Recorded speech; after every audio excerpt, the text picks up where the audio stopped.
Well, hello everyone, happy Friday, and welcome to another live lawn care Q&A. My name is Ron Henry, and I am here to help answer your lawn care questions. If this is the first time you have graced us with your presence, welcome. Super happy to have you here. The way this works is super simple. On your screen, you will see a chat box. On that chat box, you can enter your question, concern, comment of the day, and I work through them in the order that they come in. Sometimes I have the answers, sometimes I do not, but either way, we have a great time talking about lawn care. All right, guys, so as always, we are live on YouTube, Instagram, the Twitter, and Facebook. So if you guys have any of your questions, feel free to drop them in. If you're on Instagram, you're gonna be a little bit behind because I have to kind of switch over to you. I don't have that integrated in my softwares yet, but eventually one day that will become a thing. So hopefully all you guys are doing well. Hopefully the Green Fuzz is starting to come in. You guys are starting to enjoy the awesomeness that is about to come. We got some cool stuff to get through tonight. Some pictures from viewers of lawn renovations, some products that are back in stock, and I'm gonna show you guys how the lawn is currently looking. I mean, my lawn is actually behind a lot of you guys' lawns, but it's starting to come in. The Green Fuzz is starting to get there. So yeah, we are in go time. The cold weather that's supposed to come here and ruin all our fun didn't really happen. It wasn't as extreme as everyone was thinking, which is excellent. So yeah. Looking forward to tonight. So let's see who we have in the live stream this evening. First up is VMH. He says, hey, Ron, happy Friday. I'm able to scalp mine down to 0.6 inches this past week. Now I'm ready for the fun time. Yeah, good stuff, man. That's a great idea. This past week, I took a little bit more off of mine. Right now I'm sitting at like 5/8, so 0.62. If you guys want to see how it looks, I literally took this video today, right before the show started. If I could find the video, I called it the Green Fuzz. You can take a look here. So you can see there's some green coming in there in the background, starting to come in. Over here on the right side of the lawn, it's greening up the most. And the question you might be asking is, why is here greening up faster than everywhere else. Well, I'm going to show you. Where the sun passes over the house, over the property, like it literally sets between the house that you're seeing in the background and my house. So it's, that this area just catches more sunlight than the rest of the lawn, hence why it is greening up faster than everywhere else. So there's Bermuda for you. It truly, truly does love sunlight. He or she who has the most sunlight wins when it comes to Bermuda. So yeah, I'm excited. We are on our way, and it should be go time here soon. It's actually already there. This weekend, I'm planning on spraying some biostimulants, maybe a little bit of liquid fert. We'll see. All right, so on Instagram, we got Price50 saying, "What's up, guys?" We got JC, the accountant, Mazama Blues in the house, Gulf Coast, a few other people. Thanks you guys for coming to hang out in the live stream. Appreciate you guys as always. All right, next up, we have Michael Carroll. Michael Carroll's in the house. He says, "Hey, Ron, happy Friday from Martha's Vineyard. I applied some prodiamine pre-emergent this afternoon, probably 5 weeks or so before the first mow." Sounds good. I like it. The fact that you're further up north, this is definitely within the window for you to get your pre-emergent down. You guys know what I'm about to say. You already know what's coming. A little bit early is better than late when it comes to pre-emergent. So good job getting yours applied. Good job. Richard Taylor's up next. He's saying, "Cheers." What's going on, Richard? Hopefully you're doing well, sir. Thanks for taking some time to hang out in the live stream. And so Jason, I see your comment, but I'm going to answer Richard's here really quick since he's already up on the screen. He says, "I am doing a lawn renovation this spring. Do you guys know if I should do my soil test before or after killing my old grass?" Doesn't really matter, Richard. If it were me, I would do it before. I would do it. There's no reason to not do it now. I mean, I would, if you already have the soil test kit, get it done now, get those results in, and then if you're going to be killing off the grass, you're not, that is done. That you can check that box. We're in good shape as far as the knowing what your nutrient program needs to look like. So if it were me, I would get it done. I can't think of a reason to wait until after you kill off the grass to go out and catch your soil samples. So hope that helps. Let me get down here really quick and give some super chats. And I see the children are at it already. We've got Doug 350Z here up first. He says, "Hey, Ron, 1 week after Celsius, the rye is browning quite nicely. Also, Superside delivered 2 days ago. Also tried to move the bag after. No go." Yeah, you're not moving that bag, man. I mean, you remember, you're getting that sand and their compost. The bag is every bit of 2 tons, or every bit of a ton, around 2,000 pounds. They're heavy. They're very, very heavy bags. So yeah, you're not going to be moving that yourself. I mean, the most you can do is like what Alex and I did whenever we were doing the top dressing work with it. You could use a dingo to tip it over to get the sand out to speed that up. But as far as moving it intact, unless you have a crane or a forklift, maybe then. But you by yourself, it's a good way to cause a back injury. So I would not recommend it. Thank you so much for the super chat, sir. And for that, you are now. Let me edit this really quick. You are. There it is. I'm not sure why you went all the way over here. All right, so you, Doug, are the show sponsor. Let me see. Doug 350Z with the twin turbo package. I'm digging it. All right, there you go. Your name in lights for whatever that means to you. All right, so we got another super chat here from LG. I can see how tonight's going to go already. Thanks so much, LG. He says, "Heard I was getting trolled a few weeks ago. Let the games begin." Well, I'm glad you made your trip to the Bahamas. I guess you had a great time. I guess you're back, obviously in full form and raring to go. And because listen, you guys are gonna have to keep track. I cannot keep track of you guys going back and forth as far as who's it. We're gonna go on the honor system. Whoever is ahead, you just have to let me know. 21 is higher than 19. So LG, you're now the show sponsor, and we will get you up here as such. So thank you so much for all the love and support. Let me find your sunshine emoji, Mr. Gotta Be Extra. I'm gonna start banning emojis from like the names because it just makes it longer for me to do this. All right, so there you go, LG. Your name in lights for what it means to you. I'll even put on a little bit of Tango Bolero as I scroll back up and try and find my next question. Let me get that really quick. All right, and here we go. All right, so the next comment, so first up is Jason Harrison. He says, "Fogged some of the Miramichi Green pest control and the crane flies flew away." Yeah, man, so it's very good against crane flies, mosquitoes, roaches, chinch bugs, a bunch of other insects. So yeah, what he's talking about, guys, is this product, the Micronutrients Green Pest Control. Awesome product. I mean, I have yet to get anyone that has bought this and has not loved the results they have gotten with it. It's safe to, it's good. It's a great product as far as a non-toxic option for being around your pets, for kids, that kind of thing. So I'm glad that you're getting good results with it. I'm glad you're getting good results with it.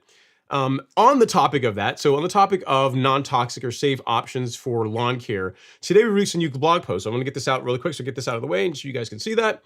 And it's on the topic, if this will work, is on the topic of safe lawn care products for pets. Because the questions I've been getting last year and even this year, and it's been in the queue to write this for a while, has been around like, what are some concerns about using the products that we use on our lawns when it comes to your fur babies, right? So what this talks about, it obviously can give you some product recommendations, but it talks about like what fertilizers are not safe for pets, with some of the concerns as far as like some of the ingredients in fertilizers, like potassium chloride and some other things you should be concerned of, like the dosages that can cause problems, and then how to use fertilizers in a way, and most of you guys do this already, right? How to use fertilizers, insecticides, herbicides in a way that poses much less risk to our furry loved ones. So that's what this article is all about. Talks about the options for fertilizer, some non-toxic, some organic ones. And if you guys are interested in that, so we got one for herbicides and also for the Miramichi Green Pest Control. So that jogged to my mind once I saw his comment, Jason's comment. So if you guys are interested, or anyone that has pets and want to just learn, even if you don't get any of the products, if you just want to learn about some of the concerns around using like fertilizers around pets, it's a great read. Feel free to share it with friends, family, anyone else that you think might be interested. But of course, if you need fertilizer, we have an option there for you as well. Shameless plug. I will link that in the chat now. And there you go. Blog on pet care. There we go. It's not really on pet lawn care, but that's what came up. So there you go. I'll also have it linked in the description as well. So I see we had another super chat that came in here. Another one from Doug 350Z. He's doing the one-upmanship on LG. Super chat received. So he's back on top at over like 25, whatever that works out to. So we will do that really quick, Doug. I'll add you back here. I think there's another one that I see on my other screen here that may have come in, but I'll check here in a second and then get that up. So your name in lights for what it means to you, Doug. Thank you so much. Let me see what our next question is. And while I look for that, let me scroll down here and see if we can get this other super chat so I can go back to just answering questions. All right, so Archie's up. Thank you so much, Archie. He says a hippo character wearing cool sunglasses comes out of a treasure chest tossing coins around him. That is very appropriate for a super chat. Awesome. Good choice of emoji, Archie. Amos, thank you so much, sir. And we will get you up as a show sponsor as I look for the next question. The next question, guys, on another housekeeping note, you guys know about the new blog post, so definitely check that out. But in addition to that, hey, Lawn Dad Official, what's going on, man? Lawn Dad Official is in the house in Instagram. So hopefully you're doing well. Thanks for all the love and support. But on the topic of something else that you guys have been asking me about every single week, and I finally have good news to report this week, is the Ecologel fertilizers. So Bloomplex, Greens Plus, Nutrizolve, Turfplex. They are back in stock. Didn't get a whole lot of it, so what's there is likely going to sell out before too long. So if you want to get that, if you've been waiting for it, do not wait. I sent an email out to everyone saying I promised that I would. So if you that's something that based on your soil test, any of those products are ones that you want to have, it could be stocked up on. I would get it sooner than later because we really did not get that much of it, and I don't want to get a bunch of like hate mail from you guys saying, "Oh, you said you're going to get it in stock," and I'm like, I did, and it's gone again. So.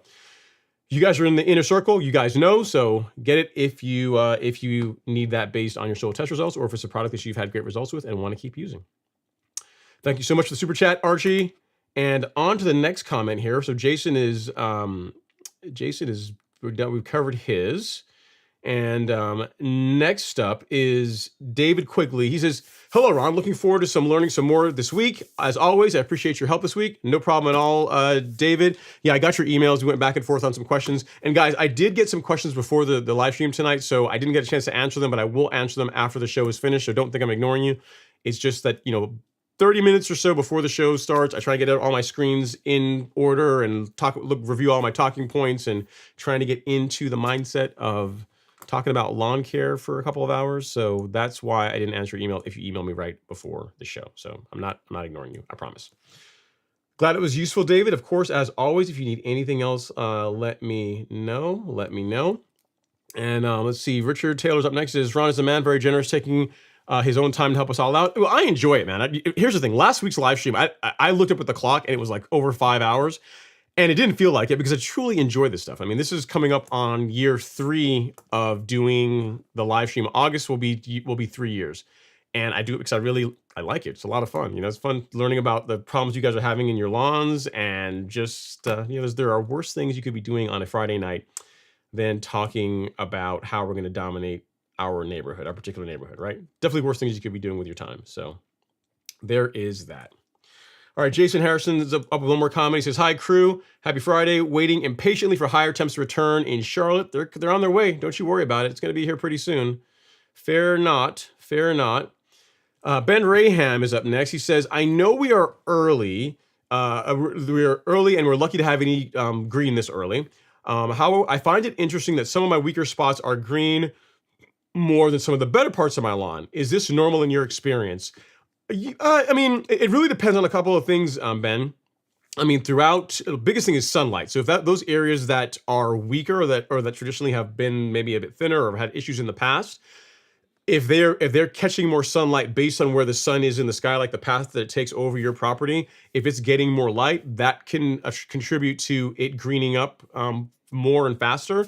And yeah, I mean, it could be a couple different things. I mean, perhaps like whenever you're doing your fertilization, there's more nutrient in that part of the soil than other locations. But a lot of it really comes down to light. Like how much sunlight is that area getting? So if when the sun rises up, if that area starts catching light as soon as sunrise happens, and it keeps getting light throughout the day all the way till sunset, it's going to green up. It's gonna be more active than parts of your lawn that are not getting as much sunlight. For example, the area of my lawn between Alex and myself, the little, you guys never hardly ever see it on camera, but it's like the little section between the side garage and Alex's lawn, that is always the last area of my lawn to green up in the spring. Always the last, because literally that area gets the least amount of light for the back portion of the backyard. So it's all, for Bermuda anyway, it's like sunlight is a big part of how quickly the lawn greens up. Sunlight and heat, but mainly light. All right, so yeah, so I wouldn't worry about it. Enjoy the fact that it's greening up. You know, I mean, what are you gonna do? You want less sunlight? You want less green? I mean, take what you can get, and before you know it, it's all gonna even out and look great. So I would not sweat it. All right, next up. So guys, some of the questions got out of order, and it's a bug in the software. I've raised it with the developers. So I know when you guys were chatting ahead of time, their comments were all in order, but for the first like 10 minutes or whatever, they get jumbled. So if you see me answering questions out of order that they were in the YouTube chat, that's the reason for it. It's not because I'm ignoring you, but literally that's the way my software pulled all the comments in. So that is the reasoning. That's the reasoning for it. All right, next up we have Jermaine. We got Ben. We also have Jermaine. He has a question about sedges. So let me get this here really quick. He says, "Hi, Ron. I'm in San Antonio, Texas, and I already have nutsedge in the lawn. Are you certain it's nutsedge? It could, I mean, because nutsedge and POA, they don't look super similar, but they look close enough that you could mistake the two. As far as like the how bright the color of the leaf is. The difference with POA is going to flower, and nutsedge traditionally does not, unless you have like globe sedge or one of those other ones. But traditionally, nutsedge doesn't really flower like POA does. He said, "I'm fighting POA and nutsedge. One big scoop of certainty." Yeah, so if you are certain about that, right? So if you're certain that you're seeing nutsedge already, which again, which seems a bit early in the season for that, but if you are, you would bias towards the heavier rate for certainty. So the rate that works well for just sedges, especially in the summertime, once you get past May timeframe when it's consistently warmer, you can get by with three to four scoops of 3 to 4 of the small scoops. I think I've got one here. Yep. 3 to 4 of the small, so big side, small side. So 3 or 4 of the small side for just taking care of sedges. POA, though, the rate for that is quite a bit higher. So for POA, you're going to want to go with one large scoop over 1,000 square feet. You can dilute that with 1 gallon of water. You can dilute it with 2 gallons of water. The big thing as far as active ingredient, it's one large scoop over 1,000 square feet for Poanua. That is on the lower end. They actually on the label say show that you can go a bit higher than that. But really, if you want to be effective against POA, one large scoop over 1,000 square feet. Be sure to get surfactant and use surfactant along with it. That's a big part of getting a good result with when it comes to herbicide applications. And yeah, so if you're certain you have POA and sedges in your lawn this time of year, one large scoop is going to be good enough, along when combined with surfactant, is going to be strong enough for the POA and will absolutely take care of sedges as well. So that is exactly what I would do, given what you are describing. So sorry you're dealing with that already this time of year, but you have the product, you have the solution, the sword to get rid of it. Again, certainty, surfactant should knock it out. 2 weeks or so, you should start seeing it yellow off nicely, and then it'll begin really dying off once some more time goes by. So sorry dealing with that, but at least you have a way to solve the problem, right? Which is always good. Next up is Mr. Papa Moslow. He says, happy Friday, everyone. Touch the like button on your way in. That's true, guys. As you're settling down with your beverage of choice, I know we already know what LG's having. He's having something a lot stronger than I am. Tonight, it's just Milo's Arnold Palmer. So I'm having that, and I'm sure you guys are having drinks that are a lot more fun than I'm having, but I got to stay coherent for several hours, so hence less fun drinks for me. But definitely, as you guys are coming in, if you guys would mind hitting that like button, it really does a lot for helping support the live stream, support the channel. So please do that if you would not mind. Costs absolutely nothing, and it's a great way to support the live stream. Way to support the live stream. Okay, guys, so going over here to the Instagram, let's see what we got here. So we got a couple other questions. People here in the house. Kelly McKay, a few others. So Kelly McCoy's in the house. He says, I live maybe 10 minutes from you. When do you recommend to scalp? Now, already. I would do it like this weekend if you can. Just recently purchased a True Cut H20. 1 second. We got to clap it up for that. We got to make sure you got to make things stay in sequence. Congrats on the new mower, by the way. This is, and how do I control the weeds that I have already started to grow this season? Thanks. So a lot in there. So as far as scalping, especially if you're like 10 minutes away from me, I'm a fan of getting your scalping done earlier. So now, now's a great time to get your lawn scalping done. So that's thing one. The other question you have as far as how to control weeds that you have that are already growing this season, depends on what you're dealing with. But if you have a combination of broadleafs and POA annua, like POA is what people are seeing a lot this time of year.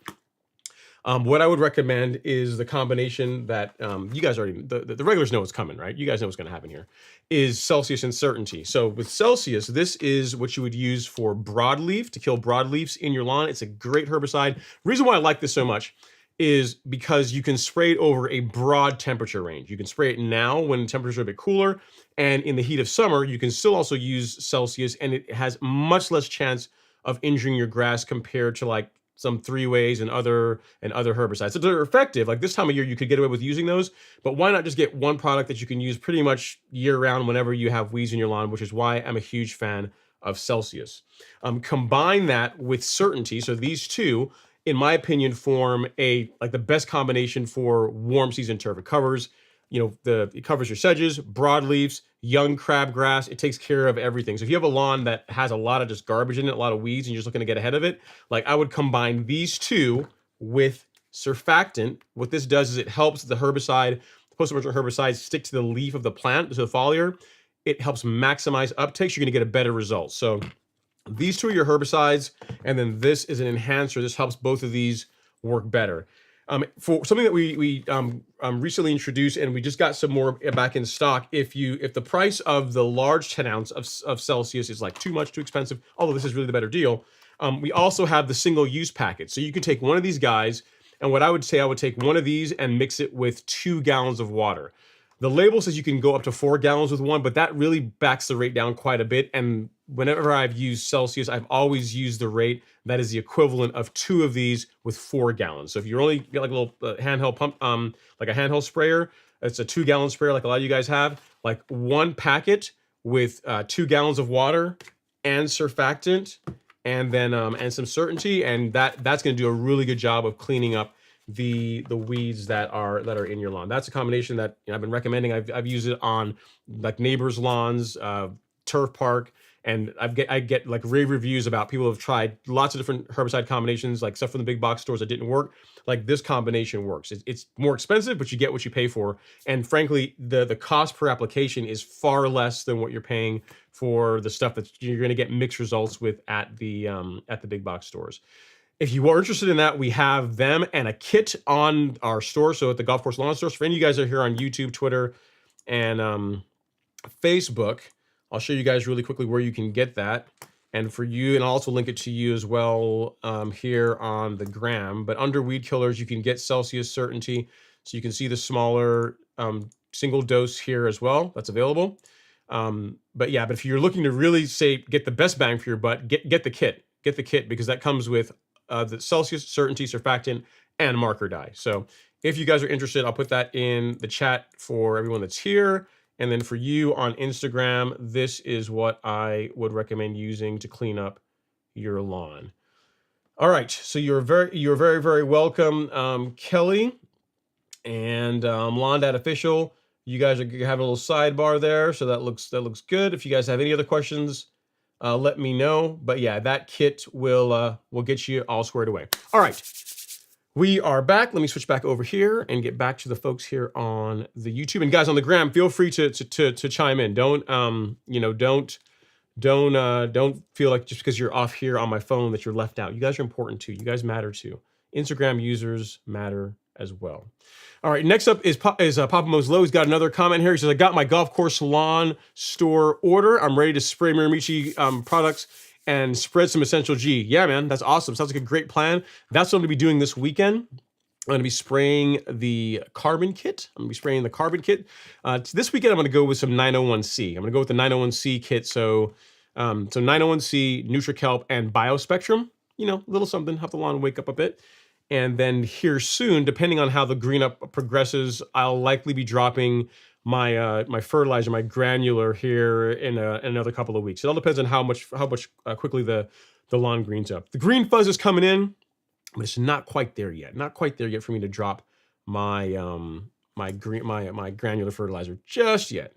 But it sounds good. Papa Mo's Low sounds like a great plan. And as always, if you need anything, let me know. Stephen Thompson's up next. He says, anyone striping with a riding mower?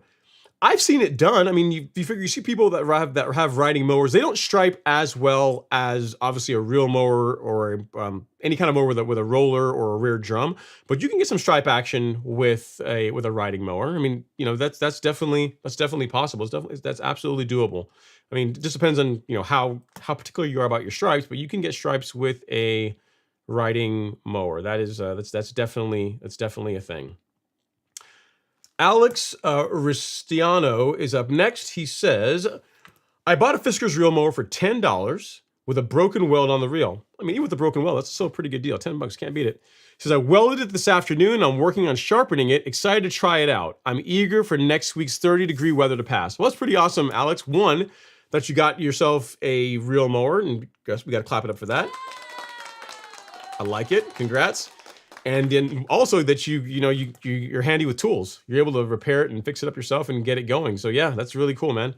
The thing which you'll find is you're gonna like the way your lawn looks once you start using that push reel mower on it. And then once you really get the bug and you say, you know what, I love the way this looks, and I'm thinking, can this get even better? The next level is a powered reel mower of any sort. Any powered reel mower is going to be like a several orders of magnitude better as far as the cut quality and just the appearance of a manual push mower. So try that out first, because the way I like to look at it is this, right?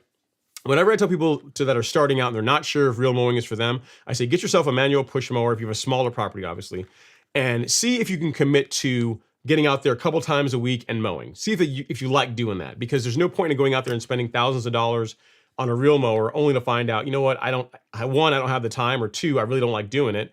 So use that as training wheels. And then when you graduate from that to a powered reel mower, you're going to love it because, one, you're not going to be pushing it yourself. It propels itself. And the cut quality is going to be that much better. So you're doing it exactly right. And, $10, you're in for $10 and a bit of your time this afternoon.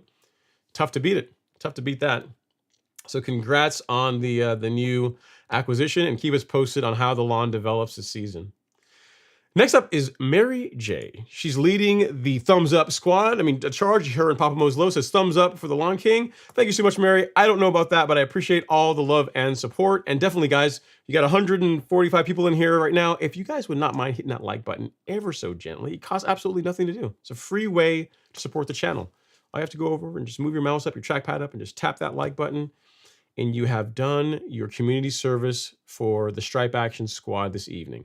Would really appreciate it. Next up is Mr. Joseph Roberts. He says, hello, Ron. Hello all. Happy Friday. Have a fantastic weekend. Absolutely. Absolutely, Joseph. Thanks for coming to hang out in the live stream. I appreciate you.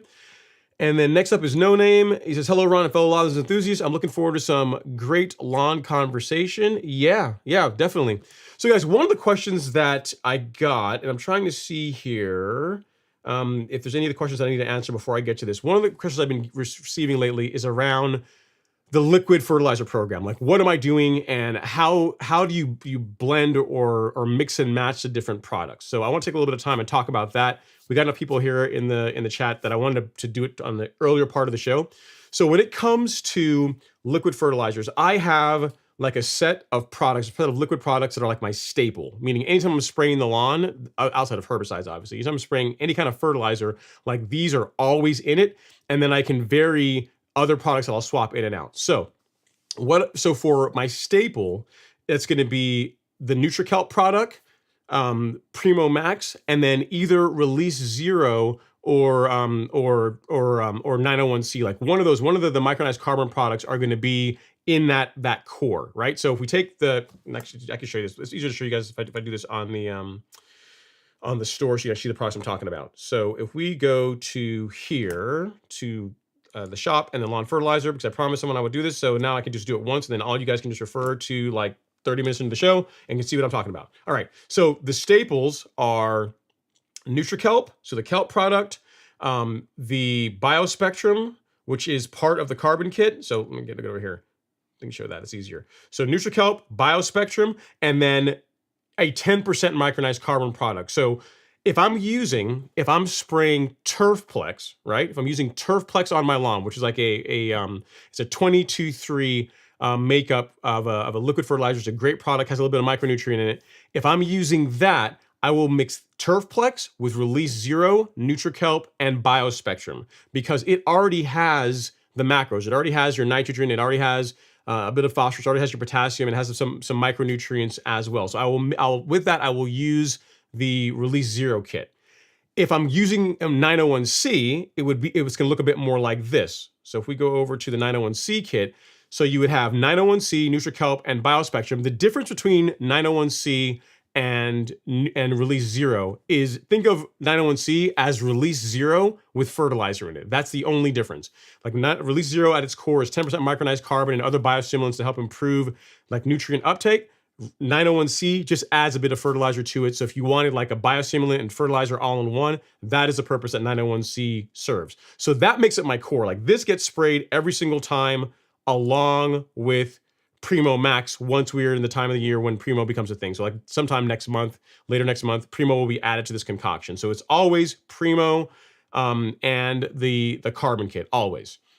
Now, if you're using Turfplex, so say you opt to go with Turfplex, the thing with Turfplex is that this is a liquid fertilizer, but it also has a bit of micronutrient in it. It has a bit of iron and a bit of zinc in it as well, right? So this guy could really stand by itself. You don't really have to add anything else with this. So you could literally use Turfplex and the Release Zero carbon kit, and you're good. And you're good to go, right? There's no real need to add anything else. Now, if your soil test results show that you have a micronutrient deficiency outside of zinc and iron, that is where you can use Nutrizolve along with Turfplex, but I would back the rate down. So the rates for these, right? The rate for Turfplex is that I always use for Turfplex is 6 ounces over 1,000 square feet. That puts out 1/10 of a pound of nitrogen, which is a good rate. It's going to produce good results, nice green up, not too much big surge of growth, and that's just the rate that I always use with Turfplex. If you are combining a Nutrizolve along with it, so this is purely a micronutrient product. If you're using this along with Turfplex, the label for Nutrizolve calls that you apply this at 6 ounces per 1,000, but I don't do that. I back the rate down because you got to figure, right? This is a micronutrient. Turfplex already has some micronutrient in it, so there's no need to overdo it. There's no need to go 6 ounces per 1,000 of Nutrizolve, and also the same thing for Turfplex. So really, you apply Turfplex at the full rate, and then back the rate on Nutrizolve down just a little bit. I go at 3 ounces per 1,000, and that helps fill in like the boron, copper, molybdenum, the micros that Turfplex does not have, if that makes sense. So that is thing one, right? So option one would be obviously the carbon kit and Primo as your core, and then Turfplex by itself, or if you need micronutrient, you can also add Nutrizolve as well. If you are going the route where you're not using Turfplex and you're using the 901C carbon kit, right? So instead of using Turfplex, you're using 901C, NutriKelp, BioSpectrum, obviously. In that case, you have no micronutrients in release 0. So in that case, you would use Nutrizolve along with it at the full rate. So 6 ounces per 1,000 of this product with 901C at the rate that is specified in the carbon kit. So hopefully that makes sense. It's a question. I've been getting like a lot of questions this week about saying, well, if I'm using these two, how should I use them? So I said, you know what, I'm gonna just take a small section here of the show and explain it. So hopefully that makes sense to you guys. Again, the staple, Primo and the carbon kit. Like this goes down every time I spray. Once we get into April, like Primo gets added to the tank. When I spray tomorrow, Primo's not going to be in there because it's not time for that yet, right? But along with this, if I'm adding my liquid fertilizer, I will use Turfplex either by itself or Turfplex with Nutrizolve at a reduced rate. Or if you have the 901C carbon kit, you can use simply the 901C carbon kit and Nutrizolve, and then you're good. So hopefully that helps. I should take the snippet and copy it out, cut it out, and make a video out of it and post it for you guys. But I wanted to cover this because I've gotten literally a bunch of questions on this over this past week. So there you go. There's your answers as far as how I would recommend mix and matching the fertilizers. The biggest takeaway from that whole discussion is if you are using Turfplex, back the rate down a little bit on Nutrizolve. If you are not using Turfplex, then go out with Nutrizolve at the full rate of 6 ounces per 1,000. So there you go. You guys are all covered, and hope that helps. All right, next up is Papa Moslow. He says, not a question, just an interesting observation. I leveled my lawn last year, and the parts that needed more sand are greening up faster than the other parts. Interesting, Papa Moslow. So those areas are likely holding on to more heat. You know, sand, if you ever walked on a beach in the middle of summer, sand gets really hot. So the fact that it's holding on to a bit more heat is likely also helping your or contributing to the grass in those areas greening up a bit faster. Now on my lawn, I'm seeing a bit of that too, right? So the area, if you guys remember last year when I had Sandman, they came out and they top dressed the back lawn and they went really heavy. That little section there between Alex's lawn and mine, that area is greening up faster than the surrounding areas. But I don't know that I really want to necessarily contribute that to the extra sand. It's also angled towards like the sun, right? So that's also catching a bit more sunlight. So it could be the sand, could be the additional heat, or it could be the fact that it's getting more sunlight. But in your case, Papa Moslow, it's likely this the additional heat that part of the soil is hanging on to. What would be interesting would be this, right? Is at 10 o'clock in the morning, go out there, actually maybe a little later, let's say around noon, around lunchtime. If you have a soil thermometer, if you have one of these guys, what would be a cool experiment is go out there and check the soil temperature in the area where the lawn is greening up a bit faster, and then go check areas where it's lagging behind a little bit and see if there's a difference, how much of a difference there is between the two sections. You probably find where the sand was heavier, it's probably a bit warmer. So that, if I had to attribute it to anything, it would be the additional temperature that the sand is giving to the grass, right? Additional warmth. All right, so we have a question here from the Maestro in Instagram. He says, question, I'm waiting on my soil test results, but my lawn is 1.5-year-old sod, new construction. Is there any reason I should not throw down some lime just for the heck of it? Swanee, Georgia, super red clay. I mean, here's the thing, more than likely, a lot of the lawns around here, traditionally, the soil tends to trend more acidic, right? So adding lime is not necessarily a bad thing, but it's only going to take 6 days for you to get your soil test results. So just wait. I mean, if you've waited this long, why not just wait the 6 days that it takes for your test results to come back? Like the one I'm not sure you're using the MySoil one. If you're using something else, it might take longer. But with MySoil, traditionally, it's 6 days from the time you send it in, and then you'll know for sure whether or not you need lime. Because here's another reason to wait in the Maestro is there are two major types of lime that gets applied to lawns to correct low pH, right? There's calcitic lime and dolomitic lime. And the way you decide between those two is if your magnesium levels are low, then you would use dolomitic lime. If they are fine, then calcitic lime is a better choice. So that's if anything, that's a good reason to wait, because that ensures that if you go out and you do your lime app, you're choosing the right type of lime, or the most optimal type of lime. You get a good result with either one of them, but you're choosing the one that's also correcting another deficiency that you may have in your lawn. So for those reasons, I would wait. If for me, it's only 6 days, I would wait and just see, what your soil test results say, and then choose your lime based on that. If you're interested, if you go to my channel, there's a video that I did, not last year, years run together, a year before last, so 2021, on adjusting your pH, and it talks about like which lime to choose and all this kind of stuff. And I'll link it here. Although you're not going to be able to click on it here in the chat on Instagram. But yeah, I'll link that video. I'll find it and I'll link it here, and go watch that, because it shows you how you can decide between the two types of lime. But it's pretty much what I just explained to you here on the live stream. But I'll get that video and I'll link it here in a second. All right, so next up we have Andrew Phillips. Andrew Phillips, he says, "Good evening, Ron. Hopefully the rain we had in Texas this week will be dry by Saturday or Sunday to finish up my scalp of the backyard. I got my soil test results and ready for another great second year of real mowing." Awesome, Andrew. I dig it. That sounds like a plan. I gotta tell you, some of the guys in the golf course lawn academy, they were showing me the kind of rain you guys get in Texas. It's no joke. I mean, given that Texas is so flat, when it rains, it rains and it turns into, he had like a small swimming pool in the back lawn. So it's, I always say, how bad could the rain be? I get really heavy rain here. A few hours go by, it's gone. But in Texas, when you guys get rain, it hangs around for a while. So I get it. Andrew. I can totally see why it would take a few days for your soil to dry out, if that's, if you happen to have the same kind of thing that some of the academy members are talking about whenever they show their lawns. So good stuff. Let me get this one up. There we go. Golf course lawn, that store. That's one that needs to be up there. But yeah, fingers crossed for you on dry weather. All right, Anthony Roloffs is up next. I'm sorry, I know I'm butchering your name. I apologize. Says, what you working with there, man? Look, you got some hardware. What you got in your avatar? I don't know. I can't see. Look, you got a tripod, but I can't tell what kind of hardware you got. He says, "Hello, Ron. I'm looking forward to getting my first real mower. I like it. I like where this comment's going already. I live in Michigan. Not looking to go super low at this time, but what mower would you recommend? I have just over half an acre."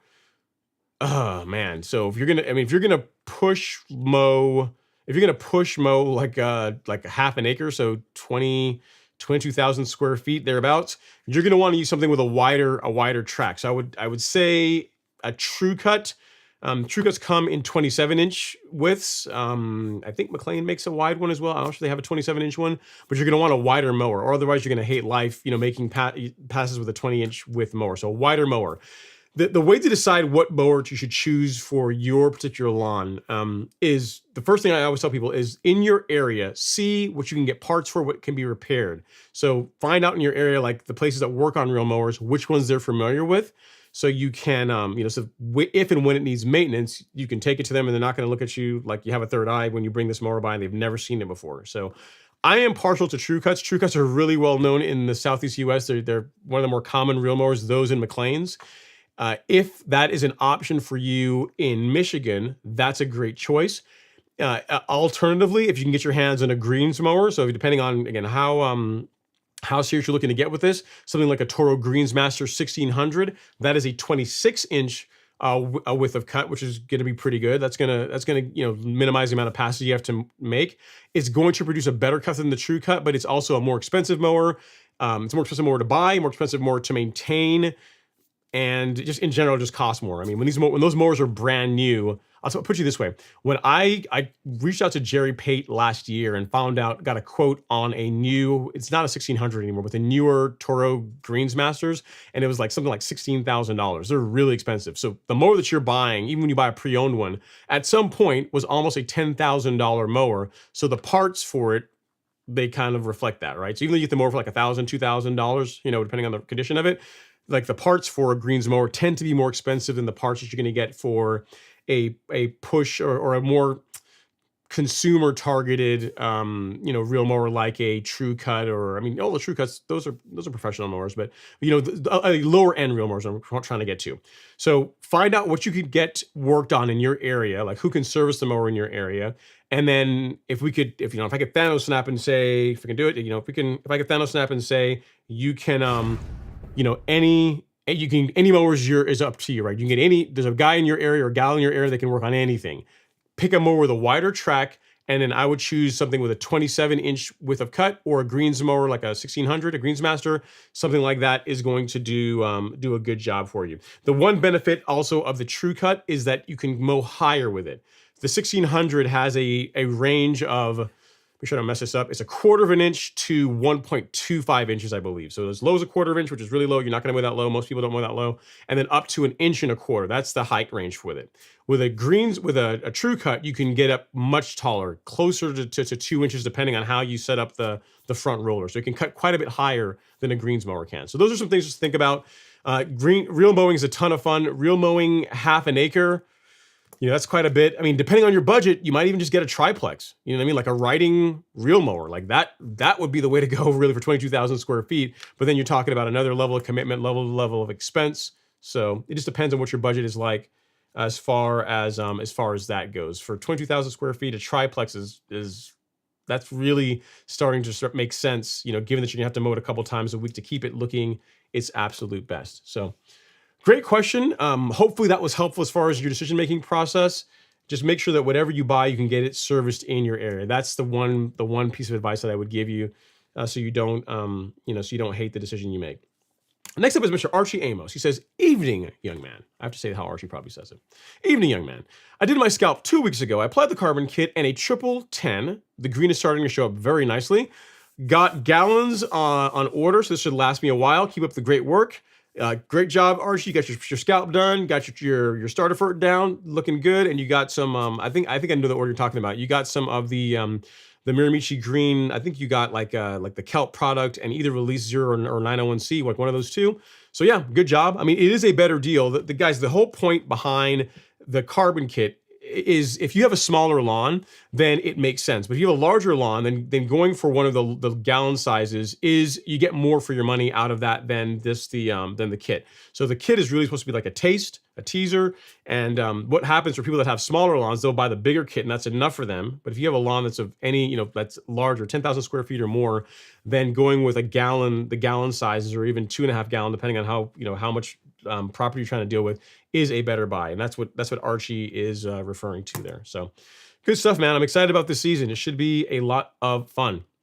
Bike Check says, picked up that Celsius single dose and dye. Very good. Yep. So what he's talking about, guys, is Bear or Enview, I guess is probably more accurate. Bear/Enview recently took this and now make it available in this size, which is pretty awesome, right? So you can take one of these, couple gallons of water, bit of surfactant, a bit of marker dye if you're really trying to do things as correctly as possible, and you've got a great concoction for knocking out broadleafs in your warm season lawn. See who else we got here in the gram. Yep, he said the metro says it was my soil. You guys are active tonight. Thanks for coming out and hang out, guys. I appreciate you. All right, next up is Jason Harrison. He says, smash that like button. Yes, guys, please. If you've not done it yet, smash the like button. I appreciate you. Next up is Tom Haffenkamp. He says, happy Friday, y'all. Hope all is growing well for you. I like that. I saw what you did there. Sent you a soil test email, Ron, but let me say right here, thank you for all you do. You're very, very welcome, Tom. I think I've already gotten a soil test from you that I responded to. I think I did. I don't think I have if you sent me one, I think earlier this week, didn't you? Because I don't see anything here in my email as right now. Nope, I don't. So I think it was the one I think you sent to me either earlier this week. If you have sent one tonight, it hasn't shown up yet. And I will take care of it after the show if you are good with that, because I don't see it here in my email. All right, next up is Mr. Justin Jenkins. He says, hey, Ron, last week was my first time attending this, and I loved it. Man, so here's the thing.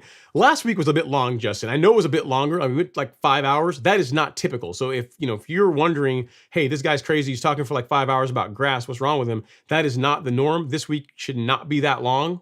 We'll see. So hopefully that does not too off-putting, but you're back, so I guess you must have liked what happened. He says, thanks for all you do. You're very welcome. He says, my question is regarding Celsius Extra. Are you familiar with it? I am. He says, is it a good to pair with Certainty?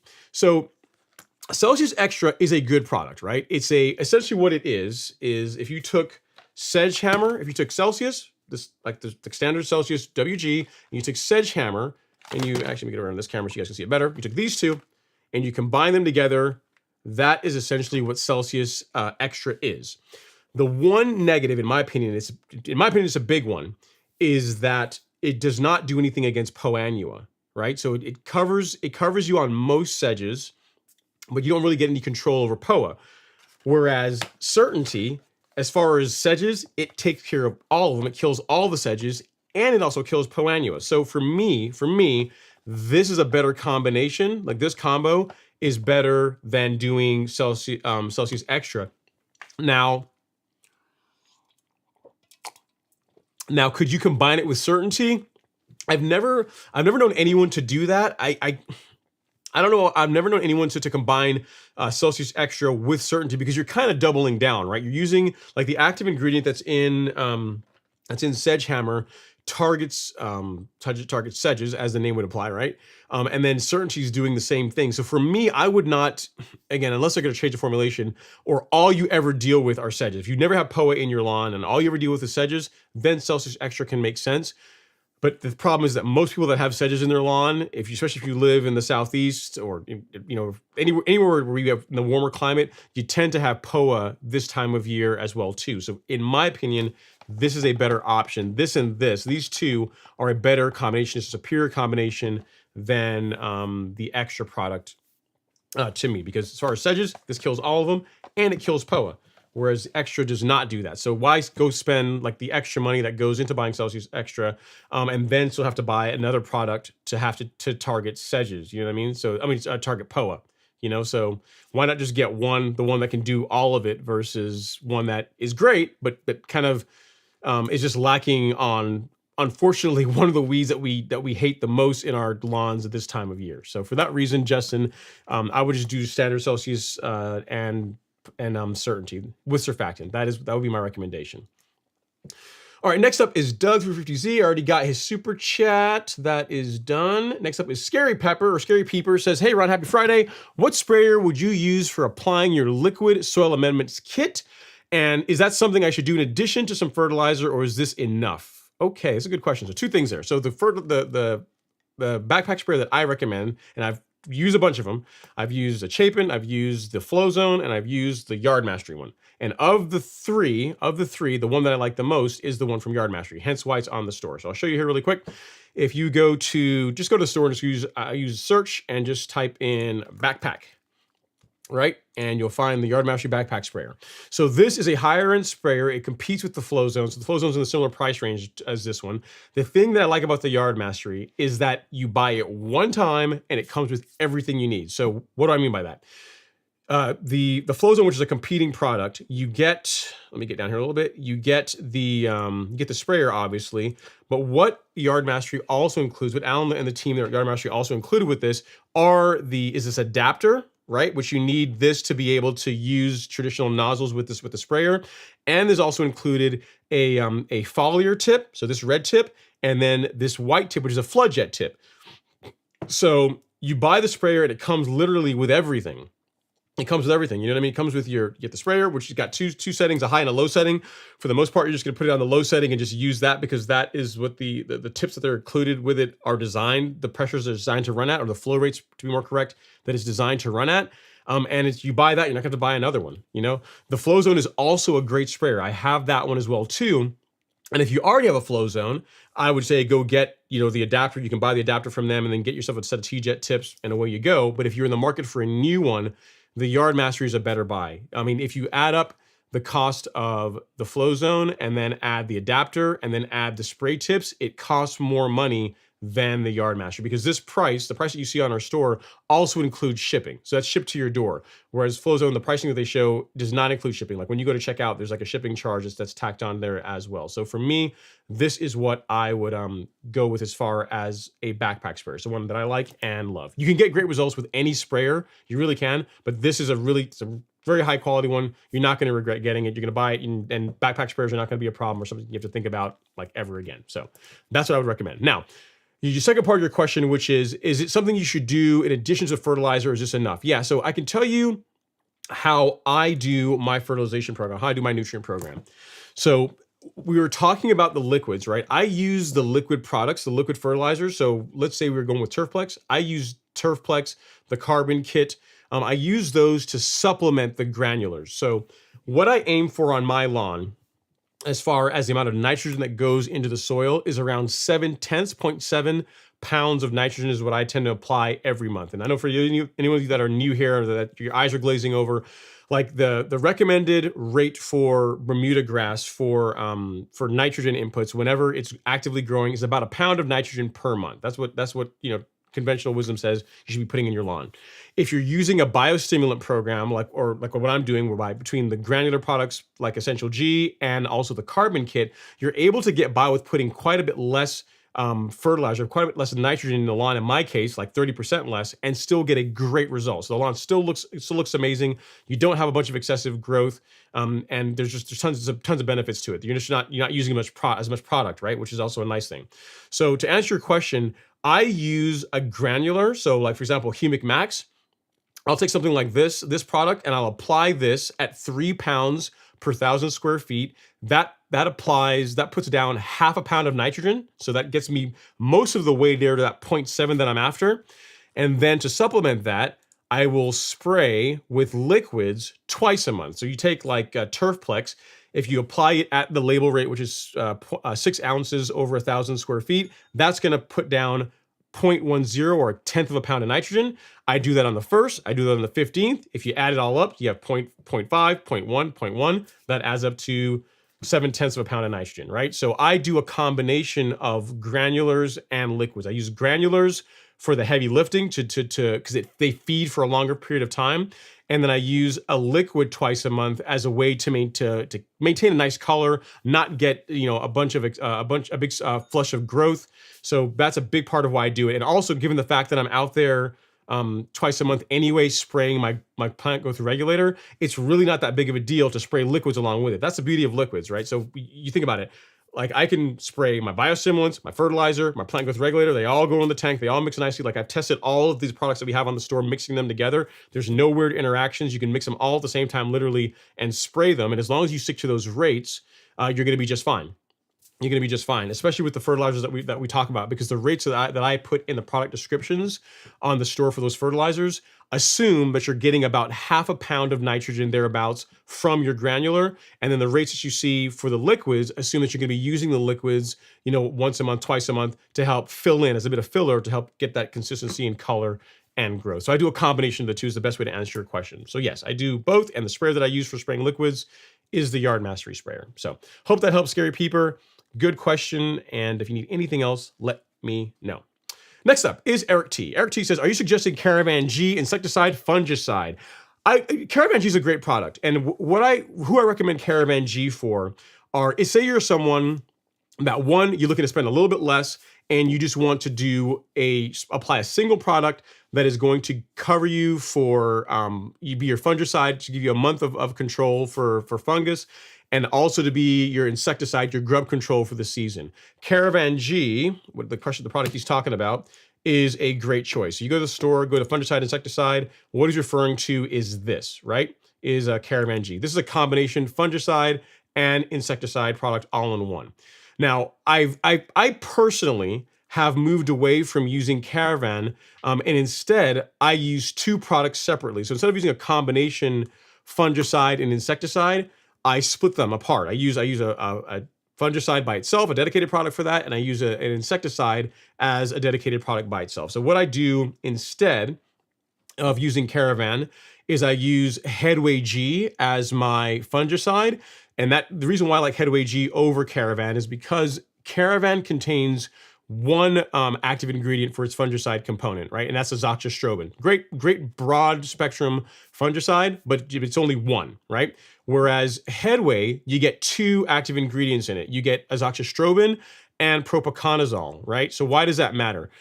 The reason why is that propiconazole is very effective against dollar spot, whereas azoxystrobin doesn't really do anything against it, doesn't have anything for that.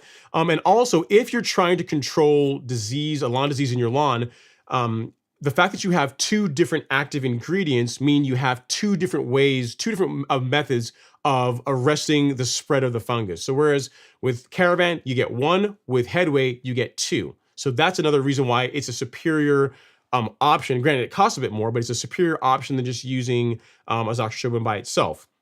The second part, so you say, okay, you've got your fungicide covered. What do you do for an insecticide? The insecticide that I switched to 2 years ago and I've been using ever since is acelepryn. The reason why I like acelepryn is because it has control for a broader range of lawn-damaging insects than the insecticide that's in Caravan. So it covers grubs, covers any kind of turf caterpillar, so sod webworms, annual bluegrass weevils, bill bugs. I mean, pretty much any of the stuff that can damage your lawn. Those types of insects, it's effective against them. Acelepryn also is much better for the environment. So as far as an insecticide that gets rid of the bugs and insects that are going to damage your lawn, but doesn't damage the things that we care about, like earthworms, like nature's natural aeration, and then pollinators like bees. Acelepryn will not do that, right? The active ingredient in acelepryn, it's called chlorantraniliprole, again, it's very effective against a broad range of insects, but doesn't kill the stuff or harm the stuff that we don't want damaged, right? So for that reason, what I personally do is I use Headway, and I use acelepryn. I do them separately. So acelepryn, I've been using the liquid, acelepryn SC. This is the suspension concentrate.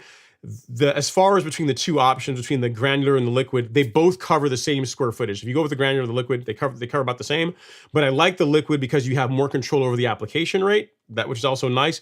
And if you have, like I had a viewer that sent me some pictures where they had like tent caterpillars. If you guys have ever seen those, they're like these, how can I explain them? It looks like they're like weaving a web inside like your flowers or whatever. The granular is not going to do a whole lot for that because you can't really spray a granular on the caterpillars. Whereas acelepryn SC, the liquid, this one here, the concentrate, that you can spray on, right up against turf caterpillars.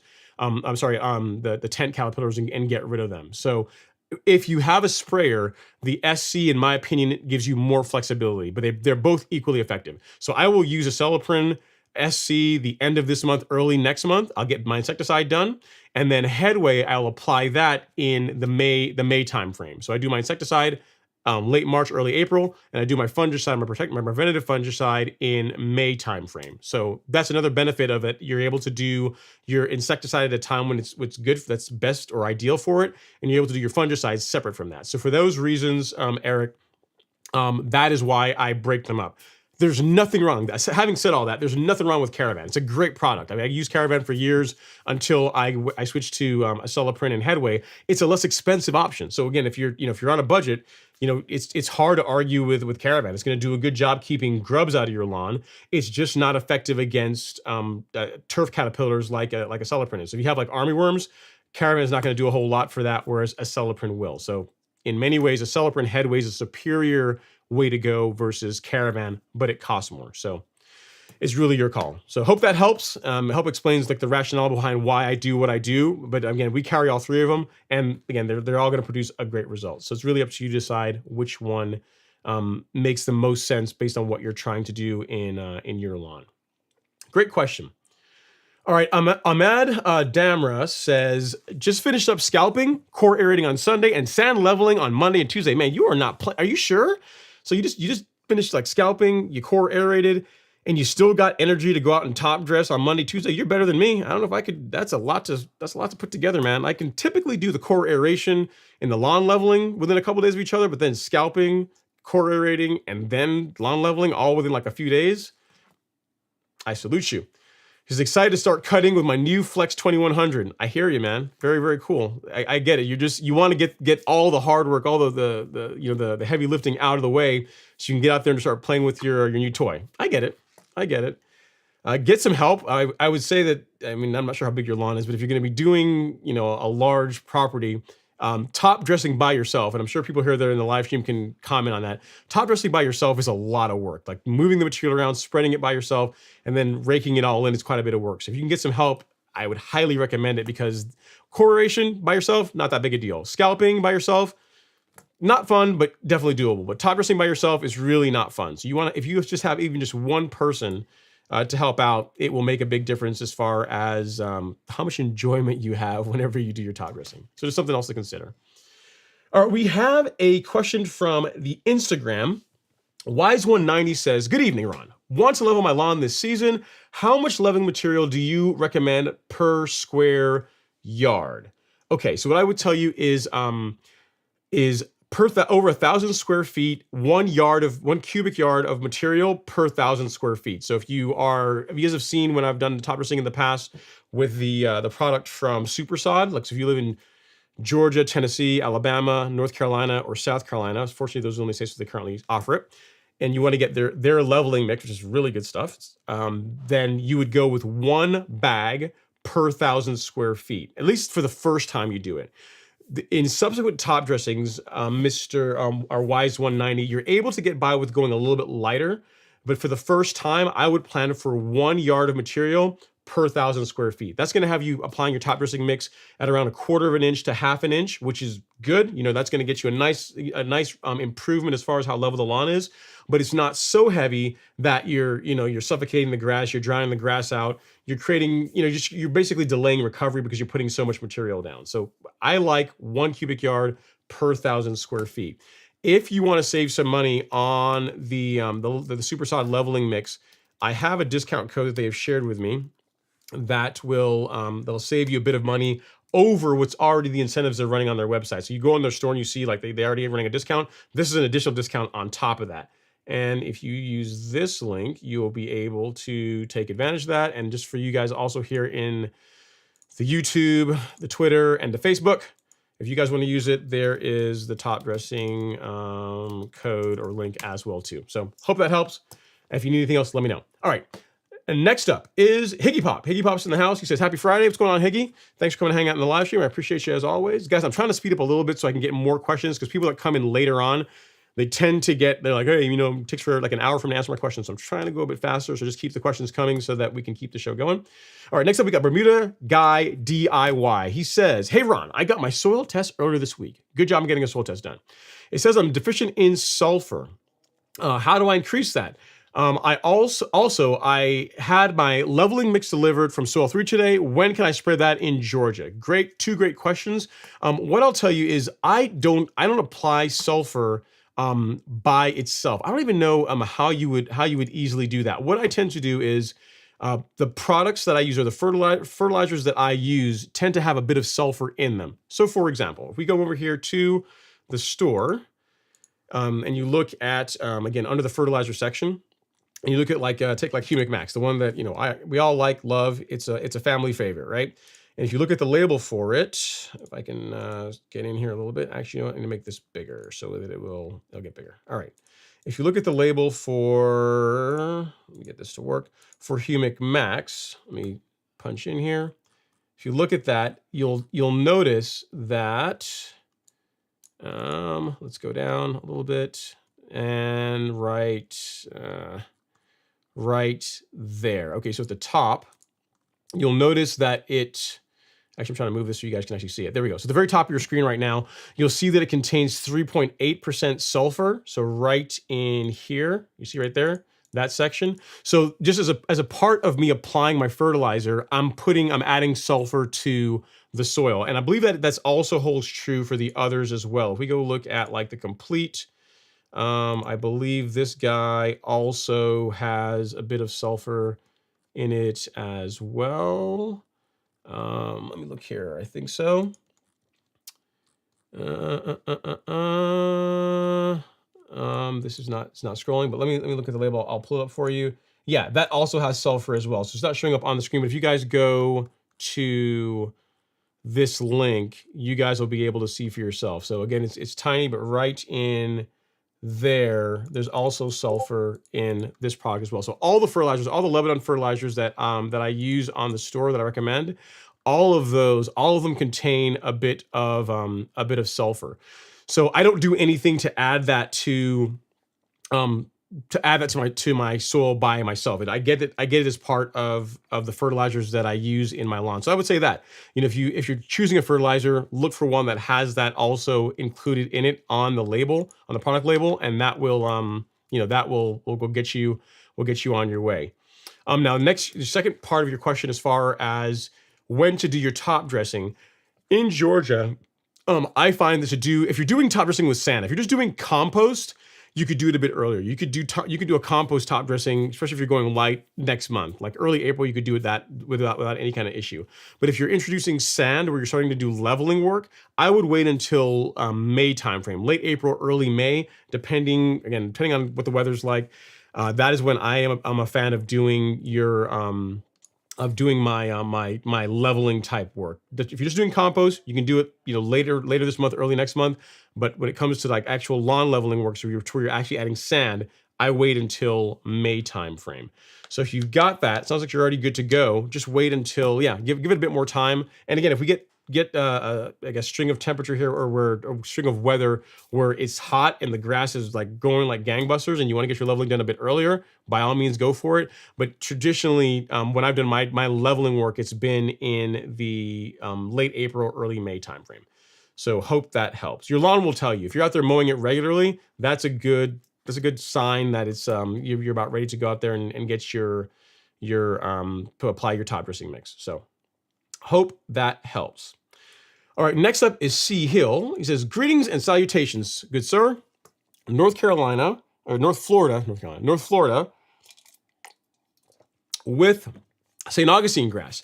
I have 2 separate spots with yellow tips. What are your thoughts on why this could be the case? Thanks again for all you do.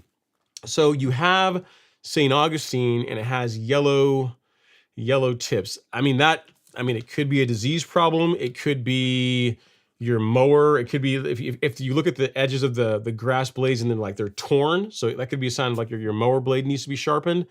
It's hard to say without pictures, C. Hill. It could be a disease problem. It could be that it's just dry. Like it's just like a localized dry spot in your lawn. That's possible too. So it could be disease, could be a localized dry spot, could be your equipment. If it's just in a couple of areas, that probably like takes your mower not being sharp from it. So then that would really leave you then with a localized dry spot in that particular area, or a disease problem. If it's a localized dry spot, what you can use is Hydrotain or one of its variants. So I can show you that really quick. If you go to the golf course lawn store and go to soil moisture management, in there you will see Hydrotain. You'll see we have it in liquid, we have it in granular, and we also have Foreplay, which is essentially the new product that Ecology released last year that has a bit of kelp, has Hydrotain. It's mostly Hydrotain, and also contains some surfactant as well to help enhance performance. So this is basically Hydrotain on steroids. Not a bad option if you want to go that route, or you can just simply go with just straight the regular Hydrotain. Either one of these, I would try either one of those if you think that you potentially have localized dry spot in your lawn. Try that. That's an easy way to go about it. If you want, what you can do, in addition to trying one of those, if you want to, after the show, you can send me pictures to my email, which is, if I can find it. Here's the problem, guys. I have so many things up here that it gets buried. Yeah, my email here at ron@golfcourselawn.com. If you send me pictures of what you're dealing with, I'll be able to tell you, hey, I think it's this, or I think it's localized dry spot, or I think it could be a disease problem. It could be one of those two. But yeah, given that you're in, you have St. Augustine grass, which is susceptible to brown patch more so than other types of grass, other grass types. So it could be some of that, or it could just be that it's just dry, and using something like Hydrotain will help fix that up. So hope that helps. If you want to send me pictures, send them there to ron@golfcourselawn.com, and I'll do my best to help you out. Great question. All right, so we got a super chat down here. Let me go ahead and grab that really quick. From Mr. Ben Raham. Ben, when did you put the super chat in, man? I'm sorry. My apologies for taking so long to get down here and get that. All right. So Ben's Raham, super chat. Super chat received. He says, split treatment with liquid and PGR like Ron does. Works, y'all. Try it. You won't go back. Thanks for that, Ben. I agree. If you're going to be out in the lawn anyway, there's no reason to not do the split apps. So, if you're not someone that likes being in your lawn, which I kind of don't expect because you're watching a YouTube video or a live stream on lawn care. But if you're going to be out there anyway, why not do a split application? So what he's talking about, guys, is when it comes to plant growth regulator, what the product he's referring to is Primo Max. The rates that are on the label will give you the monthly rate for a variety of grass types, right? So for Bermuda, for hybrid Bermuda, the lower end is 1/4 of an ounce over 1,000 square feet once per month, every 3 to 4 weeks, thereabouts. The problem with doing that, with going with that rate, is that at least it's actually the first time you do it, you can get a little bit of yellowing on the lawn a couple days after spraying Primo. The correct name for it is tip burn. Just it's a slight discoloration of, due to using this product on the lawn. And once you mow the lawn afterwards, it goes away and doesn't really come back. It's not really it's not a consistent problem. A way to prevent that is, instead of applying plant growth regulator at the full rate once per month, you can take the monthly rate, divide it in half, and apply it on the 1st and on the 15th. Because I'm out there anyway, I'm spraying my liquid fertilizers and biosimilars on the 1st and the 15th. I just put a little bit of Primo, half the amount, in the tank, and I spray it along with everything else. And the beautiful thing about that is you get all the benefits of plant growth regulator with none of the negatives. So you get great regulation. You don't have any of the a term I learned about a couple of weeks ago on a live stream, the coil spring effect, where when the lawn comes out of regulation, you have a big flush of growth. You don't get that. You don't get tip burn. There's really no negatives to it, other than you got to be out there a couple times per month. On Ben's point, we recently did a blog post on the topic of plant growth regulator. So if you go to, you're at the Golf Course Lawn Store and you click on the blog, this one here that was from a couple of weeks ago talks about the benefits of plant growth regulator, how it can make your lawn thicker and greener. And towards the end of it, or on the menu here, you can see there's a section on how to avoid tip burn in PGRs. It goes into detail explaining what I just talked about as far as how you can divide the rate in half and the benefits of doing that. And it gives an example that you can easily follow along with. There's a video in here that talks about it and just talks about the benefits of PGR and why PGR is awesome. So thanks for that, Ben. I appreciate, thanks for the super chat, obviously. Super chat. And I agree. Once you go to twice per month applications as your liquids and adding some growth regulator, some Primo in there, like I always say, there's life before Primo and there's life after Primo. And life afterwards is pretty awesome. So thanks for that, for all the love and support. I really do appreciate it. All right, next up is Tom Hoffenkamp. He says, hey, anybody needing Celsius, get it from Ron like today. I do not need it, but other websites are out of stock. All they have is the 1 use size. Golf Course Lawn was the only place with a 10 ounce available. Yeah, so what he's talking about, guys, is Celsius comes in 2 varieties, 2 flavors currently, right? You have the 10 ounce, which this will do up to 2 acres, the 10 ounce, or you have the single use packet, which is the 0.226 ounce, which really, the way I would recommend mixing this is one of these with 2 gallons of water. That's on the higher, it's a higher rate. It's going to get you a better result. You can stretch it to 4 gallons, but the way I use it is this with surfactant over 2 gallons of water is the rate that I go with. But yeah, we've got the 10 ounce obviously in stock, and also we've got the single use packets. If you got a smaller lawn, or if you're just trying to do some spot spraying and you just, hey, I don't need like 10 ounces of this stuff, you can just go with these and get a couple of these and you're good to go. So yeah, we got both of them, both options, both in stock, got plenty of them. Feel free to knock yourself out, go for it. Thanks for that, Tom. I appreciate all the support. Next up is NMS Auditor. He says, happy Friday, everyone. Ron, what do you recommend to bring up copper, zinc, and boron? Great question. What I'd recommend for that is Nutrizolve. So as far as a micronutrient, like one micronutrient to rule them all, like, Lord of the Rings, one rings to rule them all. One micronutrient to rule them all is Nutrizolve. So what that is, again, under the shop and under the lawn fertilizer section, this guy right here, this has all of them. So if you look at what it contains, you get boron, copper, chelated iron, molybdenum. Actually, that makes it easier. You can read it now. So you got boron, copper, chelated iron, molybdenum, manganese, and zinc, right? That's the beautiful thing about this. And the nice thing about having all the micros is that if you also happen to have a soil that is more alkaline, so your pH is 7.2 and above, this is a great option for still being able to get iron into your grass. Because what happens is whenever you have a more alkaline soil, a lot of the micronutrients become unavailable. Like some people say they get locked up, but really what the more correct term is they just become unavailable for the grass. They become unavailable for uptake. So using a liquid like Nutrizolve, a foliar spray, so you're spraying it to the grass itself. You're not relying on it getting into the soil and it having to be taken up from the root zone. You're kind of fast tracking it, right? You're spraying it right on the skin of the grass. It gets absorbed and it gets the benefits from it. So for NS Auditor, to answer your question, Nutrizolve is what I would go with if you want to cover all the micros that you mentioned there. And again, it literally has all of them. So hope that helps, sir. Next up is LG. Elsie says, at Archie Baller, way to go, way to flex, my man. Yep, thanks, Archie. Appreciate the super chat. So, so there you go. Archie has his restored order. That's his thing. He's like, you guys can be going back and forth. I'm gonna just drop a super chat so you guys will behave, and Ron can just answer a bunch of questions. So, appreciate all the love and support, Archie. Thanks so much. Richard Taylor says, I just elbow drop the like button for my man Ron. Thank you, Richard. I appreciate it. It costs nothing, and it's a great way to support the channel. All right, next up is Justin Judkins. Justin Judkins. He says, I'm looking to do some spot leveling around the yard, not yet looking to do the whole yard. Would topsoil be okay here and there compared to sand? Mixture of both? Not sure what's best.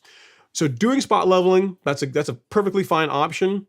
I've got a video actually on that topic, Justin. I'll link it for you here in the chat that covers exactly that, on spot leveling. I'm not a fan of using just topsoil if your goal is to level, right? So if your goal is to add structure, you know, make areas that are kind of uneven more even, you really want to have some sand in there. So the blend that I like is a 70-30 blend. That, you know, that can be kind of tough to come by if you go to a place and say, hey, I want a 70-30 blend. But if you are mixing yourself, 50-50 works as well too. So I would say if your goal is leveling, because again, you did use the word level in there, I would make sure you have some sand in there, like a coarse sand, like a masonry sand or river sand, something like that. I'm not a fan of using play sand for top dressing or for leveling work.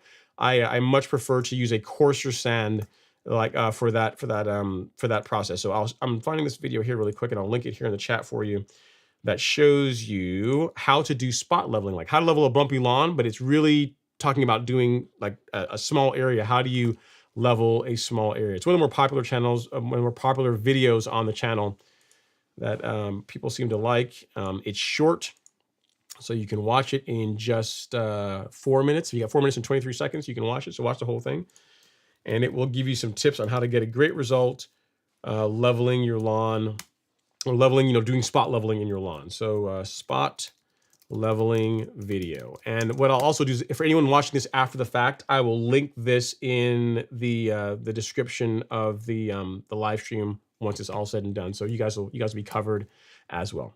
But so yes, if you're gonna spot level, I would have some sand in there. Do not only use topsoil. Topsoil is fine for top dressing, but it is not a good option in my opinion for adding structure. You're gonna be right back where you started by going that route. So make sure you got some sand in there. Robert Rainey's in the house. He says, good evening. What's going on, Robert? Hopefully you're doing well, sir. Thanks for coming to hang out in the live stream. And next up is Mr. Russell Hood. He says, looking at my first greens mower. Thoughts between the Flex 2100 and a John Deere 220E. Here's the thing. I don't know that much about John Deere mowers to be able to comment on them.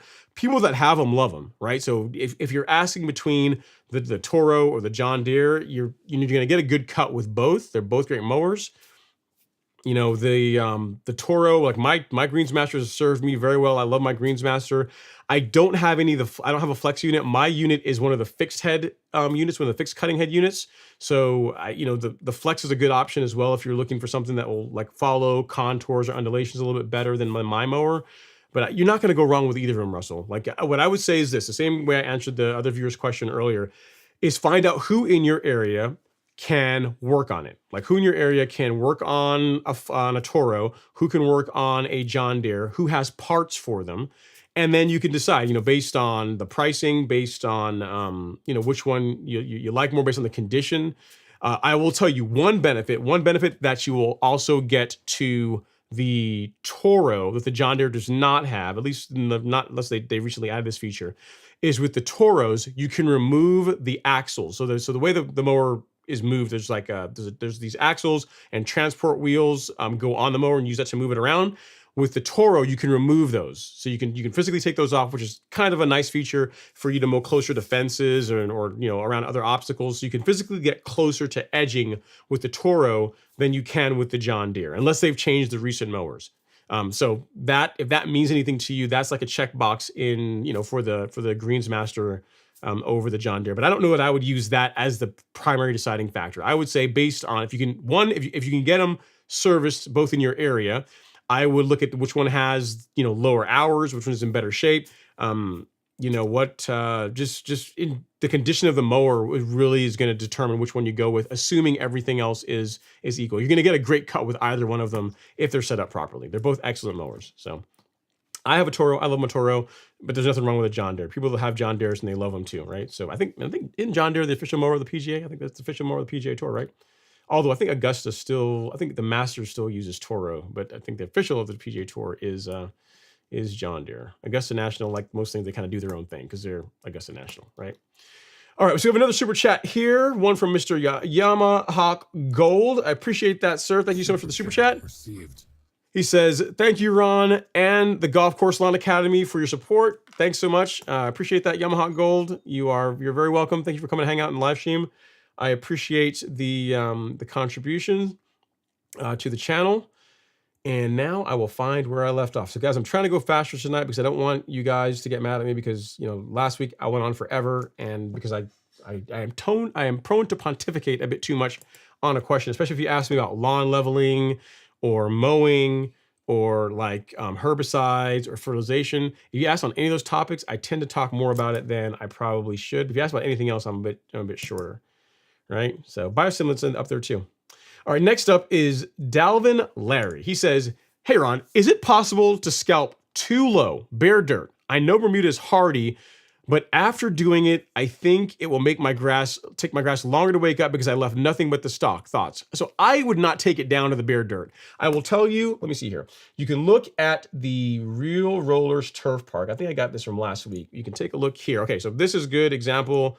Like right there, that's an example of Lee taking it down to the dirt. And if we keep moving over here a bit more, you can see there's some areas where he took it down to the dirt. We got a little bit of scalping action. So that's about as low as I would go. So if you have some areas when you're scalping and the mower gets in, you know, touches it a little bit where you're just kissing it, you know, again, I'm not a fan of getting down in the dirt, really, but if it looks like this, I would not be too upset with it, right? That's pretty aggressive, but I wouldn't go any more aggressive than that. You know what I mean? That's about as aggressive as I would go. If the entire lawn looks like the brown areas, then I would say you went a bit too far. You know what I mean? Like that's to your point. The Bermuda is not going to die. You're not going to kill it. It's going to come back.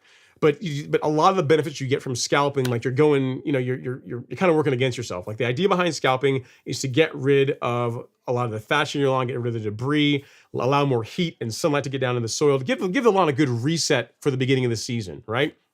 Not to introduce a bunch of stress that happens whenever you hack it down to within a quarter inch of its life. So if you're after the sooner green up, you can scalp it. You can scalp aggressively, and if you get a few areas here and there where you get a little bit low and you're touching the dirt here and there, no big deal. But I would not set out to do the entire lawn that way because you're creating a lot more work for yourself. It's more material. It's more wear and tear on your equipment.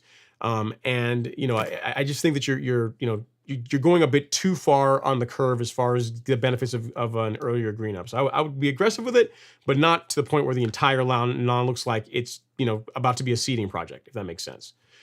So you didn't hurt anything, Dalvin. If you already did it, it sounds like you did. I mean, because I know how you are, I know how you roll. If you already did it, you didn't hurt anything. The lawn's going to green up. It'll be just fine. And, you know, what'll happen is if I can, maybe after karate, I'll see if I can get over to the Real Rollers Turf Park and I'll take some video of how it looks this weekend, because that video is from last week. You can see how those areas look this week. So if you guys are interested in that, I will do a quick YouTube story and show you guys what it looks like tomorrow if I can get over there and just do a quick video. Say, hey, this is what it looks like now. So there you go. Okay, so we got some other folks here we got Shauna in the live stream on the Instagram. We got Jason Clow here on the gram. What's going on, guys and gals? Thanks for coming to hang out. Appreciate you. And then next up is Mr. Clayton Wilson. He says, happy Friday, Ron. I scalped the lawn last week. Green Fuzz is coming in and the Turfplex has just arrived. Is it too soon to begin the stress blend and spraying Turfplex in Peachtree City? So if it were me, I would give it, you know, I don't have pictures of your lawn, but if your lawn looks like, do I have my video? Can I find it again? If your lawn looks like that, where there's the Green Fuzz is coming in. If most of your lawn looks like how that looks, a bit too early. Give it another week or two. Hang on, I got this off too soon. If most of your lawn looks like that, too early. Wait a bit longer. If most of your lawn looks like this, then by all means, go ahead and throw out your stress blend and go to town. By all means, go to town. What you can do as far as the liquid fertilizer is you could use Turfplex, right? Because Turfplex at the rate that I recommend is only 1/10 of a pound of nitrogen, so it's not very much. If you're just spraying Turfplex by itself, that is something you can do now if you're starting to see the green fuzz come in, because again, you're just putting down 1/10 of a pound of nitrogen. You're not putting out that much. But as far as putting out the granular as well, so you're really starting to really ramp up the nutrient levels we're putting into the soil, I would wait another week or two. Let it green up a bit more, and then you can introduce your stress blend, and then get on your program where you're spraying your liquids every couple of weeks. It's not that far off. If you need to scratch that itch, get out there this weekend, go ahead and spray your Turfplex, and that will be just fine. But I would give it a little bit longer before I started introducing the granular as well, if it were me. That's what I would recommend. But good job on getting your scalp done. Your lawn is going to love you for it. Next up, we got here Dwayne's World, party time. Excellent. He says, hey, Ron, happy Friday. Hope all is well. I did my final scalp to kick off spring. The TrueCut C25 is an absolute beast. Yeah, the thing is, for scalping, I am a fan of chain-driven mowers because they tend to handle, like scalping is, again, it's pretty hard on the equipment. And, if you have any of the belt-driven mowers that, especially the ones, if the belt isn't like a cogged belt, there's not like teeth on the belt, you tend to start having the belt start to slip because, again, scalping is really hard on mowers, where if you have like a chain-driven mower like the TrueCut, it tends to do a good job. Granted, the TrueCut does have a clutch in it, but still, it tends to handle scalping better than a belt-driven mower. So yeah, good job, Dwayne, getting your scalp done. Good stuff. Your lawn will thank you for it. You will green up sooner. Tons of benefits. Outside of the greening up, another benefit of scalping is a question that I got on a YouTube on last week's live stream, I believe it was. They said, do you just scalp just to get the lawn greener? Because it seems like a lot of work just for that purpose, which it is. But also, you're getting rid of a lot of the thatch that's in the lawn, which is helpful because that helps reduce the chances for disease problems, because you're not having this layer of thatch. The best thing is, it's its own thing, of thatch in the lawn, where a lot of water just sits there and just hangs out and becomes spongy, which is a very good breeding ground for disease if it happens to get introduced into your lawn. So there's other benefits to scalping other than just, hey, I'm dominating my neighbor, my lawn's greener than theirs faster. Like there's actually some health benefits to it outside of that. So that's another reason why I am a big fan of doing it. It's a lot of work, but it's worth doing. All right, so we have another super chat, a couple more here. Let me get down and grab those really quick. We got Kevin Williams with a super sticker. Thank you so much, Kevin. A pair character doing the classic mic drop. And then Ben Raham's up next with another super chat saying, watch the live stream on phone and the big screen. Like it's twice. It's free. Thanks, Ron and LG. Cheers. I appreciate that, Ben. Thanks for the support. I guess that definitely helps with views, right? I guess you're watching it on two different platforms. Although me on a big screen TV, I apologize. I mean, having all this up on your screen, that's on the phones okay, but on a big screen, too much. Maybe too much, right? All right, next up, we have, let me see if I can find out where I left off. Next up, we have Latanja. I believe it's Latanja's up next. Yeah, she says, hello, Ron and grass nerds. Okay, it's kind of harsh. Says, Ron, the critters were dead. Not sure if it was the raid or the Micronutrients Green Pest Control. I will put out the Acelepryn this weekend. Yeah, so Latanja, I did get an answer for your question as far as the pest control against the tent caterpillars. The formulator for the product got back to me because that's not specifically on the label. So I want to ask them, hey, will this kill tent caterpillars? And they said yes, as long as you're using it at a higher rate. So what you'll notice on the label is there's a fairly broad range. If you're putting it down or you're mixing it at 8 ounces per gallon, so 8 ounces of the pest control, so 8 ounces of this with a gallon of water, and you're spraying the tent caterpillars for that will control them. Or you can use a Acelepryn. Acelepryn is gonna smoke them out too. But yes, the Micronutrients Green Pest Control will also take care of those as well. I got confirmation from the formulator on that here this afternoon. So good. But yeah, so the pest control likely did it. But if you want to also, spray some Acelepryn to get rid of like any larvae or anything that might be left there, that's a good option, because you don't want. I mean, your flowers look nice. I mean, I don't have flowers, but the ones that you sent me in the picture, they look pretty nice. And I sure you don't want the caterpillars to be out there eating them up, right? So she also follows up and says, I prune the affected branches and bag them and put them in the trash. Question: can I do a soil test with the wet soil, or should I let it dry out? So, I mean, it doesn't have to be like parched dry, but I would say, let's say you got it rained today. if you want to do a soil test tomorrow, that should be absolutely fine. You know what I mean? So I would not go out and go pull cores like immediately right after a heavy rainfall. But the next day, if once the soil is, or the ground is dry enough that you can walk on it and not, a good test. Well, how about this? If you can walk on your lawn in socks and your socks not get all soaked up and like damp, like your socks don't physically get wet from walking in the lawn in socks, then it's dry enough to pull cores. If you're walking on it after rain and your feet are soaked afterwards, then let it dry out a bit more. So you can use that as like a test to be able to say, because if I say wait till it's dry, like how dry is dry enough? So if your socks don't get full of water, then it's dry enough to go out and pull cores. So good question. That is a good one. I believe the guys at My Soil or Soil Lab also addressed that. They had a question on that on their shorts. They talked about that as well. So if you guys are looking, like, if you really want to geek out on soil testing and what works, what doesn't work, and like like a lot of trial to show like what like the stuff that we put in our lawns, what effect it has, check out the Soil Lab YouTube channel. It's run by the guys at My Soil. It's a great channel.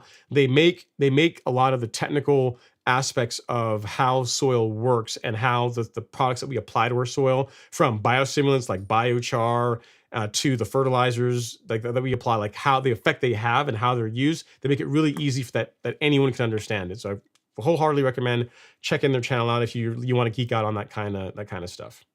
Which you should, Latanja, since you're out here in the live stream calling folks lawn nerds. As a lawn nerd, I'm sure you should go check out the Soil Lab channel. All right. Next up is Dwayne's World. He says, Ron, maybe looking at a new backpack sprayer. I like it. New toys, always fun. He says, if I do purchase the Flow Zone, do you have a link to convert the Quick Connect to a T-Jet nozzle? I do. I don't have like a link. That I can show you where to get one. Let me see if I can find it. Like Flow Zone, Flow Zone actually carries one, I believe. I can find it right there. There it is, right shown. Okay, this is what you're looking for is this guy, Dwayne. So this is what you need. This adapter is what you need to take the Quick Connect and, basically convert it to where you can use traditional fittings in there. So like the T-Jet nozzles. So, you have this $15, and then I believe it comes with a spray tip. It is not, you can see it comes with a fan type tip, but I don't believe, is it a T-Jet? I'm not sure if it's a T-Jet. I think it's just it's not a T-Jet branded tip. So, but yeah, you're gonna need one of these, and I'll put the link here in the chat for you, so where you can go pick that up, Dwayne, because you're gonna want one of those to make the most out of your Flow Zone. So Dwayne's World adapter link. There you go. And apologies for the spelling error, for the typo, but that should work. That should get you what you need. So yeah, get that, and then get yourself a set of spray tips. And for the tips that I'd recommend, I'm gonna send you links for both of them.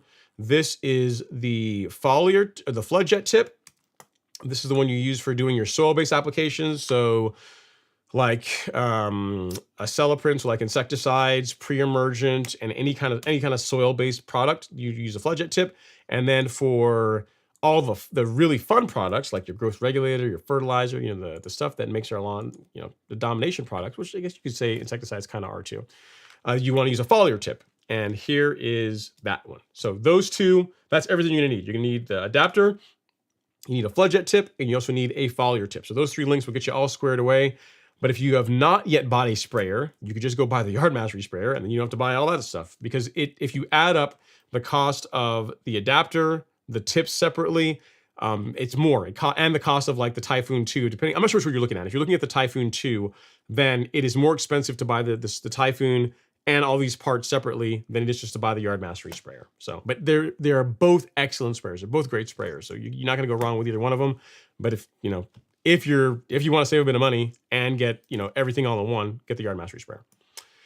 All right, next up is Trojan Dave. Trin Dave. I remember you from last season. I used to call you that. I usually think you were from Trinidad, but I think the Tree JN is for Trojan. Trojan Dave.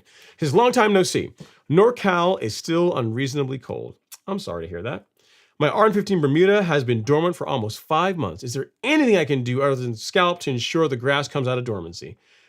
No, not really. I mean, you can scalp it once you get closer to the time of, you're in NorCal. I'm not sure how far north you are, but it's going to be a factor of sunlight and heat, mainly sunlight. As the days get longer, Bermuda will begin to wake up. Scalping will help accelerate that some, but it's not like there's anything else you can do other than scalping to try and force the lawn to wake up. You know what I mean? So it's just a time thing, Trojan Dave.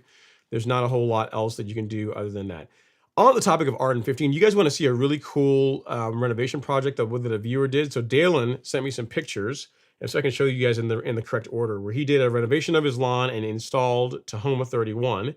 So this is some of the prep work he was doing, and you can see here. Next up, well, that's with it dormant, but this is you can see all the work, all the work that goes into getting it all ready, getting it graded to start putting down the sod. You see, you got it all smooth, all ready to go. All the sod is waiting to go in. And then this previous link I think I showed here, that is with the sod already in and established. That's it with him with that all down. And then this is how it looked at the end of last season. Pretty baller. Looks really nice. Nice color. Looks awesome. Very, very cool. Very cool stuff. So yeah, looks like a lot of fun. Jalen, looks like a fun project. So keep us posted as far as how it does and how the lawn progresses this year. How it does. So it's a good stuff. Thanks for sending the pictures. You sent them to me, so I said I would show them on the show, and I did. Man, my word. All right, next up is Albert Huho says, "Hey Ron, I'm from the Northeast, and this may be a bit off topic. How can I get rid of moles and voles? They've already started burrowing. So voles, I don't know if there's really a poison or anything like that for voles that I'm aware of. For moles, there's what works best is a multi-pronged approach. So you can eliminate their food source. So moles like to eat grubs. I don't know if voles do. Voles might eat grubs too, but I know moles definitely do. So moles like to eat grubs. So if you use an insecticide like a celiprin, like I can show you right here, something like this. This will help reduce the insect population, like the grub population within your soil. You got the granular or the liquid. Either one of these guys will do the trick.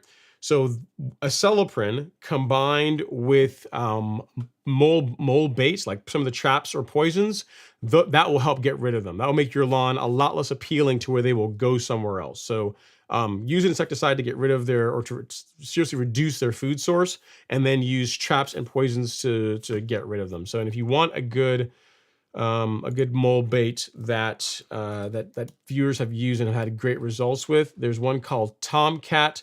There's also one called Talprid, Talprid.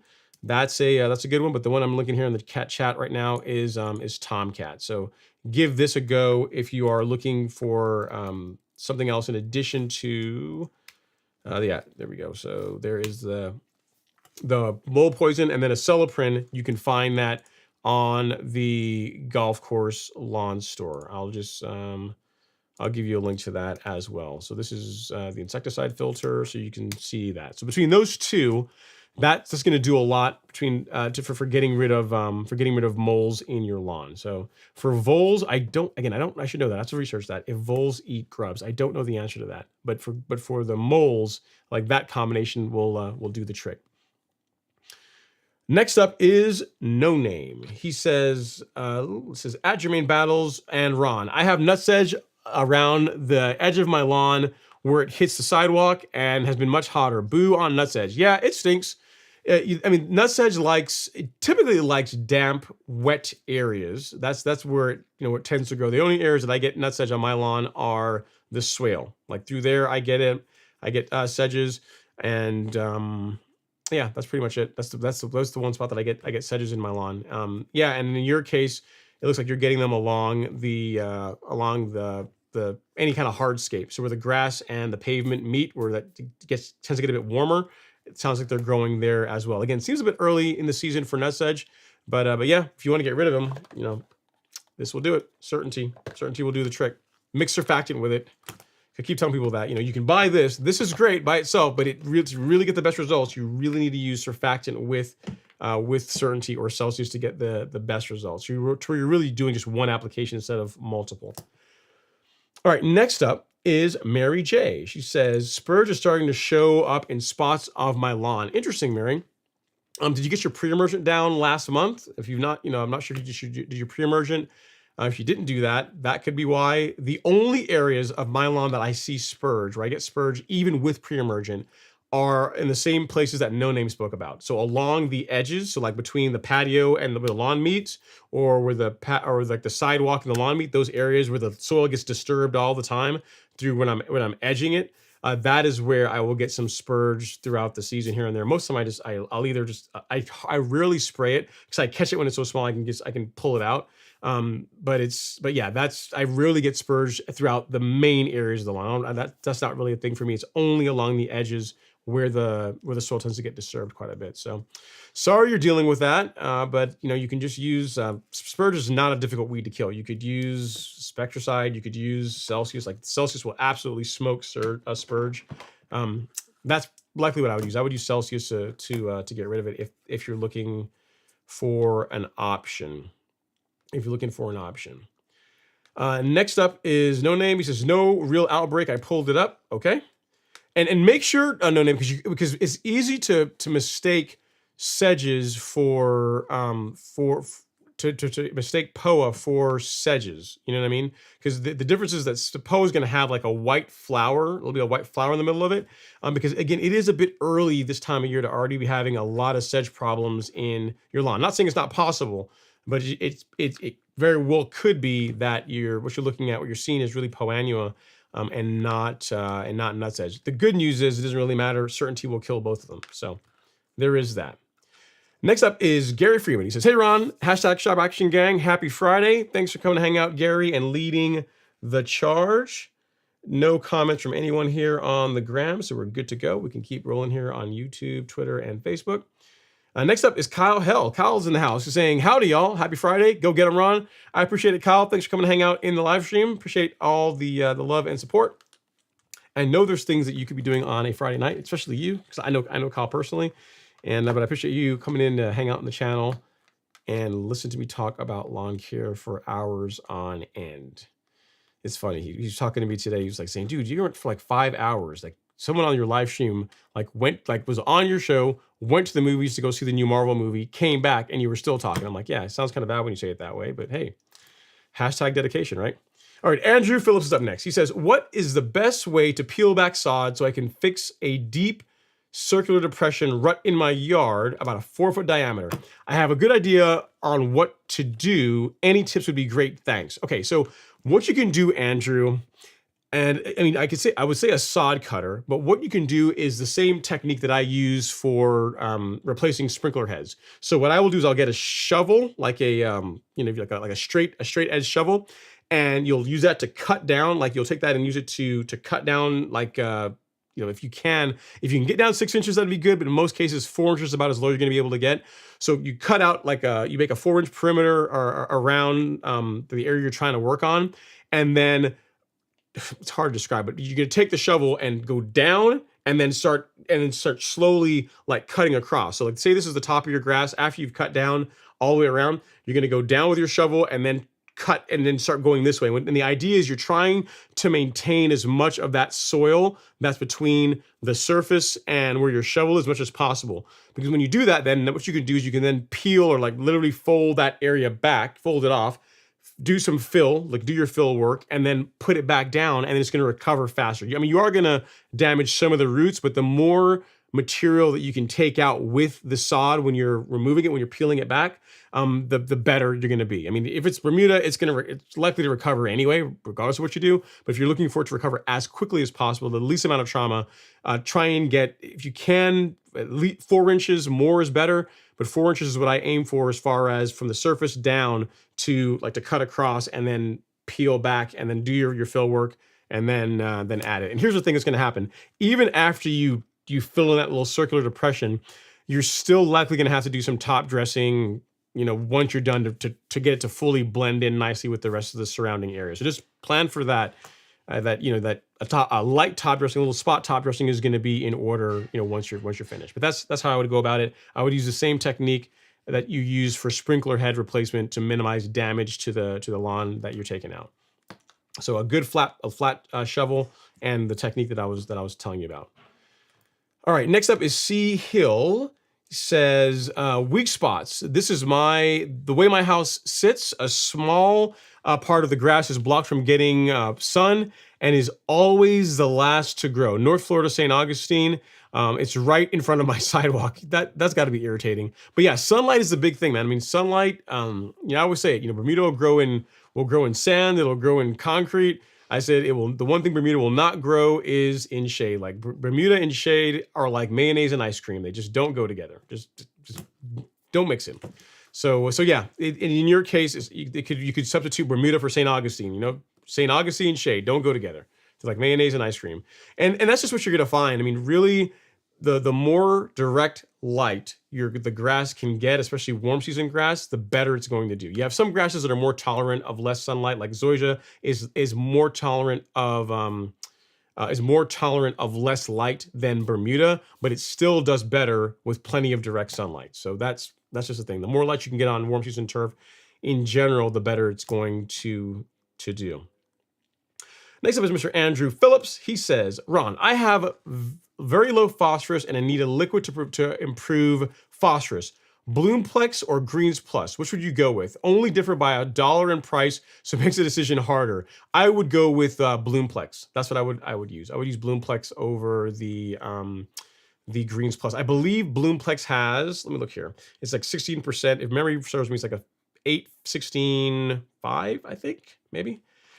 If memory serves, let's see here. So you go to shop, go to fertilizer, and then you look at Bloomplex. Where are you? Yeah, so it's an 8-16-5. So as far as the amount of phosphorus you're putting in 16% phosphorus. So this is a great option in comparison to the Greens Plus, which is a 4% phosphorus. So in your case, where your phosphorus is low, price aside, Bloomplex is a better choice. Bloomplex is a better choice because you're talking about 4 times the amount of phosphorus versus the Greens Plus product. So for me, I would say Bloomplex, final answer.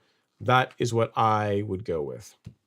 That is what I would go with. If you're looking to get a little extra phosphorus, so you got Bloomplex, mix some NutriKelp in there as well, because NutriKelp, it's not a ton, but you get 1% phosphorus as well, with your NutriKelp, as well as adding micronized carbon and kelp and all the benefits that go along with that. So you can mix this and Bloomplex and have a grand old time. But of these two, if a phosphorus deficiency is the primary problem you're trying to correct, Bloomplex hands down is what I would go with over the Greens Plus. So hope that helps.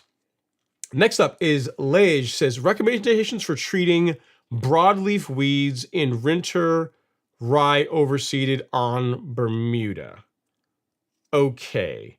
So you're saying, so you have broadleaf weeds in so it's a Bermuda lawn, it's overseeded with ryegrass, and you got broadleaf weeds in it. So here's the thing, Lej. We're getting to the time of year where if you overseeded your Bermuda with ryegrass, you're going to want to get rid of it anyway, right? You don't want to, letting the ryegrass die off on its own does not typically produce a good result. You want to spray it out, you want to get rid of it. So what I would use for the broadleaves is Celsius. Celsius is a great broadleaf herbicide, and coincidentally is also great for getting rid of ryegrass. So I would use, if you have a larger property, I would get the 10 ounce, this guy. Or if you have a smaller property, you could go with a couple of the single-use packets of these. So there you guys on Instagram, you guys can see that. A couple of these, mix it with, so the rate I like is one of these with 2 gallons of water, along with some surfactant. That will take care of the broadleaves in your lawn, and it will also get rid of the ryegrass, the ryegrass you did for your overseed, which you want to do to give Bermuda the best opportunity to do its best during this season. Don't let the ryegrass just kind of hang around, which is, this is part of the challenge. It's funny. I got an email from a viewer, because we talked about this, a little bit of a segue, but I got an email from a viewer that there's this trend that was started about doing, it's called Bloomuda, where you take ryegrass and you mix it with Bermuda grass and you keep them both in your lawn year round. And it's just, in my opinion, he was asking me here's the problem. He had lots of poa annua in his lawn, right? Tons of poa in his lawn.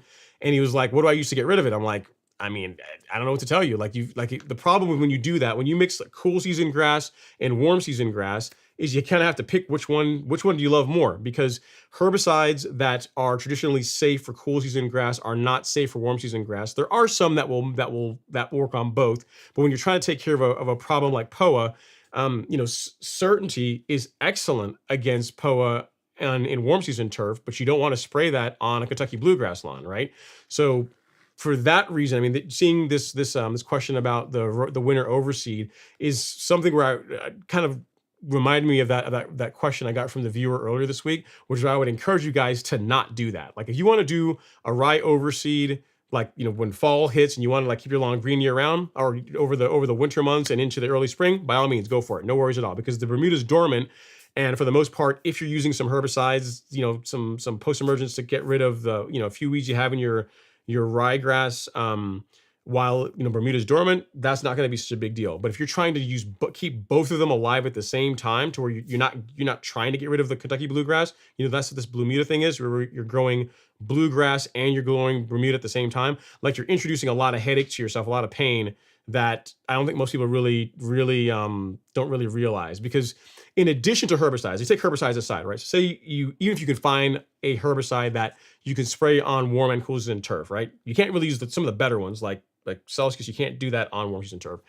If you think about the problem of like plant growth regulator, the rate of Primo Max for Bermuda is quite a bit lower than the rate for Kentucky bluegrass, right? So the rate that you use on ryegrass and Kentucky bluegrass for Primo is quite a bit higher than the rate that you would use for Bermuda. So if you have this lawn that's this hodgepodge, just this blend of ryegrass of Kentucky bluegrass and Bermuda, which rate do you use? Like what's the correct rate? You know what I mean? Because you can't, like, you're going to be either under applying for one grass type or over applying for another grass type. So I say if you're going to do the whole overseeding thing, doing a ryegrass overseed in the fall and then getting rid of it like this time of year makes a lot of sense. But I would encourage you to not try and do like a warm season grass and a cool season grass like year round. Like you're just creating a lot of headache and work for yourself that just doesn't need to be there. So I remember that from that question that viewer sent me. It was the pictures looked like really nasty. It was filled with POA, and there's not a whole lot you can really do about it without harming the bluegrass, unfortunately.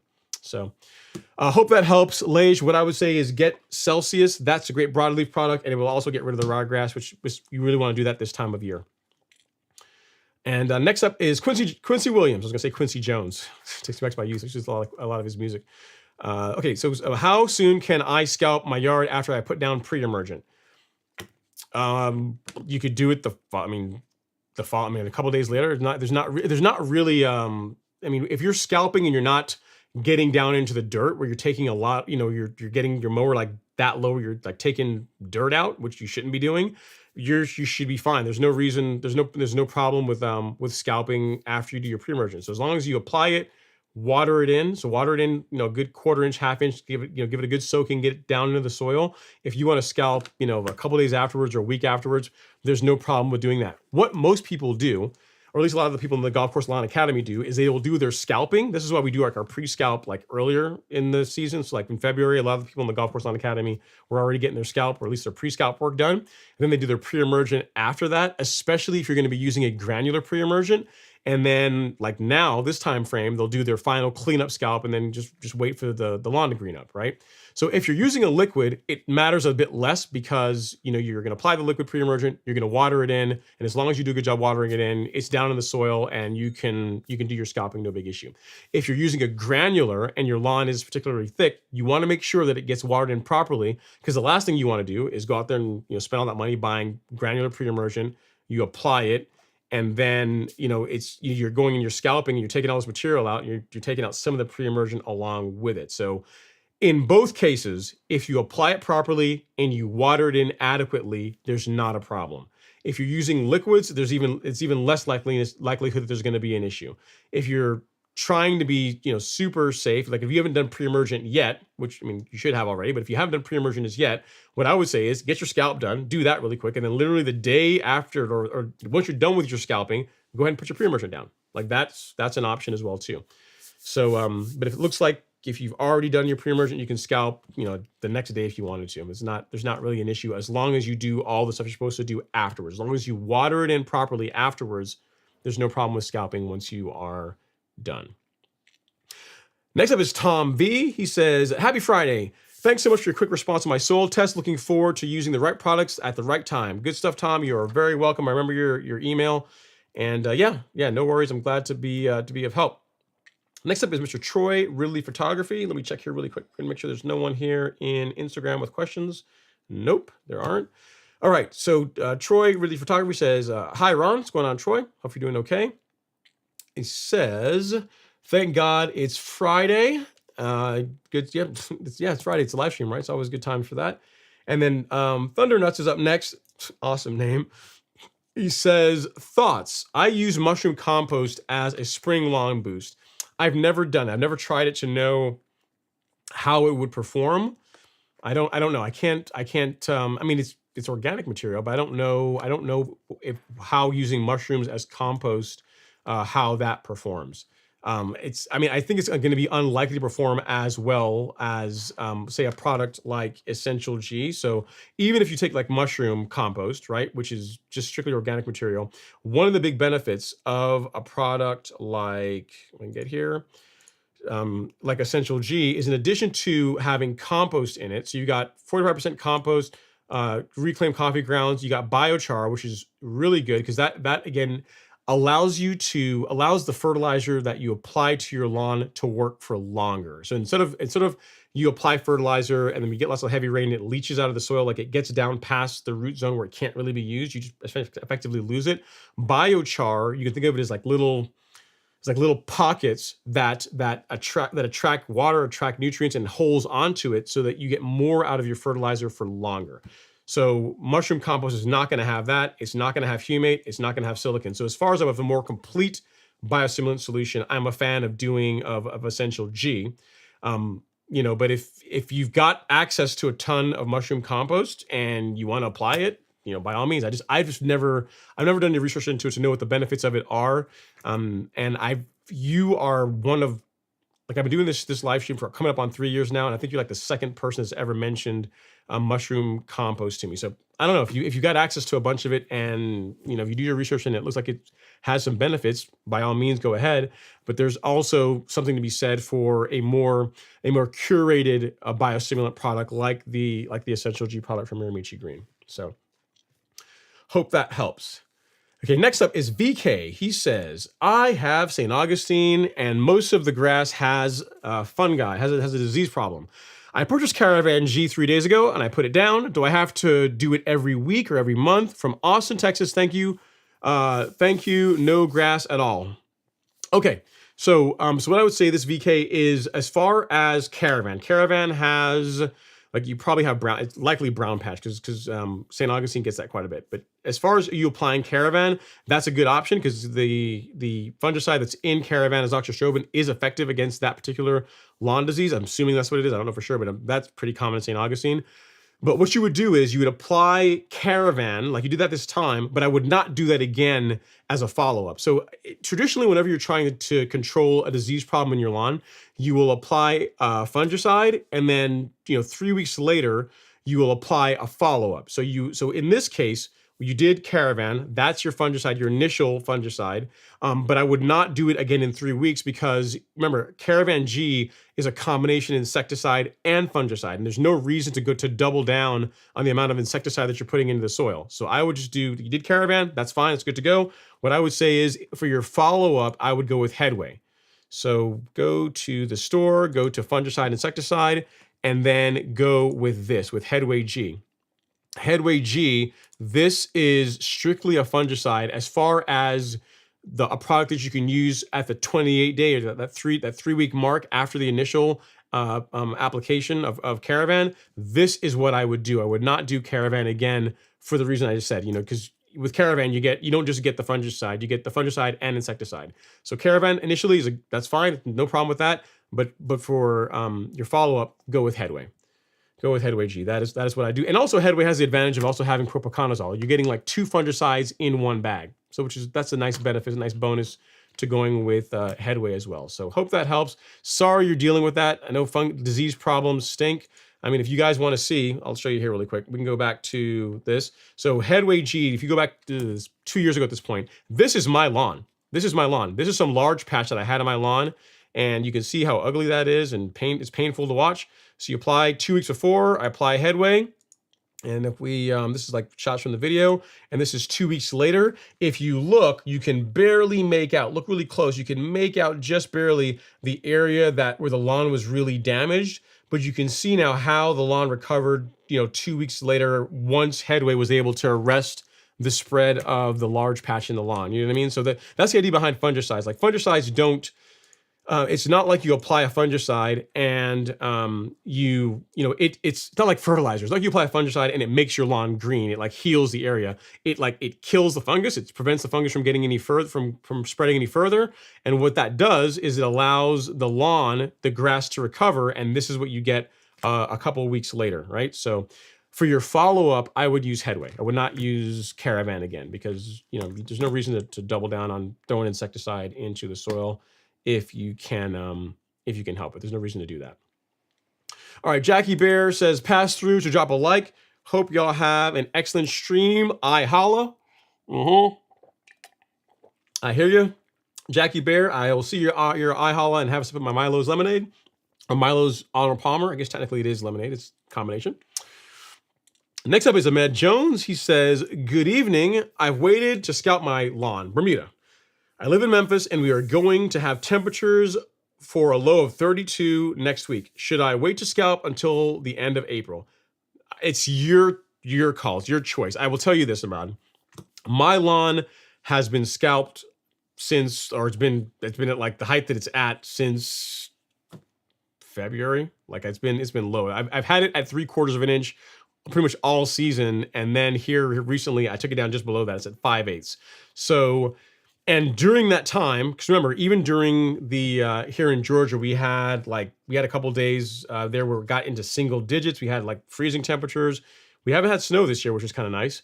But I guess what I'm trying to tell you is that if I would not let you getting some like lower temperatures here and there throughout now and when the lawn is warming up, hold you back from scalping, because it's not like it's going to be 32 degrees as an average temperature, for weeks on end. What you'll find is you'll likely have a couple of days in the week, and I can actually look up Memphis. I can look up the Memphis weather here and we can see what you're going to be dealing with.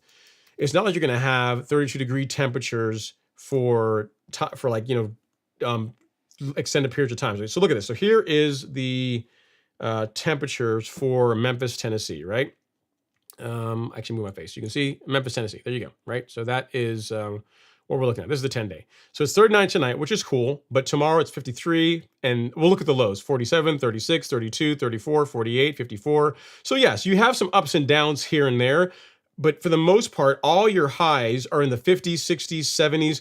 I wouldn't worry about it. I mean, I would scalp your lawn whenever you're ready to do it. Like, I would not let the fact that you're getting into cooler temps, here and there to hold you back from scalping. If you want, you can take off a little bit now. And then if you want to do even more, later on when it warms up a bit more, you can.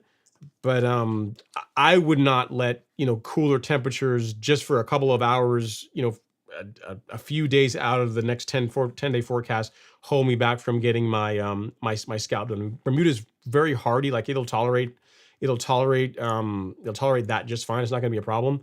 So I would say this: do your scalp whenever you're ready to do it, whenever you want to.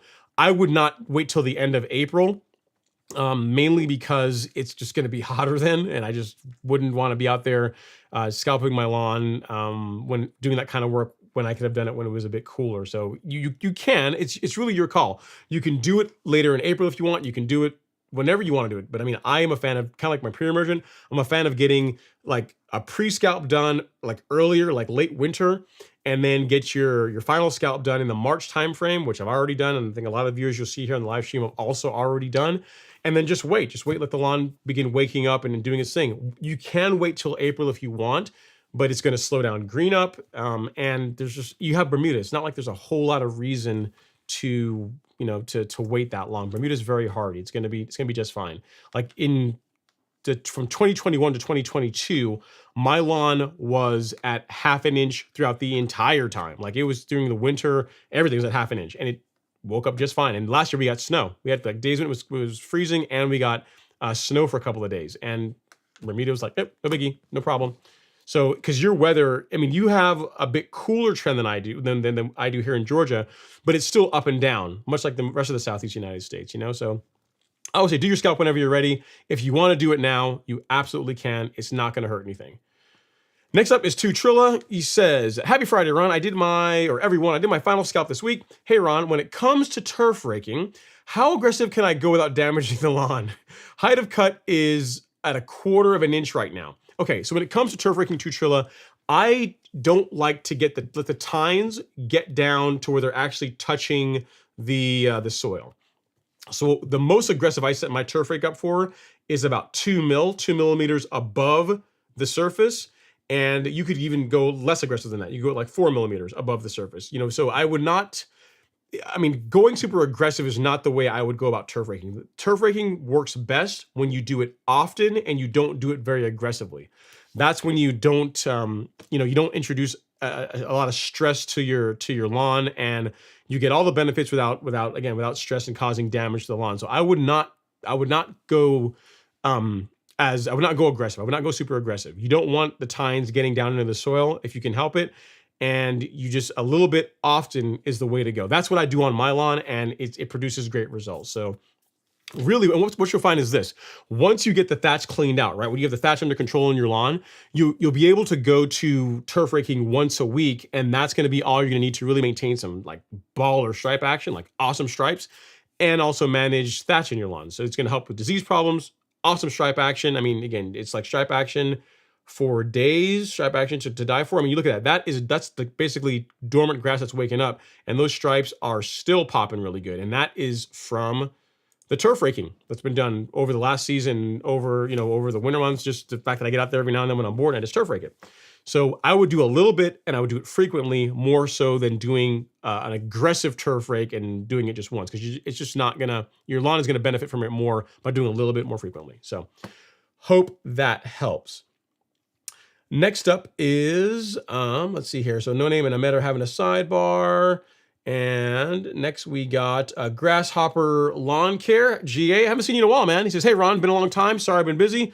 No worries. I guess if you're still into lawn care, this is a busy time of year for you. So I get it. I get it that you're busy. No worries. You're here now. So I appreciate you coming in to hang out in the live stream, which is much, much appreciated. Next up, we got Justin. Justin says, hey, Ron, big fan of your channel.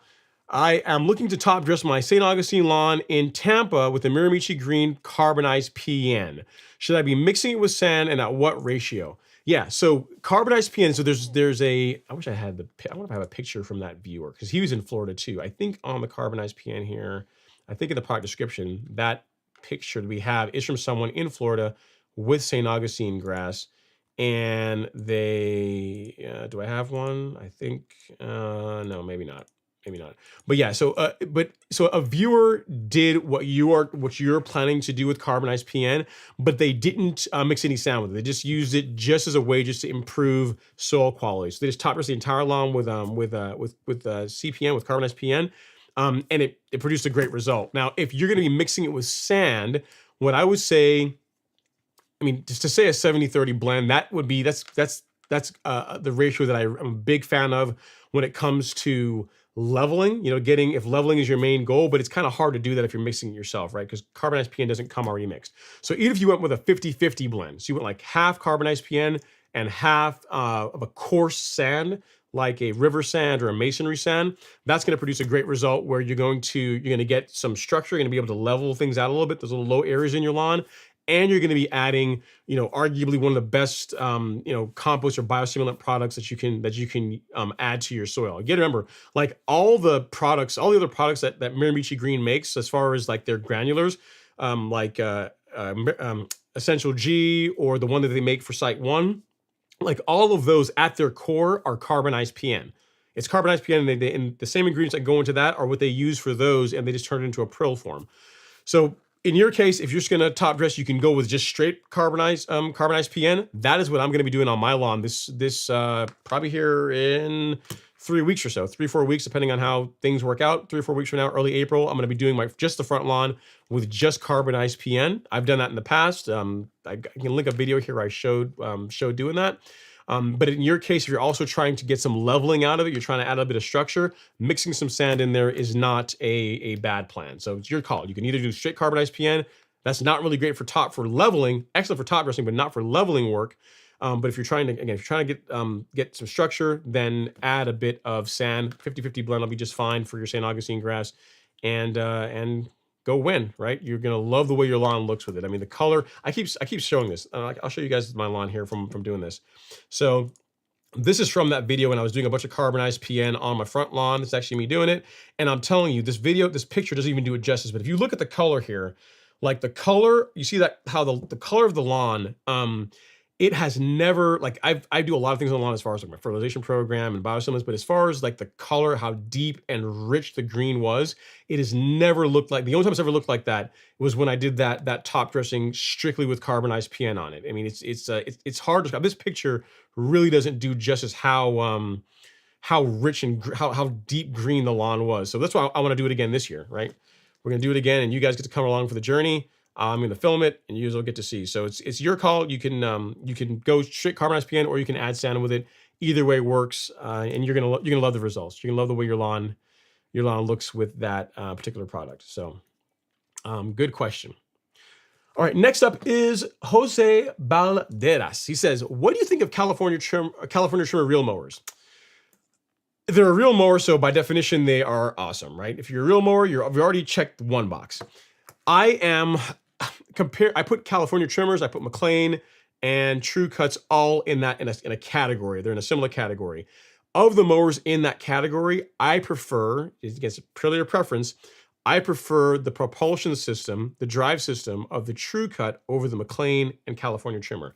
That said, there are people that have trimmers and they love them. If you go talk to Dwayne, like he's in here somewhere, Dwayne's World, like he's in the chat or in the live stream, he's got like half a dozen California trimmers. He loves them so much, he's got like a bunch of them. He's got like a stable of trimmers. So the mower, I mean, if you can get a good deal on one, or if you use it and you like it and you work with it and you decide, you know what, this is the mower for me, then by all means go with it. There's nothing wrong with that. I prefer a True Cut over trimmer McLean, but trimmer makes a good mower. As long as it's sharp, as long as it's set up properly, you can get a great result mowing your lawn with it. So hope that helps. I mean, I can't, you know, I can only tell you and give you my opinion. I'm an expert on my opinion, I'll tell you that. But as far as say that a trimmer is better than a True Cut or a True Cut's better than a trimmer, it's really down to preference. It really is a preference. Now, if you ask me, is a greens mower better than a True Cut? If the criteria that you're using to define better is a better cut, a cleaner cut, like there's better appearance, better stripes, then yes. Then some people would argue with me, but most people would agree that a greens mower will produce a better cut than a True Cut will. Between mowers though that are similar, like that are in like the same class, True Cut, trimmer, McLean, they all produce similar cuts. It's really more like what do you like about the propulsion system? What do you like about just how they operate, the ease of finding parts in your area? Like those are things that I would be focusing on more so is what I would say. So hope that helps. It's kind of a non-answer, but hopefully that gets you understanding where my thought process is as far as that particular mower. All right, so I think I got a couple of super chats here that I need to come down here and grab really quick. Let me make sure I don't miss any. So I already got Kevin's, I already got Ben's, but I thought I saw one more, and I did. So I think I got two of them. So Ben did another one. Thank you so much, Ben. Super chat. He says, time to mow, the season's here, use a rotary Toro or... Time to mow, the season's here, use a rotary Toro or Deere, drop the fert, and have a beer. Thanks, golf course lawn products are near. See everyone succeed this year. That's a cool nursery rhyme. Thanks, Ben. I'm gonna screenshot that. That's pretty cool. That's good. That's good. I like that. I dig it. Very nice. Thank you for the super chat. And next up, we have another super chat from Lord Commander. And he says, when can we come play a few holes of golf on this golf course lawn, paying tuition? Man, you can't put divots in the lawn. I mean, we can, here's the thing. You can put a mat down and you can hit like off the patio, into the, you can pitch into it. Like I'm fine with that. But as far as taking divots out, can you imagine? Oh, painful. I couldn't do it. I can't. I've hit one golf ball off my lawn. I've done it one time, and it was the area of the lawn that doesn't even green up that well. The part that's between Alex and I, the part like the area you guys hardly ever see, like it's never on video because it's like a small section. Like I hit a golf ball off with like a pitching wedge off of there one time, and I haven't done it again since because it really hurts. Taking out even a small shallow divot, so painful. I don't know how people that work on golf course, how greenskeepers, how they do it. It's like taking a piece of your soul just dies whenever you take a big chunk out of your lawn like that. Thank you for the super chat, Lord Commander. I appreciate the support. And next up is Grasshopper Lawn Care of Georgia. He says, I got my scalp done. Now we have a cold spell coming next week. Hope we don't get frost. It will be okay. It's not going to stick around for long. I would not worry about it. Nothing to worry about. It's not a big deal. It will come and it will pass, and Bermuda will do what Bermuda will do. It'll be okay. Ahmad Damra is up next. He says, on my Toro Flex 2100, I want to raise the height of cut to around 1 inch. I'm thinking of replacing my front roller with the 6-inch brackets and the rear roller with 4 shims on each side, each one for 1/4 inch. What you think?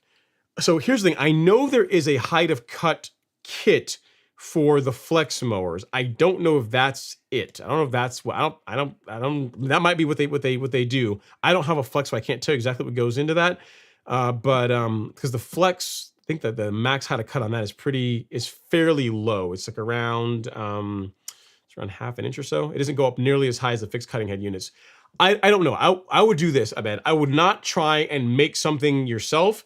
If shims are the Toro approved way of raising the height of cut, then I would do that. If there are brackets you can buy that will also help raise the height of cut, I would do that, but I would not try and make something or manufacture something yourself to raise the height of cut up, because Toro, I mean, their stuff's expensive, but the thing you're going to find by getting the genuine parts is that the tolerance is all going to be correct, and the cut, the cut quality is not going to suffer if you use genuine parts and raise it per their instructions, their procedures. I wouldn't try and just figure something out on your own, because you're probably not going to like the results. So there is a height of cut kit. I do know that. I don't know if it'll allow you to get up to 1 inch. It might, but look into that. They do make a kit that will help raise the height of cut, or raise what the upper limit of the height of cut is on the flex units. So look into that versus trying to make something yourself. That is what I would do. As far as who you can reach out to, the Toro dealer that I know of that's in the Georgia area, the one that I'm most familiar with is Jerry Pate. There probably are some other people that sell the kits or make kits, but Jerry Pate Company, they are like an official Toro dealer. And if you want to get like the official kit, that's the same one that Toro would bless, that you could get it from them. So look up Jerry Pate Company. Call, I think his name is Bruce. If you call, ask for Bruce, and he will take care of you. He might charge you double if you tell him that I sent you, but he'll make sure you get the right parts. All right, so next up is No Name. Nope, so it's No Name and Ahmed are having a sidebar.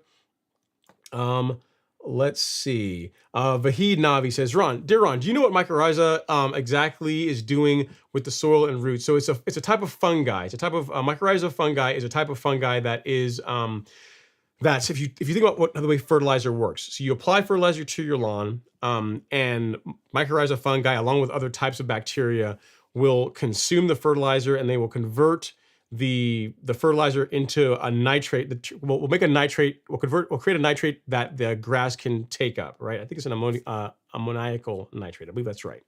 So by adding fungi, mycorrhiza, to the soil, like what you get in like the 444, like the new fertilizer from Miramichi Green, like this product, like I'll show you right here, like this, they add a mycorrhiza package to it. So it's not only that, there's other bacteria and fungi they put in there as well. I wish I could see the label here. So yeah, so they don't only do that. They do mycorrhiza fungi. They have bacillus bacteria, and there's another one, and then trichoderma. So it's 3 different ones that they add as far as like a package to help improve how well the fertilizer works. All 3 of these, the goal of adding all of these to your soil is they will take the fertilizer, they'll take the products that you're applying to that get down in the soil, they consume them, and they make them available to your grass, to the plant. So it's all about improving nutrient availability. So mycorrhiza is just one of several types of bacteria. And Miramichi, again, the mad scientists there, they don't only give you one, you got 3 different types of fungi and beneficial bacteria that go into their new fertilizer offering, the 444. So this is pretty sweet stuff. I can't wait to see the results you guys get with it. And yeah, so it's a complete product. So hope that helps answer your question, Vahid. It's a way to enhance how well your soil makes use of fertilizer, and any other products that any other nutrients that you apply to the soil that your grass needs. That's probably the easiest way of describing it. It's a good question. All right, next up is Osius Orellana. I'm not sure if I'm saying it right. Let's see here. Orellana. It says, what setting is your spray nozzle when you spray? Okay, so my spray nozzle, there's not really a setting. I'll say this. Okay, my particular sprayer, the Yard Mastery sprayer, has two settings. It has a high pressure setting and a low pressure setting. I use the low pressure setting whenever I'm spraying anything really. If I'm spraying pre-emergent, or if I'm using this tip, which is the one I most commonly use, which is for spraying like the Micronutrients Green Carbon Kit for spraying plant growth regulator, for spraying fertilizer, for spraying herbicide. Like, this is what you use for it. So this is the nozzle. This is the nozzle, or the tip rather, is probably more correct. This is the spray tip that I use. As far as I'm trying to dig into your question, trying to understand what you're saying. So as far as like the pressure that that I use, it's the lower end. It's the lower pressure setting. And probably a better question is, once you have a spray tip, how do you ensure that you are applying the product at the correct rate over the correct area, the correct square footage? That's really what I think you're trying to get to in this question. So the way to do that is by doing what's called calibrating your backpack sprayer. And you can do this with a Yard Mastery sprayer. You can do it with really any backpack sprayer. And the idea behind this process of calibrating your sprayer, is figuring out how long it takes your particular sprayer on the settings that you run your sprayer on to output 1 gallon of water over 1,000 square feet, or really how long it takes your sprayer to output a gallon of water is the most correct thing. And then based on how long it takes your sprayer to output a gallon of water, that lets you know what your walking pace needs to be to apply a gallon of water, a gallon of product mix over 1,000 square feet. Because the way you to look at this is that when you apply like certainty, right? Like the label rate for this says, one for POA annua is like 1 large scoop over 1,000 square feet. For Primo Max, it is like 1/4 of an ounce over 1,000 square feet. For Celsius, it's whatever. It's like half of 0.226 ounces over 1,000 square feet. So the way you get a good result with a sprayer, with a backpack sprayer, regardless of which brand you go with, is by knowing how long it takes your particular sprayer to put a gallon of mixture, so a gallon of water mixed with pre-emergent, a gallon mixed with herbicide, a gallon mixed with plant growth regulator, whatever you happen to be spraying, how long it takes you to spray a gallon over 1,000 square feet. Now, why a gallon? Because most products that you'll find, I mean, if you look at the label for most herbicides and fertilizers, or even growth regulator, like most of them will have a dilution rate of 1 gallon over 1,000 square feet. Now you can be more concentrated. You could do half a gallon. I don't really recommend it. You could do more than that. You could do 2 gallons over 1,000 square feet. But the way to know how long or what kind of walking pace you need to have to output 1 gallon over 1,000 square feet is by calibrating your sprayer. So the way you would do that, Osius, is you would get yourself your sprayer, you get the tip you're going to use, like say the foliar tip, something like this, right? And then you would run, actually, you know what you do? You would just watch this video and do what's in this video, because it'll explain to you how to go about figuring out how long it takes your sprayer to output 1 gallon of water. And then you would go and mark off a 20 by 50 foot section of your lawn. So just measure out, get some flags, just measure out 20 feet in one direction and 50 feet in another direction, and then put flags there, and that's 1,000 square feet. And then you just take your sprayer and you say, okay, with my sprayer, with this particular spray tip, and with just water in it, just only water, how long does it take for me to, I know it's a minute and 30 seconds, so say a minute and, so 90 seconds to cover 1,000 square feet.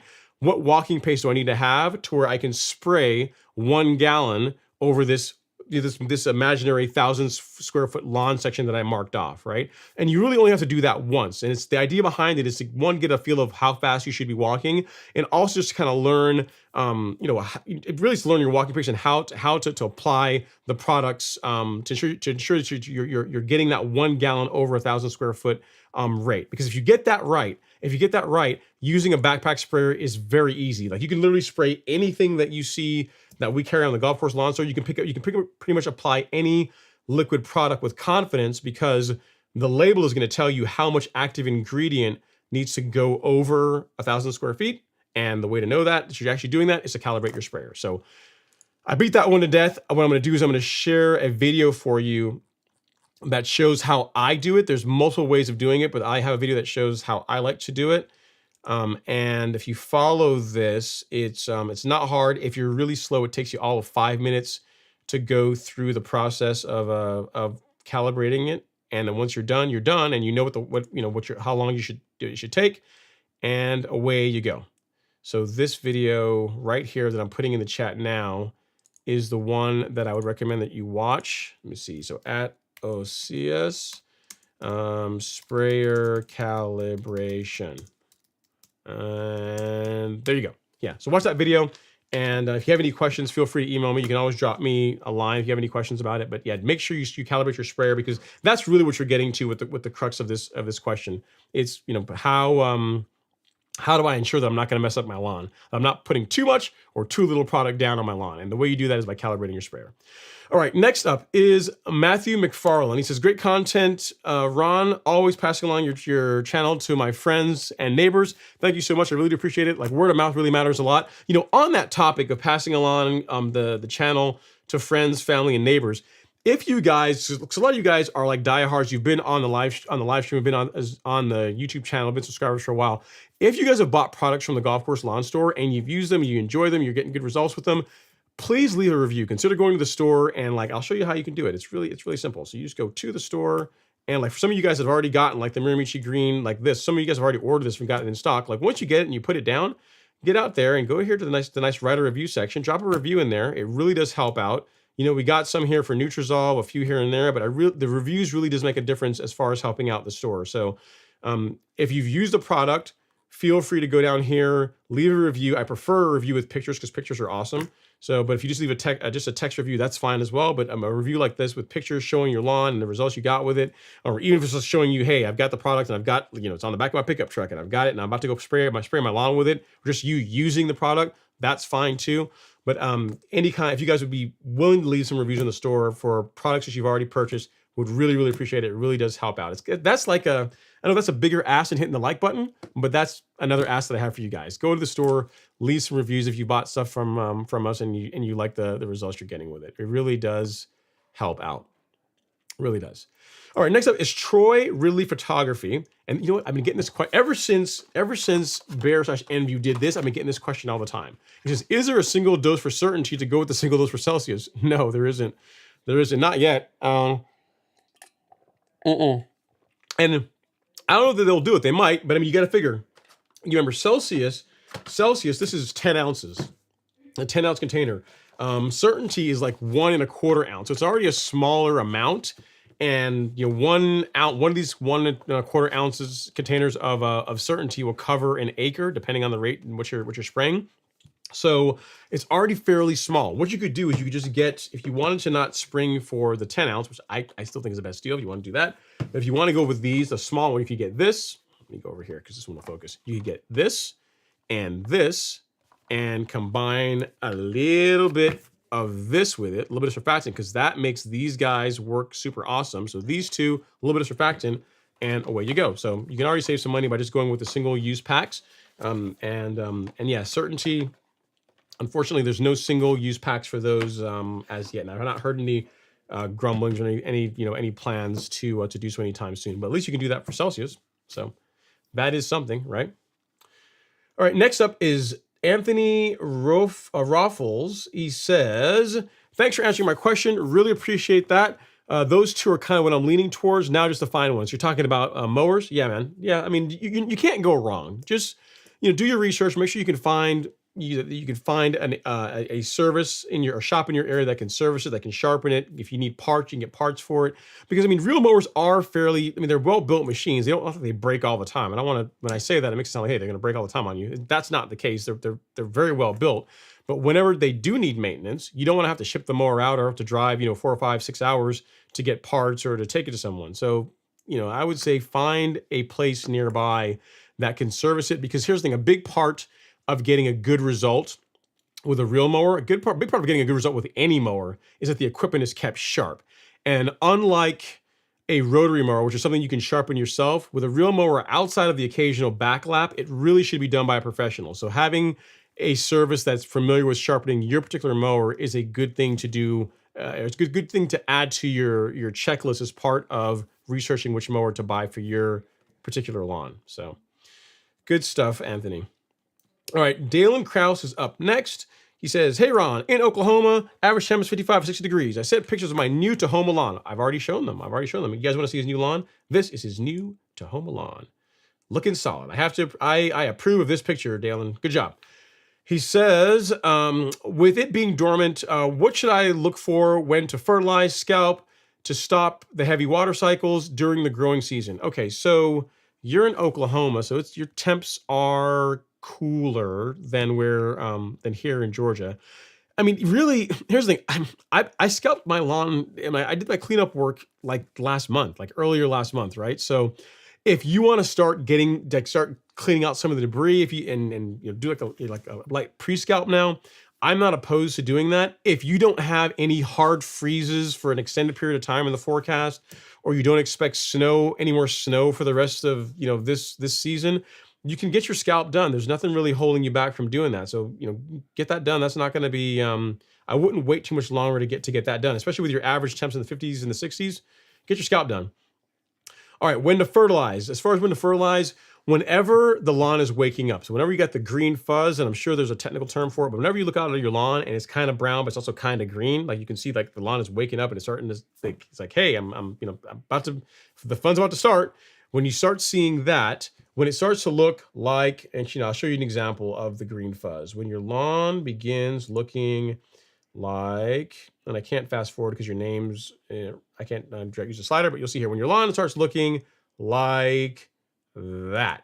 If your lawn looks like that, like overall most of your lawn looks like how that looks, then you're good to go to begin fertilizing. For your first fertilization of the season, using a fert with a bit of potassium in it is a good idea, but as always, let your soil test kit results be your guide. All right, so we covered scalping, we covered fertilization, when to stop heavy watering cycles. I mean, here's the thing. Your lawn Bermuda needs about 1 inch of water per week whenever it's actively growing, so during the growing season. Now, if it takes a heavy watering cycle for you to get 1 inch of water down and you're not getting any rainfall, then you're going to be doing, a heavy watering cycle, every week. If that's what it takes for you to have enough water on your property. So, I like heavy. It's hard to know. It's hard to know how much water heavy water cycle really represents. I can tell you Bermuda needs 1 inch or so of water per week whenever it's actively growing for it to do its best. And that can come from a combination of rainfall, hopefully, or your irrigation. So however that combination comes together, you want around 1 inch of water per week on your lawn. So that I think covers all your questions. Hope that helps. Your lawn does look awesome. Just one more time, we'll show everybody your Tahoma 31 lawn, looking pretty sweet. Must say so myself. And I think that covers it. If you need anything else, let me know. Good stuff. And you say here, another follow-up, says the root tack down better and quicker and the turf dries out faster. So is that you're talking about what you've noticed about the Tahoma 31?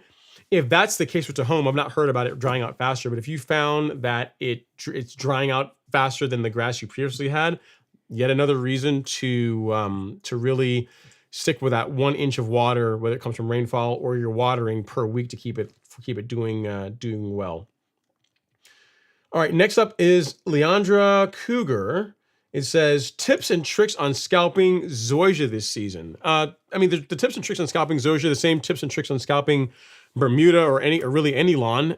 What I would tell you is if you have a rotary mower to do it, if you have a real mower and you have a rotary, use a rotary. Just less wear and tear on your more expensive piece of equipment.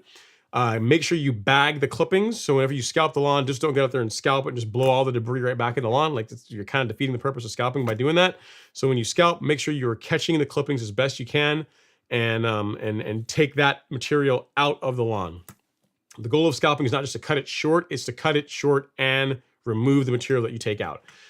Outside of that, after you scalp, if you want to put down a biostimulant like granular, like Essential G is a great time. If you want to do a liquid biostimulant like our carbon kit, Also a great time to do that. And then as your lawn begins to wake up, when it begins to, begins to start growing, then you can introduce fertilizer. And it's just, then it's just that, fertilizing and regular mowing, and you're good to go. If you've not done a soil test, I would recommend doing that, because that's going to let you know exactly what type of fertilizer is the best fit for your particular soil. And yeah, it's not rocket science. I mean, when you get into doing it, it's a lot of work. It's more work than people realize. What I would tell you is this: if your plan is to take off, if your lawn is very tall, let's say, and by not very tall, that's kind of a nebulous term. You say your lawn's at like 3 inches, yours is at 3 inches, right? And your goal is to get down to like 1 inch. I would not go from 3 inches to 1 inch in one sitting. You will hate life doing that. I would take it from 3 inches to say 2 inches in one setting, like make a pass around the lawn, get all that debris out. You can look at it, say, does it look the way I like it to look? Do I have the energy to go again? And then you can lower your mower down and take it, take more off of it. So I would step it down in phases. I would not go full tilt and try and go make a drastic change in the height of cut if you're when you're doing scalping. One, it's going to be easier on your mower as well too, and you're going to make more progress by doing it that way. You're going to get a better result, because if you try and take too much off in one go, literally you're going to make like half a pass, and you're going to have to stop to empty the catch route. You're going to make half a pass, and it's going to get full. You have to empty it. So like, just take it down multiple steps, step it down to the height that you want to get to on your scalping. And then after that, a good biostimulant application. If you're not done soil tests yet, get that done. And then after that, you just wait and get ready to enjoy the season. That is what I would recommend. Those are some tips and tricks I would give you for zoysia. All right, next up is Lord Commander. He says, I tried the self-treat route. My 2-acre property was just too much for me to keep up. I can see that 2 acres is a lot. I'm using Turf Master for basic treatment, and I spot treat areas myself now. I can see that. So you're using them to do maybe your pre-emergent or like some of the heavy lifting, and you just kind of supplement in between. There are people that do that as well. Because those services will come out, maybe 7, 8 apps a year, depending on what you pay for. And there are people that will supplement in between, like the fertilizations they do with like liquids or plant growth regulator, because like most services will not spray PGR because they don't come out often enough to do that. So like growth regulator or liquid fertilizer or your biostimulants, like the carbon kit, those are all things you can do yourself, even with a service taking care of your lawn. And if you're keeping the rates low, so if you're applying Turfplex or 901C at the rates that I recommend, you're not putting that much nitrogen into the turf. So it's not like you're going to be overdoing it based on what they're doing to the lawn. And then again, you also have the advantage of doing the biostimulants and also the plant growth regulator, which they are not doing. So I totally get it. I mean, if they're able to help, you're able to supplement their work with the things that they're not doing. It's a great plan. And you said, I put in 20 green giants as a privacy fence. Lord, I need a recovery capsule like Goku had on Namek. Okay. So I guess you did it all yourself, huh? Sounds like a lot of work. Yeah, I don't have any trees on my, well, it's not true. I have one tree. I have the Japanese maple in front, but it's not in the grass. It's like in the mulch bed. So that doesn't really count. All right, next up is Nick Brand. Says, Ron, you are the man. Thank you so much, Nick. I don't know about that. I really enjoy this though. But thank you for coming and hanging out in the live stream. I appreciate all the love and support. Next up is TK. He says, hey, Ron, I am in the state of New York with perennial rye. What can I do to ensure a quick green up in the spring? Keep in mind, I'm on a tight budget, and you want to get it to green up a little bit quicker. Okay, so what I could say then, TK, is once you're done with snow, so you're done with snow, you're done with any kind of hard freeze, if you can do a light turf raking, not dethatching, but a light turf raking to help remove like some of the thatch and debris that's in the soil that's kind of just built up over the winter months, that is something you can do that's not super expensive, and that will help the lawn green up a bit faster. Outside of that, I mean, everything else outside of that is going to require like applying products. Like it's going to be like, I would say getting a biostimulant program, like doing, I'll show you, like doing, let's go here.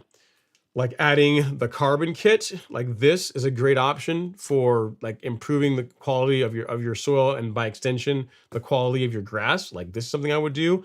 Essential G, also something that I would do. These guys, you can literally do right now if you wanted to. If you had like the carbon kit and you had Essential G, you could apply those right now if you wanted. That's something that you could do that will also help the lawn wake up, because again, you're improving the soil quality, so you're going to help the grass do better. But as far as like actual cultural practices, a turf raking is what I would say. You know, if you can get more heat and light down to the soil, to the grass, that is going to help the lawn wake up a bit sooner, and that's not that expensive to do. If you have access to a turf rake, you can buy like, I don't know, like the Sun Joes, or like there's other ones out there you can buy that are not that expensive, and they do a pretty good job. If you want to see, like, check out Daryl's channel, Fairway Bermuda. Like, get on YouTube and look up Fairway Bermuda. The video that he released, I think it was yesterday. I think it was yesterday. He was using one of those machines on his lawn. It's like a small little, it's a small little machine, and it works really well. They're not that expensive. I think you can get them for under $150. I mean, they may have gone up, but they're not expensive given the utility that they provide. So that is something I would say you can do with your ryegrass lawn. That's going to help it green up a bit sooner, and it's not going to break the bank in the process. And then outside of that, I would do biostimulants like the carbon kit or Essential G. So hope that helps. Rick James is up next. He says, thoughts on tournament ready wetting agent. I have never used it. So I can't speak to how good or bad or how well it works. It's a really cool name. And what I would say is I would check the reviews and see what kind of results people are getting with it. It's probably just fine. The wetting agent or the moisture manager that I use is one called Hydratane. So I can show you here. This moisture manager is the one that I use. So Hydratane in granular form. So not the liquids are fine too, but I prefer the granular given the size of my lawn, because the granular is not as particular about you having to water it in. So Hydratane is a great product, but the idea is to get the best results with this, you want to apply it when the lawn is already wet. So in the morning when there's dew on the lawn is a good time to do it. And then after you've applied it, you want to water it in. So a way to get around that is you can simply get this guy, the one with the hose end version of it, because that puts out a large enough volume of water that you don't have to run like an irrigation cycle after the fact. You can just use that and then you're good to go. So, and the nice thing is if you bought this like one time, then you've got the hose end device, and then you can just buy the gallons and just keep refilling this, and away you go. So this is the moisture manager that I use, Hydratane. And then another product they came up with last year called Foreplay, which is basically Hydratane, a kelp product and surfactant. And it's you can think of it as like Hydratane on steroids. So again, also comes in a gallon, and also with the hose end device for spraying it. So that's what I have experience with. They work great. I am a fan of moisture managers, especially if you live in an area where you've got water restrictions, so you can't water all the time. Hydratane or something like that is a good option for reducing how much water you need to put on the lawn to keep it looking happy. But that particular one you're talking about, tournament ready wetting agent, I don't have any direct experience with it, so I can't really speak to it. But I would look at the reviews. If a lot of people are using it and they're having good results with it, it's probably just fine. All right, so next up is No Name. He says, let's get those likes up. We have a nice crowd tonight. Let's do that, guys. We're 130 people in here. We were, a little higher earlier. But if you are sitting down and you're enjoying the show, if you guys would not mind, hit that like button. It doesn't cost anything. It's a free way to support the channel. And I would be most appreciative if you were to do so. And same thing with you guys here on the Instagram. You can do the heart thing, the like thing, whatever, whatever you use to show appreciation on Instagram. You guys can do that too. Don't think I forgot about you guys. You guys over here lurking. Make sure you guys are doing your things, your part as well to support the show. Next is Nick Brand. He says, hey Ron, could you do some sort of a stream where folks send you pictures of the problem areas of their lawn along with the little detail and location? I do some of that now. The thing is that unless I get those ahead of time, Nick, it's helpful to get those ahead of time, because I am answering questions. I'm answering questions, and I am doing some moderation. I'm doing a bit of everything. So if I had the questions that people have ahead of time, then I can, one, make sure the pictures are formatted properly so they'll show up on the stream. Because sometimes you guys send me pictures and they're like ginormous, and I need to either shrink them down, or sometimes people send me pictures, like a bunch of pictures, and they'll put them in a PDF, and I need to convert the PDF to an image. And so I'm fine with helping out with answering questions with pictures as well. But it really would be helpful if you send that ahead of time. Like send the pictures ahead of time. And that's going to allow me to, make sure that they're going to present properly on the show, and then I can answer your question. Kind of like, it's happened before. You see people that have problems in their lawn, and they email me a day or two before and they say, "Hey, I have this question. Would you mind answering on the show?" Sure. Like a question, the whole little section I did there in the beginning of the first hour where I was talking about the different application rates depending on the fertilizer combinations you're using, like that is all from a viewer request. That's all from them saying, "Hey, would you mind explaining this?" Like I typed it all out to them in this really long email explaining it. But I said, you know what? In addition to that, I'm going to talk about it on the stream because people have been asking me, and it makes it easier to only have to answer the question one time. So there you go. So yes, but if you want to email me, Nick Brand, I can absolutely get you an answer. Just email ron@golfcourseline.com, and I will do my best to help you out. All right, next up is Big Lay. Says any recommendations for Johnson grass? Ooh, does Certainty do Johnson grass? Let me look here. I don't know if Certainty is labeled for that. Let me look here really quick. If it is labeled for it's labeled for Johnson grass. It is. Let's see. Yep, it is. It is labeled for Johnson grass. So if you want to get rid of Johnson grass, let me see if there's any mention as far as application rate you should be using with that. Nope, it doesn't. So it says, 1.25 ounce rate per acre rate. So one large scoop. So yeah, I'm looking at the label here. So Certainty, let me get over here to this one, good camera. This product is labeled for Johnson grass.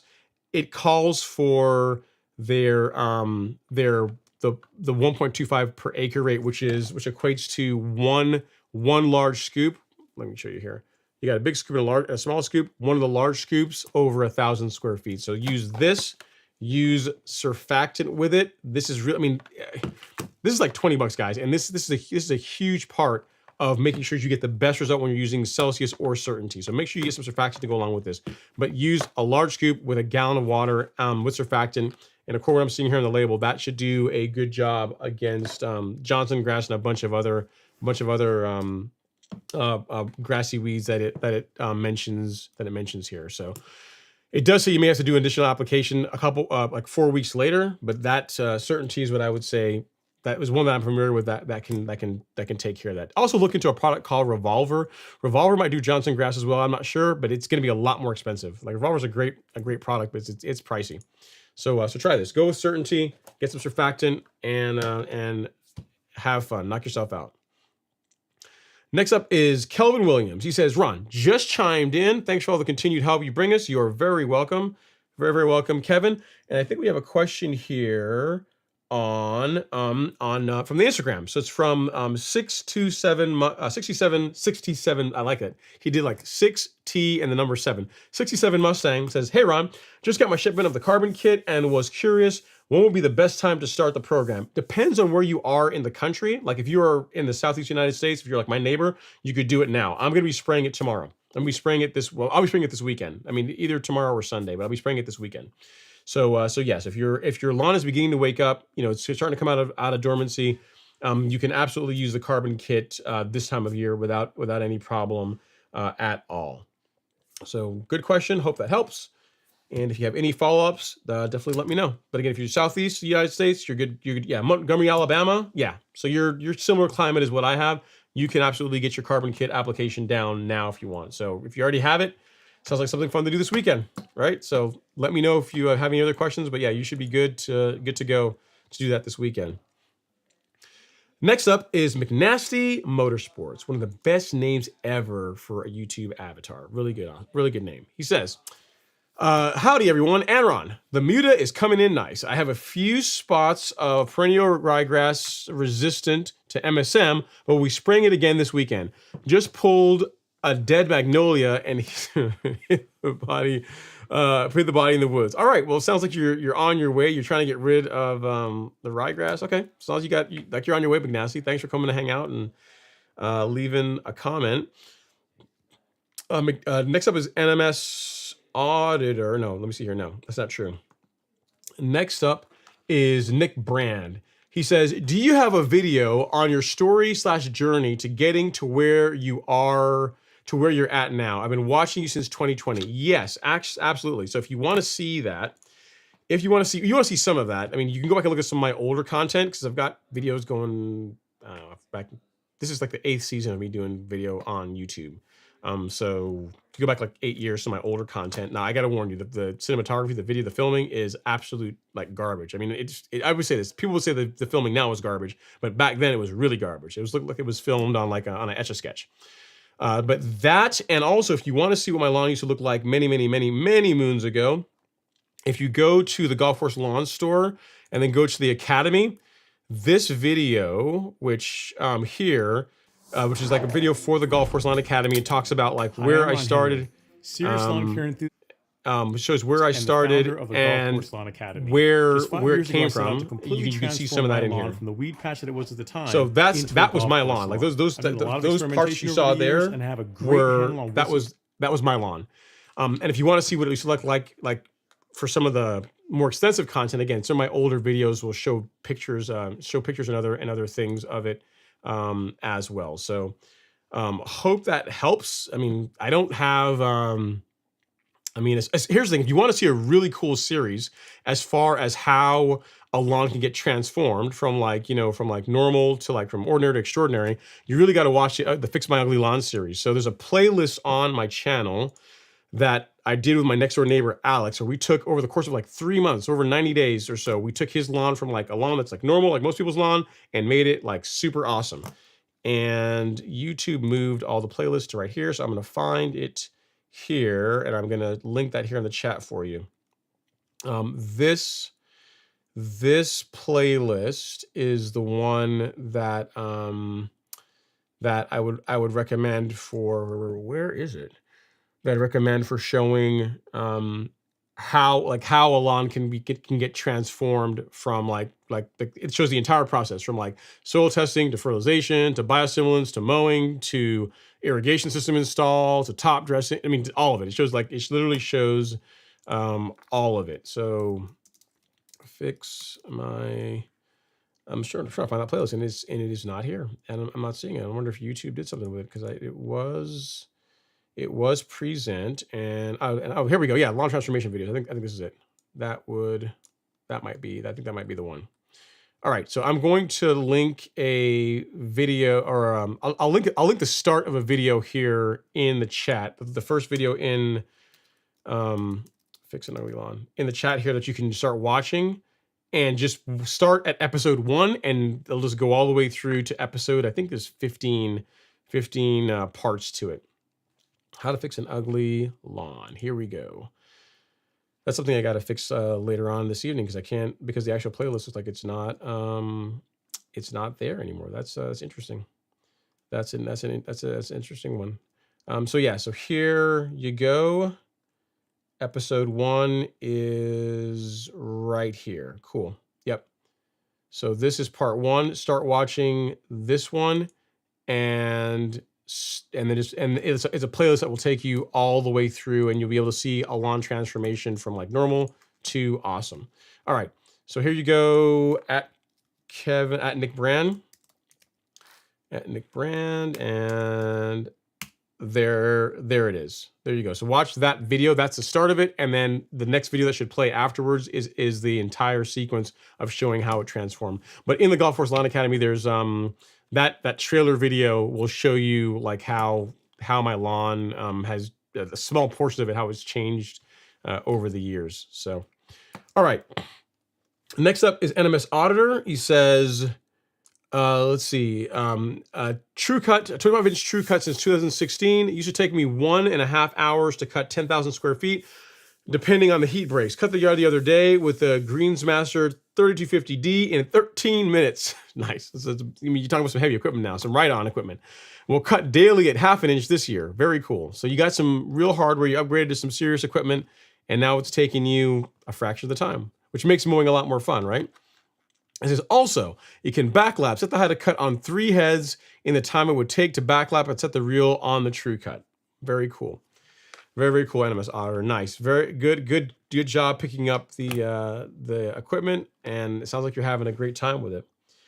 All right, next up we have 67 Mustang has a follow-up question. Says, even after an inch of rain today? Yeah, so the carbon kit 67 Mustang is, you don't have to water it in. So the idea is, as long as you're using the proper spray tips, you're using a foliar tip like this one here, like this one from T-Jet, one of those, and you spray it, you spray the lawn, spray your lawn with it, just let it dry on the lawn. You don't have to do anything. You don't have to water it in or anything like that. Like rain, like I would not, yeah, in other words, I wouldn't go out there when it's raining and do it. And the fact that you had an inch of rain today is not going to negatively affect your ability to apply the carbon kit. Like tomorrow, once it's light outside, it's dry, go out and you can spray it on your lawn, no problems at all. And you literally have to spray it, do nothing else. You don't have to water it in after application. Just spray it and forget.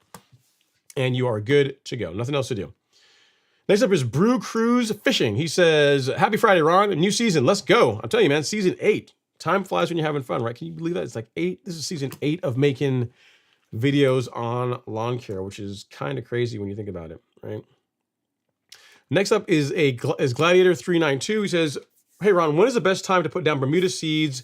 Is it Easter weekend? The best time to apply Bermuda grass seed, if you look at the label for most grass seeds, they will tell you whenever soil temps, the average soil temp is 65 degrees and trending higher.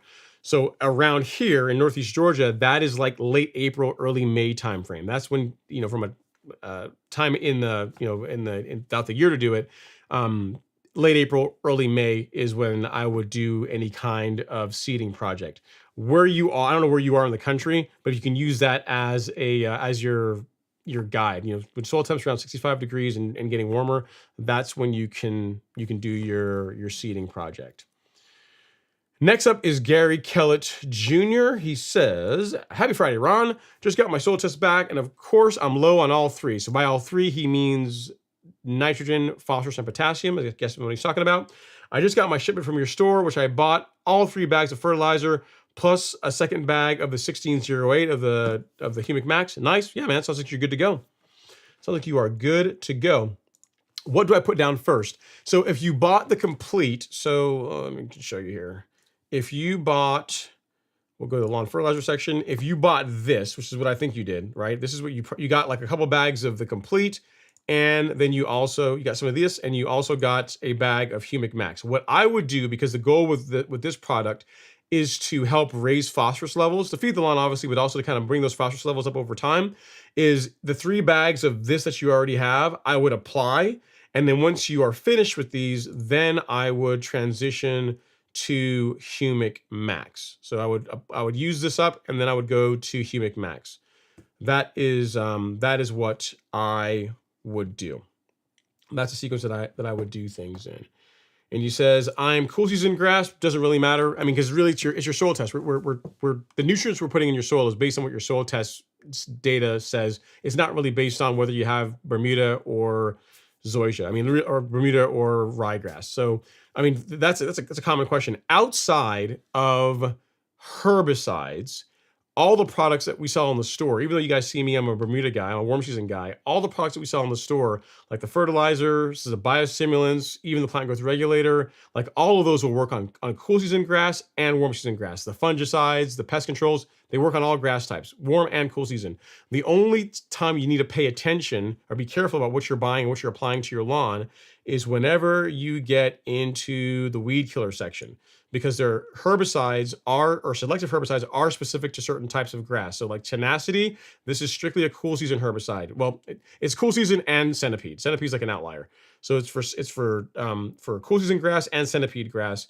These 2, Celsius and Certainty, are for warm season grass. And to make it even more clear for you, like we have 2 kits. We've got a warm season kit and a cool season kit. Like the cool season kit, the text is nice and blue and it says cool season, as you can see here, cool season grass. Tenacity, Sedgehammer, your surfactant, and marker dye. And then the warm season kit is like orange, because orange is more warm than blue is, right?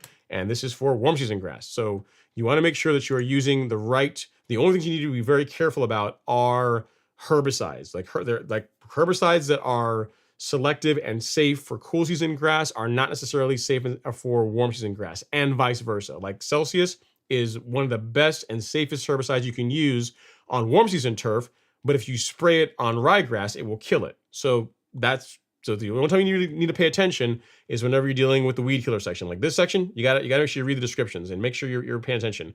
Everything here in the fertilizer section, this applies to warm and cool season grass. It loves all grass types. You're good to go on all grass types. The only modifications really you'd make are on the amount of nitrogen that your particular grass type requires. They're all fairly similar, but some grass types like Bermuda is more nitrogen hungry than say like a ryegrass or fescue. So you could back down the rates as far as how much you're putting into the lawn in those grass types, but all the products will work on all grass types. So hope that works. Hope that helps. Gary. Tyler Nelson's up next. He says, sorry, I'm late. I'm glad you're still live. I am, man. I'm still here. Still here for a while. We got a few more questions to burn through. We're probably not going to make 5 hours tonight. We'll see, though. Challenge accepted. We'll see. We're only at 3, so I feel like a slacker, right? Doug350Z says, Dwayne, I would suggest you buy 2 adapters and have a different tip on each. Yes, that's a good point. That's an excellent point, Doug. So when it comes to that tip that he was showing you, so if you have like a flow zone and you want to get one of these guys, like this quick adapter tip, this quick disconnect tip, I have 2 of them. One of them was given to me by a viewer, very generous here in Georgia. He sent one to me as a gift, so I got one that way. And then I bought my Yard Mastery, or I got more. I didn't buy my Yard Mastery. I was given a Yard Mastery sprayer, and to try out and review and give my feedback on it when they were first making them. And it comes with one. So and he is right. I have 2 of these tips, and on one of them, like the foliar tip lives on one of the quick adapters, and the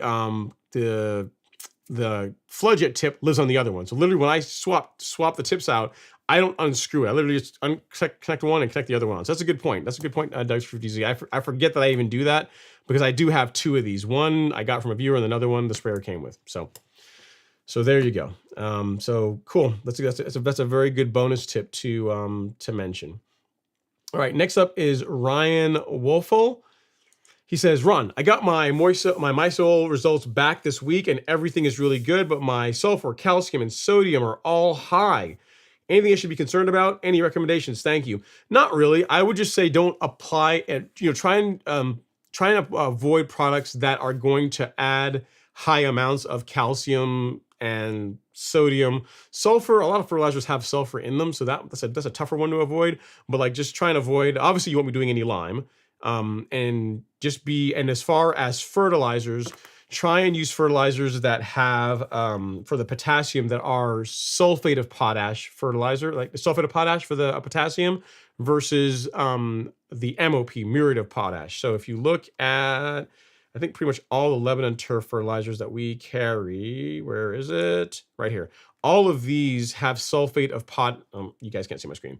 All of these have sulfate of potash for the potassium source. So these they have lower sodium than other fertilizer options that you'll find both in your big box stores and also online. So as far as like a fertilizer that's going to put less salt into your soil, any of the Lebanon fertilizers are going to fit that bill. They do all contain sulfur though, and a lot of fertilizers do contain sulfur. And then calcium.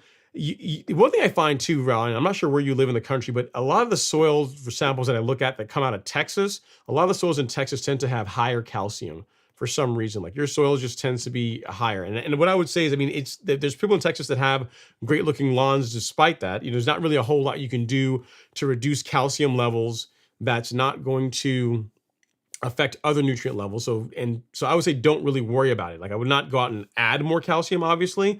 But as far as sodium, that is something you can do something about. Like just use sulfate of potash fertilizers, because that's going to put less salt into the soil. That's what I can tell you. And the rest of it, just make sure your macros are good, your micros are where they need to be, and then just mow it, and the lawn's gonna look just fine. It'll be okay. I've seen lawns that have like literally where the calcium was off the chart.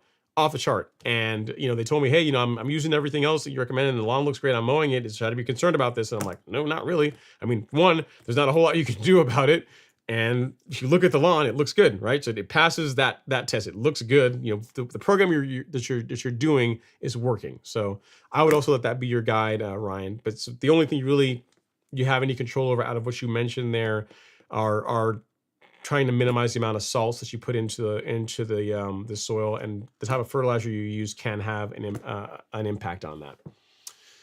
All right, next up is King Khan. He says, checking in. What's going on, everyone? Not too much, man. You know, living the dream. Sitting here talking about grass and answering questions, doing my thing.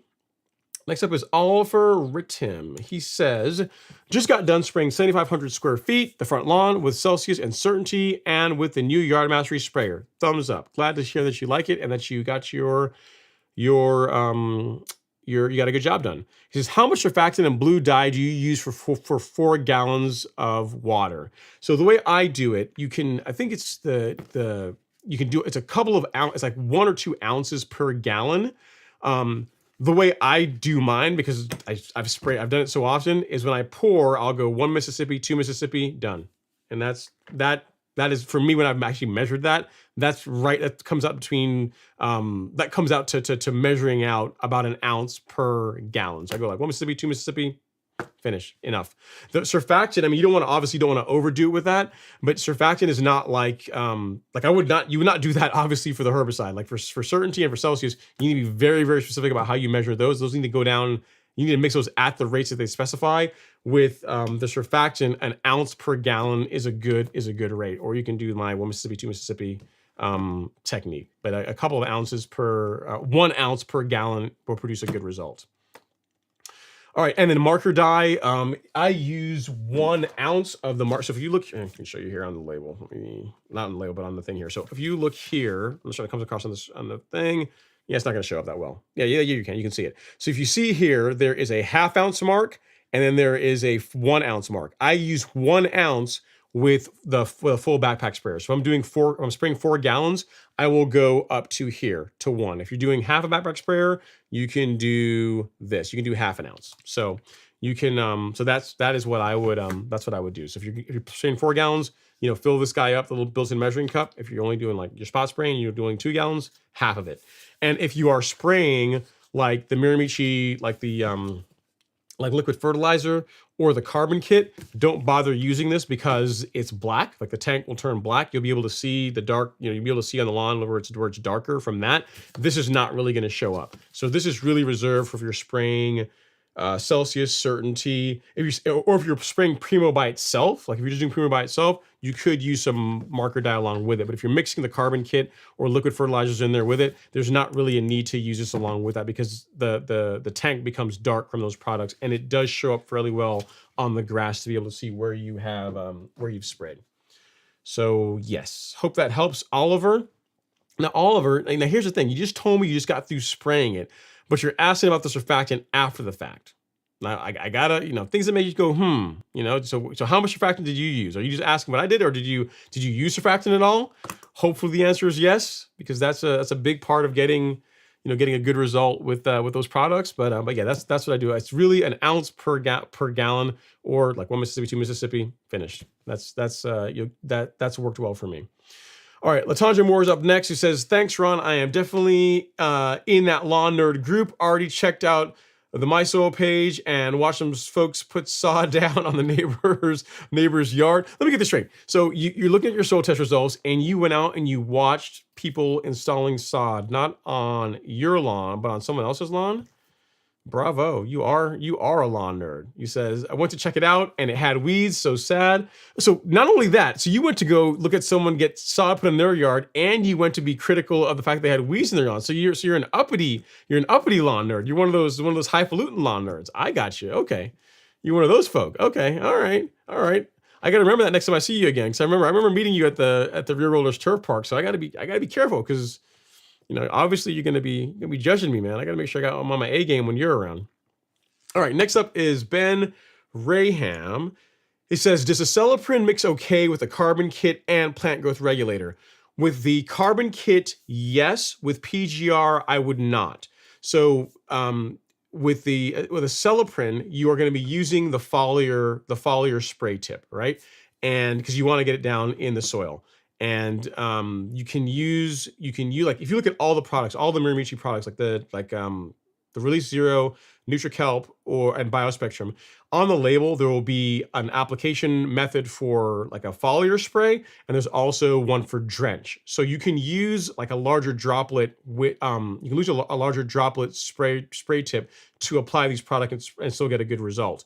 But Acelepryn, because it's really designed to get in the soil, again, depending on what you're doing. Like if you're like a good point, like I think it was Latanja that had the tent caterpillars on her shrubs. So in that case, if you're doing that, you would want to go with like a finer droplet because you're trying to spray the insects that are literally on plants or on leaves. So in that case, you could use a finer droplet. But in most cases, people are trying to apply Acelepryn to control grubs and to control soil-based insects. In that case, the flood jet tip is a better option.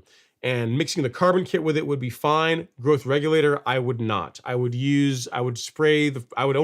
apply growth regulator with a foliar tip, because the way PGR works, you really need to make sure you get a good, nice, even coat on the leaf for it to be taken up and for you to get good regulation. I wouldn't use like even with like liquid fertilizers, you can get away with a little bit larger droplet size when it comes to liquid ferts, but like herbicides and plant growth regulator, you really need to be using a foliar tip to get the best possible result. So hope that helps. Carbon kit, Acelepryn, good. Growth regulator, I would not. I would do that separately. All right, Dimitri is up next. He says, "Hey Ron, I got my 2 packs of Celsius. Thank you. You're very welcome." He says, "Can you now do certainty?" New farmers doesn't listen to me. I could send them an email, or I could call and say, "Hey guys, if you guys did like a single dose pack of certainty, you'd probably sell a whole lot of it." And they'll be like, "Yeah, we already make it and like a 1 1/4. That's as small as it's going to be. Tough luck." That's probably what they're going to tell me.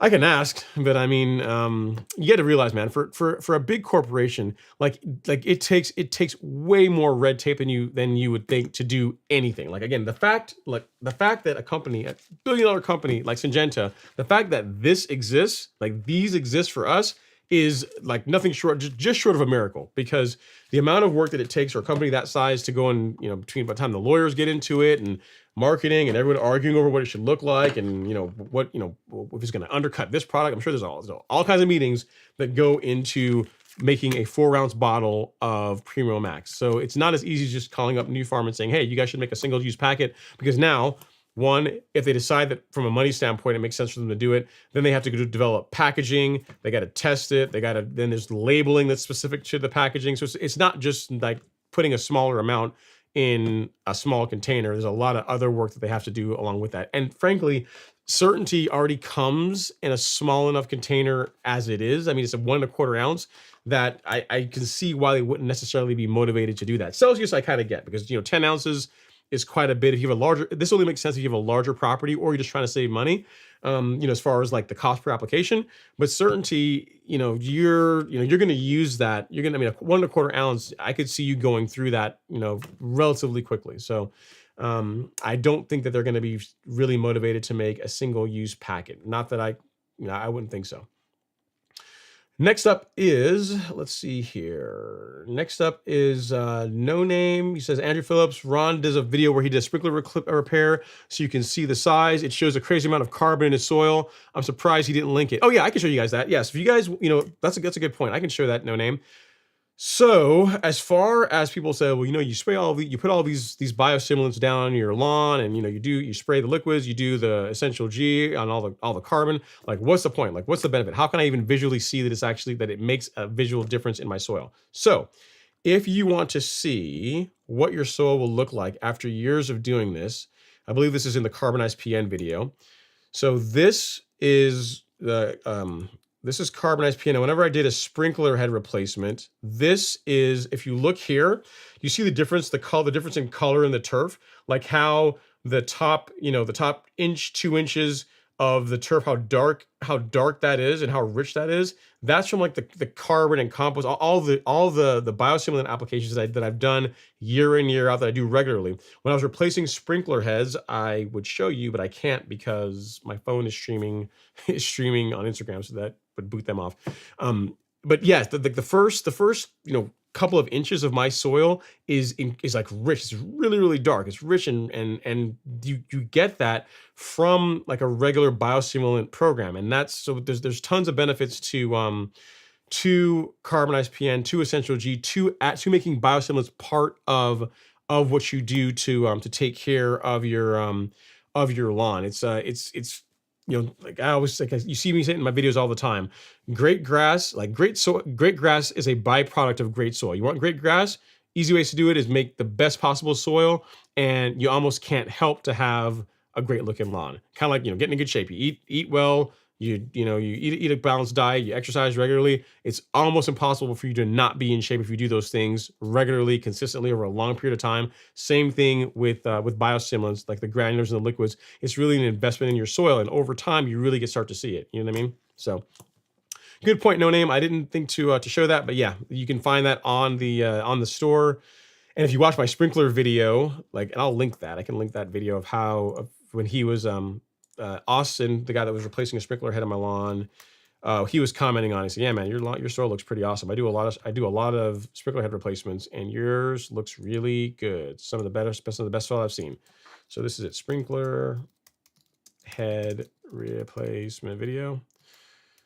There you go. And it's the second set of sprinkler heads where you see where that came from. But yeah, watch that video. It's not that long, and it's cool. You'll learn how to replace sprinkler heads, and you can see how two things you'll learn. You can see how to not mess up your lawn whenever you're replacing a sprinkler head, and then also what a soil that's been baby, that's had a lot of the good stuff given to it over a period of time, how it can look. All right, next up is No Name says, I would recommend a starter for a 12 if you need phosphorus. That's also an option too. Very good. And let's see what other questions we have here.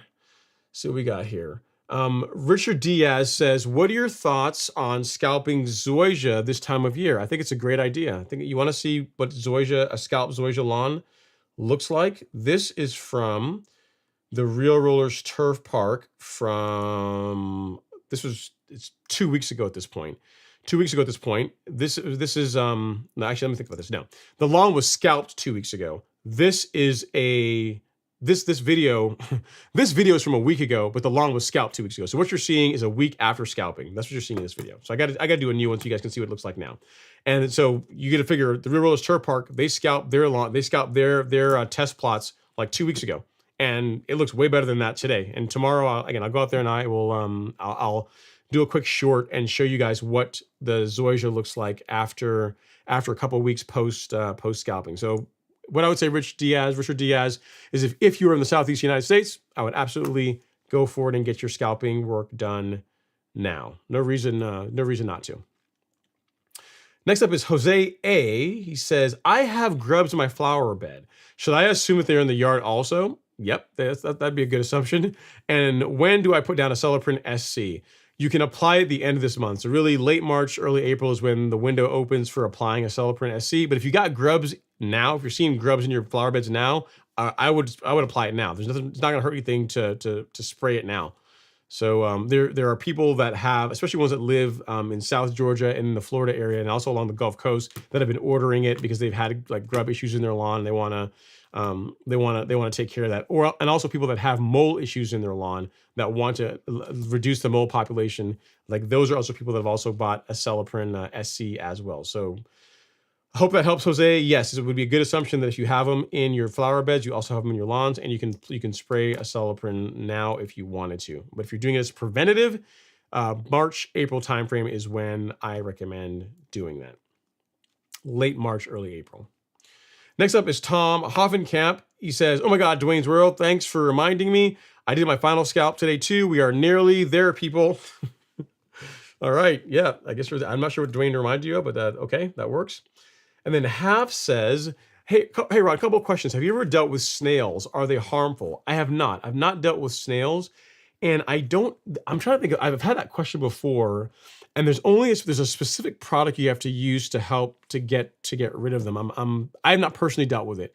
And I don't know what damage snails will do to your lawn, if any. I'm going to screenshot that. That's a good talking point for next week. I will look that up. I don't know. But no, personally, knock on wood, I have not dealt with snails in my lawn yet, and hopefully I don't have to deal with them. And there we go. But I'll look into that Half, and we can make it a talking point for next week's live stream. He says, I've bought some plugs. Any advice for install? Yeah, so I mean, if you have a plugging tool like the Pro Plugger, yeah, like they sell them on Amazon. Just go on Amazon and look up Pro Plugger on Amazon. That is what I would say would be good. It makes it easy for installing plugs in your lawn. I'll send you a link here for a Pro Plugger. Yeah, 5-in-1 lawn tool. This guy right here. Where's the official one? There's the official one. This guy is what I would I'd recommend. If you don't already have one, pick up one of these. They're not that expensive, and this is a good tool to have for installing plugs. That is what I would that's what I would recommend using.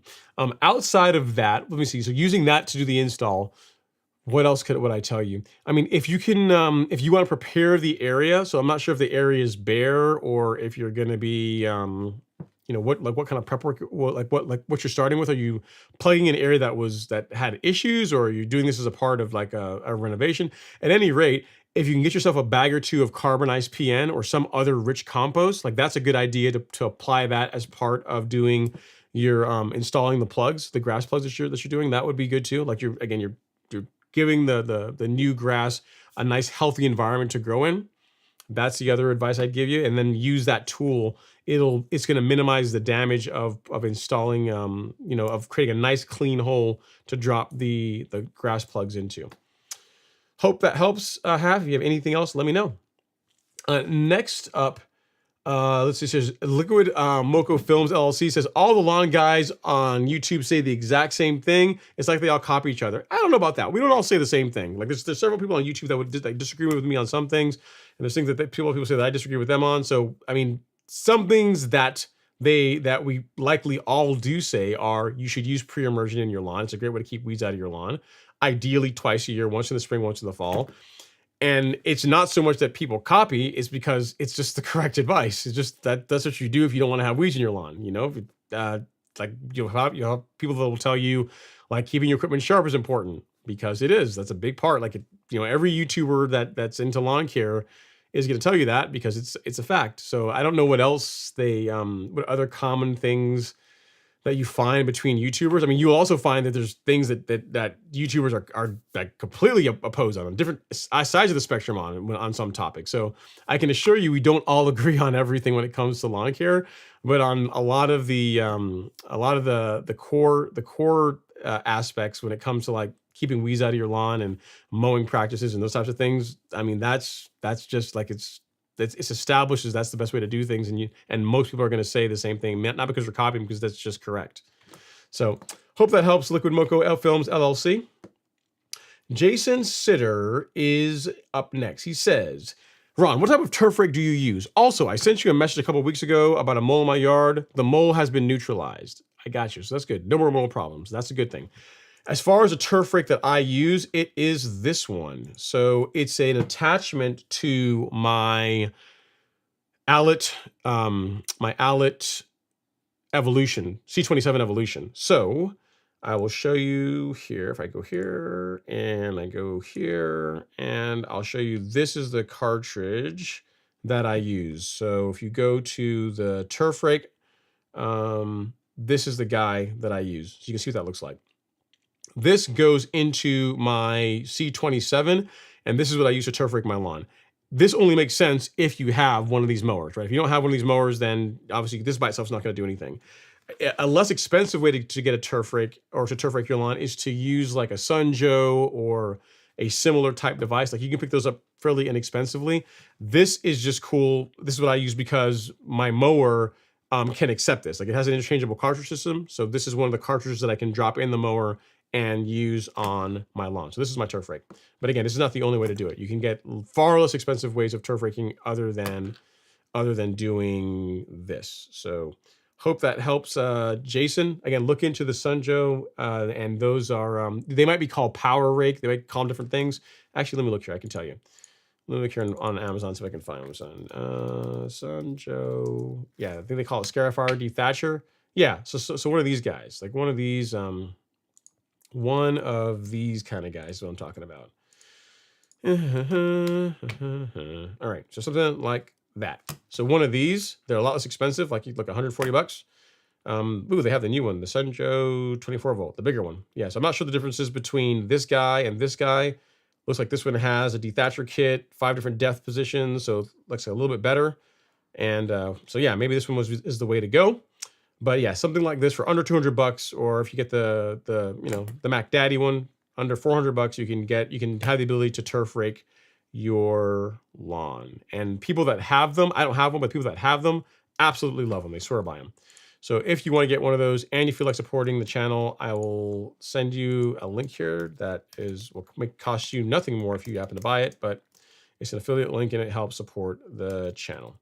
So at Jason Sitter, and then turf rake, or turf rake / scarifier. And the big tip I would give you with that, Jason, if you go with one of these machines, set it up, configure it to where it is not too aggressive. You don't want it like getting down in the soil and digging a small channel, channels like carving big grooves in the soil. You don't want to do that. It needs to be light and often. So ideally the tines, the little spring-loaded fingers should not even get down into the dirt. It should be just above the surface of the soil is what you're going for when it comes to turf raking. That's how you get the benefits without introducing a bunch of unnecessary damage to your lawn. So there is that. Hopefully that helps. RG Amo says, how many bags of carbonized PN did you have to use? A bunch. I used I think 20 bags on the front lawn. I went heavy. I went heavier than you necessarily have to, but that's what I did. I used 20 bags on the front lawn, and I'll probably do the same thing again. Part of that is why we make the super sacks available, because people say, I wanted like top dress with like carbonized PN, but like buying the individual bags is kind of expensive. So you can also get the equivalent of like 50 bags for a lot less. It's I'm trying to think. It's less than half. It's about 2/3 the price, whatever it is. I have to look into it. I mean, it's a lot less. So if you're looking to get a bunch of carbonized PN, you can buy the individual bags, but up to a certain point, it makes more sense to do, if I can find it, to do one of these. This is the super sack, right? So we have them for Essential G and also for carbonized PN, and it's the equivalent of 50 bags. So this is a lot less expensive than buying 50 bags of carbonized PN. You can see how it comes. Comes in a huge, ginormous bag. It's bigger than this person. You can see the material you get. That's what it looks like. Actually, that's me holding it when I was at Miramichi Greens, their facility where they actually make this stuff. And you can see it's a whole lot of carbonized PN. We have the same thing available for Essential G. So if you're depending on the size of your project, I mean, that's more than I use on my front lawn. Like that's a lot. I wouldn't use that much over a couple thousand square feet.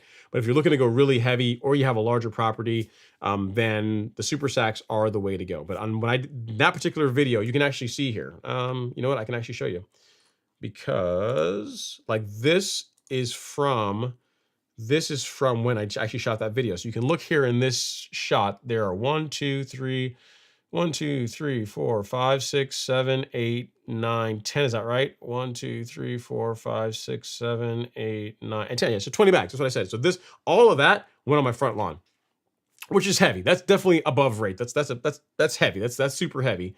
But the lawn looked really awesome when I was done with it. So there is that. So yeah, that picture is from before I top dressed the lawn. So yeah, but you don't have to go that heavy. You don't have to go that heavy to get a great result. It's just what I did. I wanted to go hardcore and see what would happen, and it looked really, really good. Looks really awesome. All right, next up is Rick B. He says, hey man, thanks for the advice on the hen bit. I bought the Celsius and surfactant for my sprayer. Good job, Ricky. Keep me posted on the results that you get with it. Next up is Zach Salinger. He says, hey, Ron, can you damage the lawn by putting down too much pre-emergent? Yeah, I mean, you can damage the lawn by putting down too much of anything. Like if you put down, too much water will damage a lawn, right? So the answer at a high level, yes. Because I put down an application in early February because of the warm temps, but the lawn was damp. I put down another app yesterday. So it depends. What rate did you use in February and what rate did you use yesterday? So if you didn't tell me what pre-emergent you used. If you used prodiamine and then you applied it on warm season grass, like on Bermuda or zoysia, the max annual limit is 0.83 ounces for 1,000 square feet. So if the application that you did in February and the one that you did now or yesterday did not exceed that, then you're fine. If it did exceed that, depends on by how much. If you go super heavy, if you go way over rate, you can cause issues with root clubbing. So you can actually cause root pruning problems in the grass. It's not a permanent thing, but it will.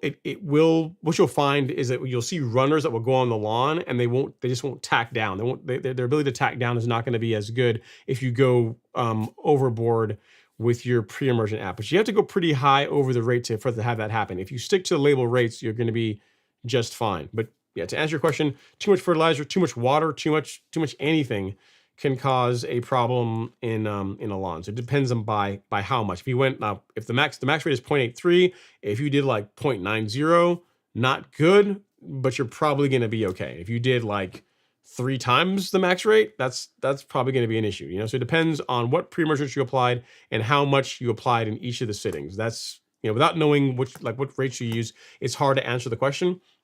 But what I'll tell you is that it's typically not necessary, Zach, unless you were doing a split application, like you plan to do a split app. So you measured out whatever pre-emergence you were going to apply, and you said, you know what, I'm going to apply half of my limit now, and then a couple months later I'm going to apply the other half of it. Unless you actually did that, there's not typically a reason to have to go out and apply I get this question a lot. Can I do prodiamine at max rate and then a month later can I do dithiopyr? No, you don't need to do. I mean, can you? I guess you could, but there's no reason to do it. There's no reason to do that. It's just going to cost. There's really no benefit to doing that versus just applying one pre-emergent. At least we're talking in the springtime. To applying prodiamine or dithiopyr at the correct rates, and then you're going to be just good. You'll be good to go. You don't need to do any more than that.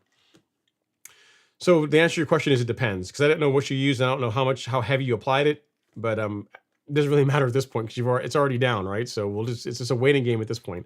The good news is that prodiamine and dithiopyr only really hang around for 4 months, 4-ish months. So whatever you did is going to be temporary. All right, next up is Timothy Smith. He says, hey, Ron, what's going on, Timothy? Hopefully you're doing well. And Randall Lard says, I'm here with new hardware, a Toro Greensmaster 1600. We got to clap it up. Congratulations. The Toro Greensmaster 1600 is a awesome lawnmower. Not that I'm partial, but it's an amazing mower. I really, really do love mine. Great piece of kit. Good choice. Good choice. Okay, Timothy Smith is up next. He says, hey, Ron, thanks for the advice on the soil test results. Order the 14714. Notice on the sites you also had Magicals Plus, so order that to lower the pH.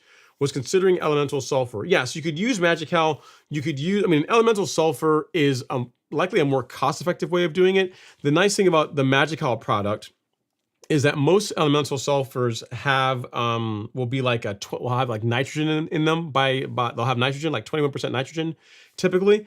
And if you're not looking to add a bunch of nitrogen to your soil as part of lowering the pH, that's where that Magical product is really nice. You know what I mean? So as long as you ordered enough of it and you applied it, the correct rates over your lawn, watered it in, you should see those levels begin to trend lower. Your pH levels start to go a bit lower. So hope that helps. DK Randall, so you got someone here, you got a California trimmer lover. He says, I have a California trimmer and I love it. See, just what I said. A real mower is a very personal thing. The biggest thing is as long as it's set up properly, it's sharp, well-maintained, you're going to get a great result with any of them. Again, the only real criteria that I'd say whenever you're choosing one is, make sure you buy something that you can get worked on in the area that you live. Timothy Smith says, my point for everyone is Ron really does not just try to get you to buy his products. His advice is genuine. I upsold myself after reading LOL. Yeah, here's the thing. The products that are on the golf course lawn store are products that I believe in and that I use on my lawn, or they wouldn't be there. The ones that I can use. I don't use tenacity on my lawn, obviously, because I got warm season grass. But the stuff that's on the store are products that I believe in that I would actually use on my lawn. And remember, the idea behind the whole store store started from a comment from a viewer that said to me, like, you know, it's really cool, your lawn looks awesome, and it's really easy for you to do that because you have access to all these products and we can't easily get them. So that said, okay, well, we're gonna fix that problem, you know, challenge accepted. And that's what brought the store about, as far as making sure that the things that the products that are on there are, I mean, they're curated to an extent because they're the products that I would use on my lawn. They represent what for me, from my system, from my program, I think represent a good blend of professional grade products that are going to help you produce golf course grass at home. It's going to help you produce a lawn that's going to be really hard to compete with. Now, they are more expensive, but it's what you're dealing with. Again, they're like professional, they're pro grade products. The same stuff that the pros use on sports fields, on golf courses, the same stuff you're using on your lawn. And when I say they're more expensive, it's if you look at the actual application rates, like the amount of product that you're using. Good example, you look at the Miramichi products.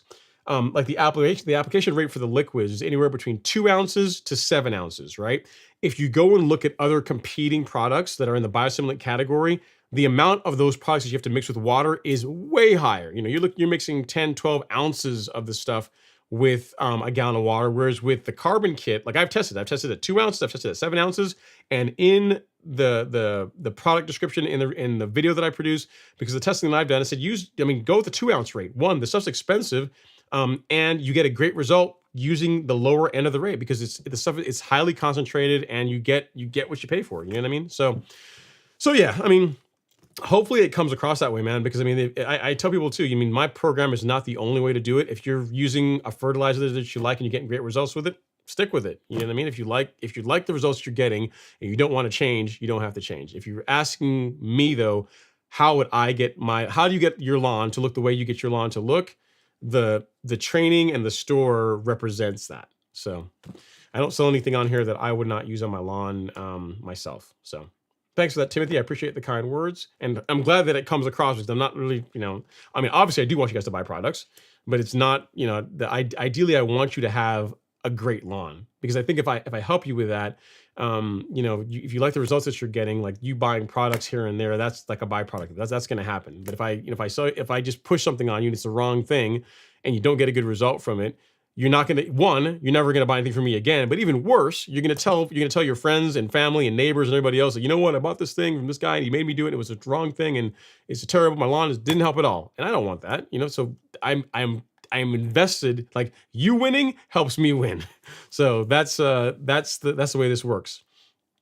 All right, DK Randall is up next. He says, Ron, should I change my reel mower roller to a grooved roller for Bermuda? I was told that grooved rollers work better on zoysia. In my opinion, grooved rollers work better on all grass types. It's not just zoysia, not just Bermuda. Like, a grooved roller produces a better quality cut. So if you've been rolling with a smooth roller for a while, I would say give a groove roller a shot, because I'll tell you, like, I didn't think it would make that much of a difference. And I had, like, my True Cut came with a smooth roller, and I ran a smooth roller for years and years and years. And then the nice folks at Real Rollers said, you know, you really should try a groove roller out. And I'm like, yeah, I got my smooth, it's working. They said, yeah, well, you know, try one out. So I tried one out, and it makes a visual difference. Like, just making a couple of passes, there's a visual difference in the quality of cut, of how clean the cut is when you go from a grooved roller, or when you go from a smooth roller to a grooved roller. I keep saying I'm going to find this video, and I need to make time this week to actually find it. But the USGA, the United States Golf Association, actually did a study. There actually was a video where they tested mowing greens with a grooved roller and with a smooth roller, and they measured the amount of clippings that came off. They measured the evenness of cut. There's a couple things they looked at, and then as a general, and pretty much in every category, especially when you're reel mowing at lower heights, grooved rollers are superior in literally every way. So, which is why you find that greens mowers, they pretty much all come with grooved rollers on them. They don't come with smooth rollers. So, to answer, I'd say all that to round it up, to tie it up in a bow, to say yes, I would go with a grooved roller on your with your mower. You'll like the results that you get with it. You will like the results. They're a good upgrade to any reel mower. Next up is Oliver. He is back. He says, just place an order on a True Cut C27 with reel rollers. Awesome. We got to clap it up. You haven't got it yet, but we're still going to give you some dap for that. Pound it. Says, looking forward to starting my reel mowing adventure. Any tips to prepare the lawn for the first mow? What's the best way to clean up? Oh, so you just, okay, so you're getting your new equipment now. You're wondering how to get into it, huh? What would I tell you? Okay, so a reel mower you have to treat with more respect than you do a rotary. You can't, I mean, really, the trick to maintaining a reel mower and keeping it nice is to only mow grass with it. So don't mow pine cones, don't mow twigs, don't mow little stones, don't mow twigs. Like just don't run over anything other than grass with it. Like if you do that, the mower's gonna stay sharp longer. You're not gonna damage it. It's just gonna last for a lot longer. So that's thing one. Keep debris out of your lawn whenever you're mowing, and don't, if you're making a pass and you see something that's not grass, don't run over it. Stop, get rid of it. That's thing one. I will say with a true cut, there is a learning period because, so the true cut that I think I like about it is it allows you to feather. There's two buttons, there's two knobs. It allows you to feather how quickly the mower travels. I do not mow with I never run my mower with and when you get it, you'll know what I'm talking about. I never run my true cut with it locked in, with the drive system like locked and fully engaged, because the mower moves way too fast for me, and I'm tall and it still goes too fast. So learning how to set the throttle where you want it, and then running the propulsion system is a bit of a learning process. It's not hard, but it's a bit of a learning process. And once you figure that out, it's easy to go. So what I would say is you're gonna, don't be, when you start the mower up, make sure, that's another thing. When you start the mower up, make sure that both of the drive handles or whatever, or the two controls are pulled back. You don't want either of them engaged when you start the mower up, because if you start the mower up and the drive system is engaged, the mower's gonna take off on you. So make sure when you start it, make sure they're both pulled out, everything's disengaged. Start it up. When you get to the lawn, you can engage the reel, you can leave that running, that's no problem. And then you can simply use the feather, like I guess the left one, as like, I don't know, it's hard to describe until you actually have the mower, but the more pressure you have, the more the clutch engages and the faster the mower will go. You know what I mean? But what I find, at least from my mower, with my example, and I've used mine, I've used Alex's, and I've used another neighbor that has one. Like if you fully engage it and lock it in, the mower moves too fast. So you're going to constantly be slipping that as a way of using the mower. That's how I do it. And it doesn't really introduce a bunch of excess wear where you're going to wear a clutch out or anything like that. I've done it for years and I'm still on the original clutch in my True Cut. And I got my mower in I think 2018. So we're on 5 years now and it's still going great. So yeah, that's what I would tell you. Yeah, there's not a whole lot else to it. Just have fun, enjoy it, enjoy the stripe action, and just don't run over anything other than grass, and you'll be good. All right, next up is Oliver Richam. Actually, no, that is Oliver Richam. I just spoke to you. Next up is Dalen Krause. He said, so I showed the wrong picture. He said, sorry, Ron, that picture was of the Tifway from last year. I just laid sod Wednesday and I've been watering it in. Wondered when to scalp and fert to help the root in. So sorry for the confusion. Well, if that's your Tifway, I don't know why you got rid of your Tifway. That looks really good to me. That Tifway looks really solid. I don't know, man. I mean, we're gonna have to see. Here's the thing now, Dalen. We have what it looked like before, so we're gonna see if the Tahoma 31 can beat that, because that looks solid to me. So you're saying this is the before, and then all these pictures are you as the after. This is the new work where you got rid of the green grass that we just saw, and you're now installing the Tahoma. Okay, I misunderstood you. Okay, my bad, my fault, my mistake. Well, I mean, if it's going to be a good test, because that looks pretty good to me. I don't know that I would have taken that up. So we're going to see how the Tahoma comes in after your project. So cool. Thanks for that. My misunderstanding, man. I misunderstood you in the email. But cool. Thanks for clearing that up. All right. Next up is MB. He says, just scalp my Bermuda to the dirt in Northeast Atlanta. Will that freezing temps this weekend? What will freezing temps this weekend do to my lawn? It's probably going to kill it. You're going to have to start all over. You're never going to have grass ever again. It's not really going to do anything. You'll be fine, man. I wouldn't worry about it. I am not a fan of taking it all the way down to the dirt, mainly because it's hard on the equipment. That's a big part of why I don't do it. And you don't really have to do that to get a good result, MB. I wouldn't, let me see. You said we're going to get freezing temperatures this weekend. Let me look at the weather. Let's see. What does the forecast say for Northeast Georgia? What saith the weatherman? Weatherwoman. It says here, so I'm looking here at the forecast. And it shows, So 32, 32, we have 2 nights where it gets down to 32 degrees. But other than that, the high is 65, 51, 58, 53, 63, 70. I wouldn't worry about it. Yep. You have 2 days where it's going to get cold. It's going to get reasonably cold for a little while, for a couple of hours. And the rest of the time, it's going to be like late winter, early spring weather. So I wouldn't sweat it. You're going to be just fine. Nothing to worry about. And then Clean 8 says too, you guys are like a support group. He says, me too, I did it too, man. It'll be just fine. We're a support system. You and I, we're in this together, buddy. You know, scalp to the dirt, Bermuda for life. We got this. We're gonna get through it. You're gonna be fine, guys. I really wouldn't worry about it. It's like, it's 2 days of cold weather. It's nothing to worry about. Bermuda will tolerate that without issue at all. All right, next up is JC105. He says, hey boss, fortunately, I'm not, but for those that are on a budget, assuming you have to put down your pre-emergent on 7,500 square feet of Bermuda lawn and 200 to 300 to spend for the rest of the year, your suggestions. That's going to be a challenge. So for pre-emergent, if you don't go at max rate, you can get by, let me look here. If you don't go at the max rate, you can get by, I'll tell you here, we can work this out. We can work this out live for you. You can get by with this, the smaller container of pre-emergent. You can get by with this. This covers 6,000 square feet at the maximum rate, but you'll get 7,500 square feet if you just back it down a bit. So that's going to be, you could use this one. So you're at $30 there. I would still get a soil test done. So that's another $30, right? So we're at 60. And then, so that leaves what, $240 left to fertilize the lawn, man. It depends. It depends on how far you want to go with it. It's going to be difficult. Like the fertilizers that we carry on the golf course lawn store, that's not going to work for season-long feeding for a budget of $240. You know, honestly, what I would say is this: get your soil test results done. Get your soil test results done. Like get the pre-emergent, the one that we recommended there, and then you know, if you can work out your budget to get a bag of essential, I mean, well, say 500 square feet, you're gonna need a couple of bags. So if you can work out to get a couple of bags of Essential G and apply that monthly, or if you have a Site 1 nearby, what you could do is you could get Carbon Pro G. It's gonna be a little bit cheaper because you're not spending money to ship it. So that's gonna be like $35 a bag.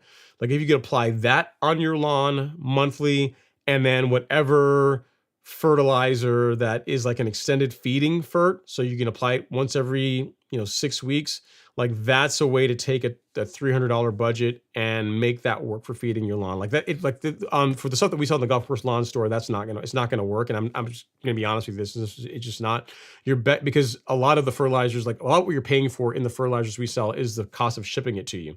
So I still think you should do biostimulants. I still think that you should, like I would still do a biostimulant monthly. Carbon Pro G is a good option for something local if you got a Site 1 nearby, and then see what they can sell you as far as a fertilizer that's like a more extended feeding, so you don't have to buy as much of it, and that will allow you to get through, the season on if you're on a tight budget. And then outside of that, just mow it. Mow it, and mow it some more. So that will do the trick. I mean, that's still gonna produce a pretty good lawn, by doing that. But the pre-emergent is gonna keep the weeds away, and the soil test is gonna tell you what kind of fertilizer to buy. And then you buy the fertilizer, you apply it properly. You could put your biostimulant down as well, and you should get a decent lawn. It'll be, it'll look pretty good. But I mean, to your point, like if you look at give you an example, JC.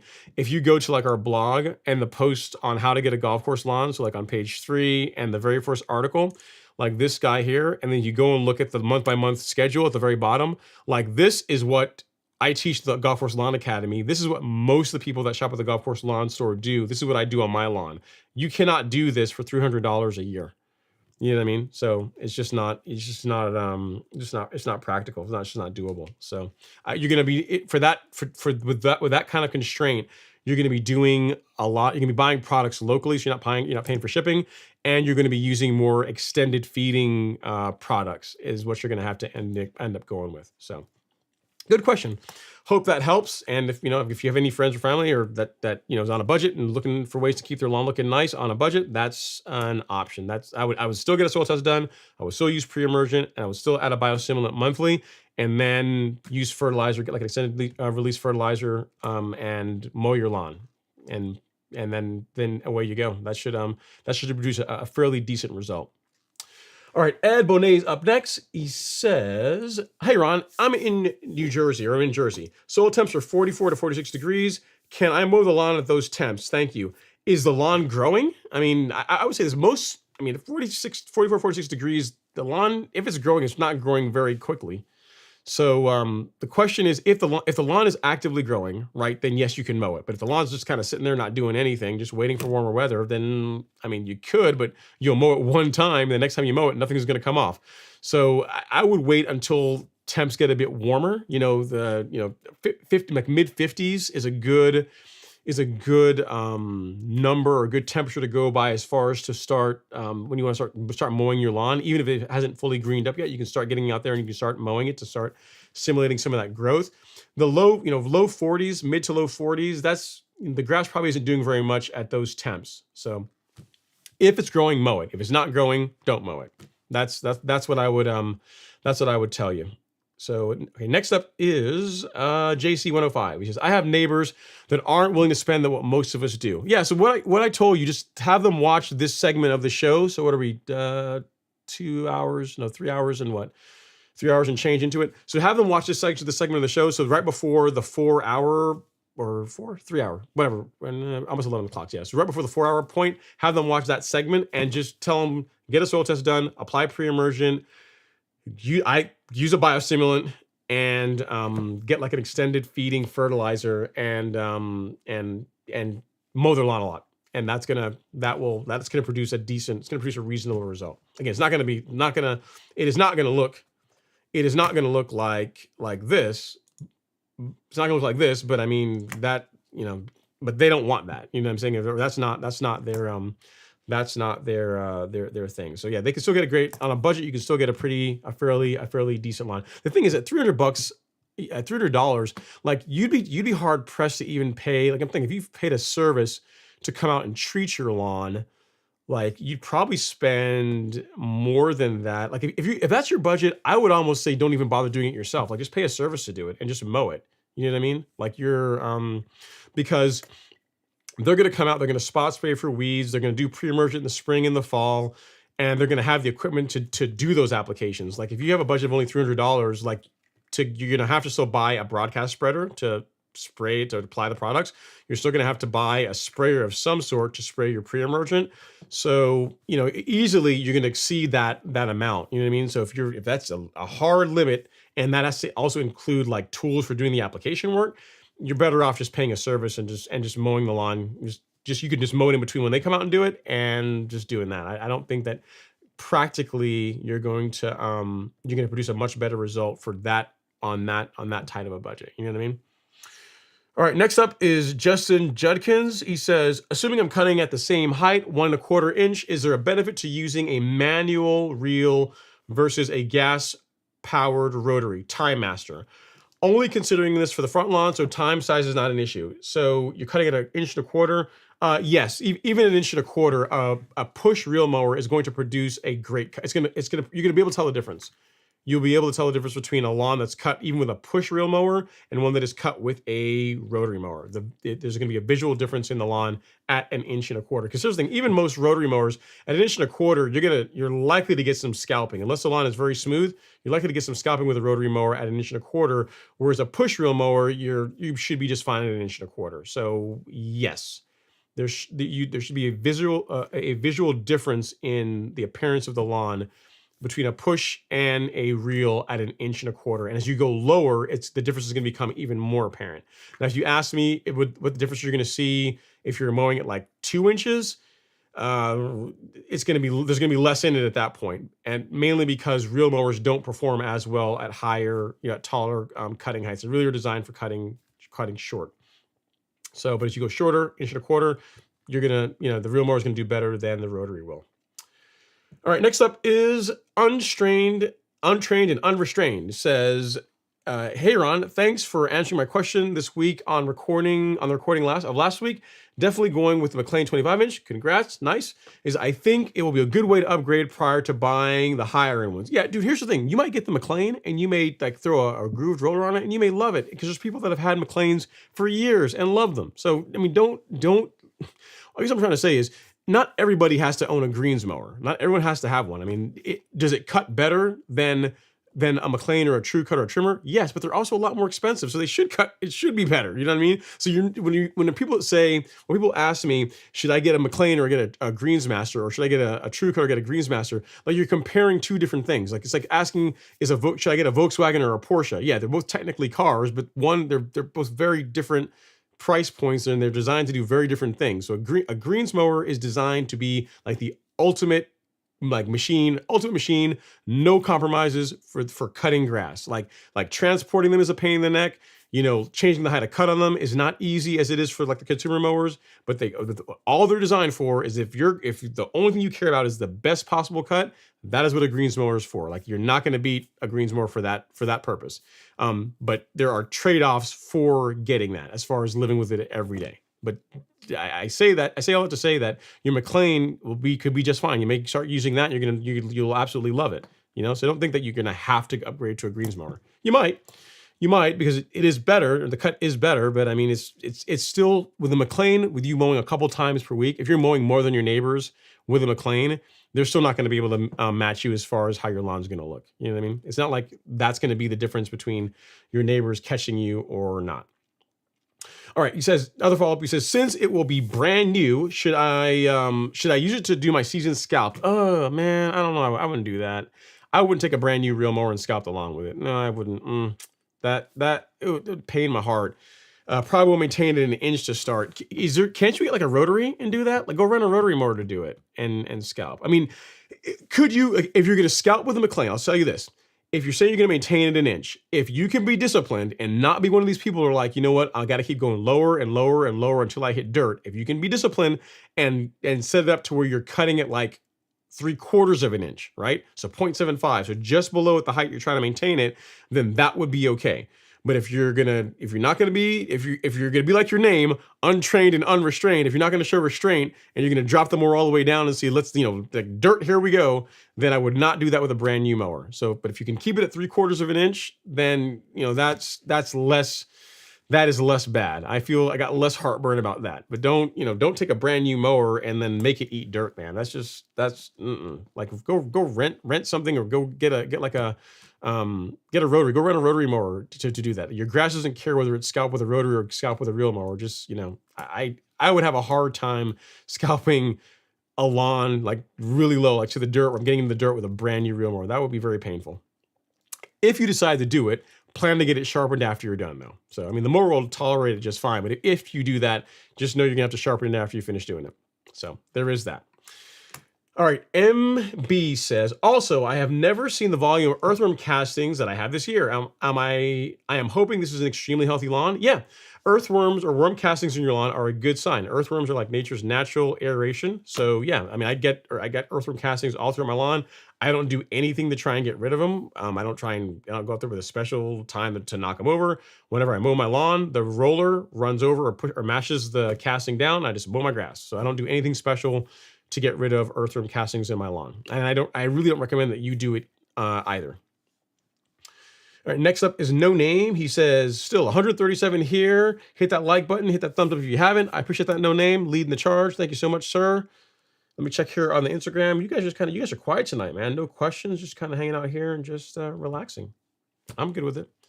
Actually, you know what? Instagram, 1 second. I'm going to stop the stream and I'm going to restart it, because at 4 hours, like, Instagram will boot me. Who knows, right? They'll boot me at 4 hours, so I got to stop this, and then I'll be right back. So I'll be right back.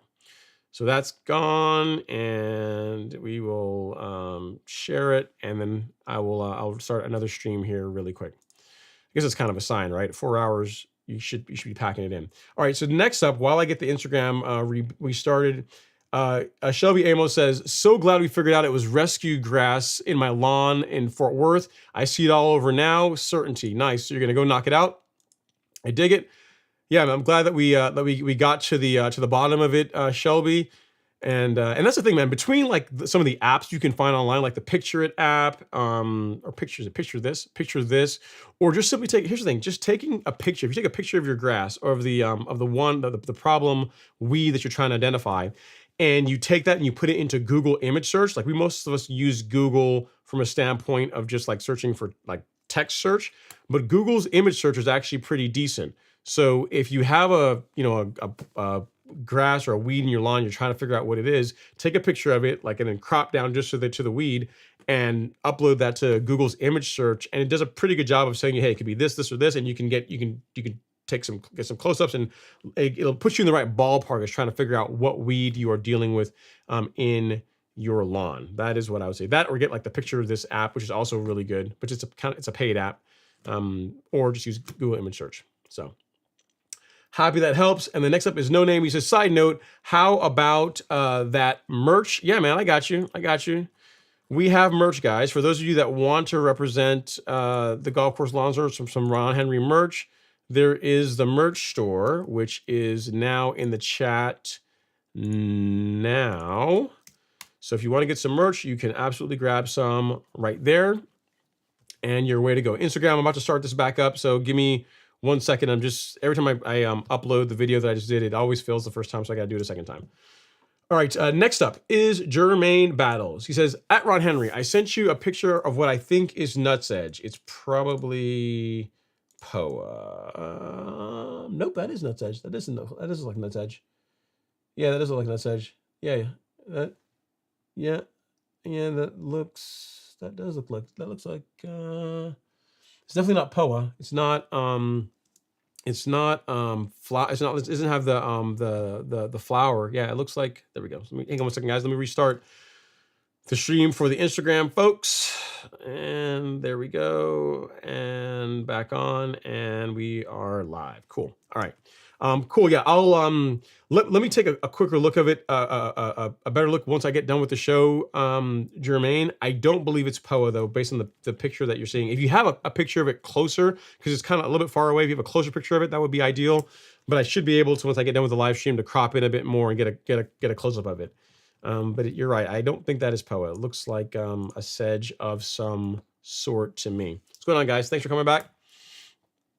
All right, next up is Gus de la Rosa. He says, is enriched topsoil okay to use instead of top dressing? Okay, so Gus, so here's the thing. Top dressing is a process, right? So it's like the act of spreading material, whether it be compost or sand or a mixture of compost and sand or topsoil over your lawn. That is top dressing. That is the process of top dressing.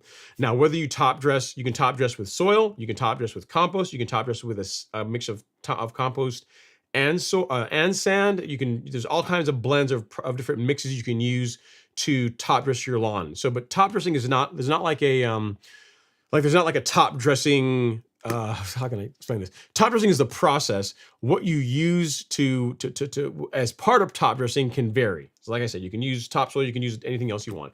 You can use enriched topsoil as part of your top dressing mix. But if what you're asking me is, can I use topsoil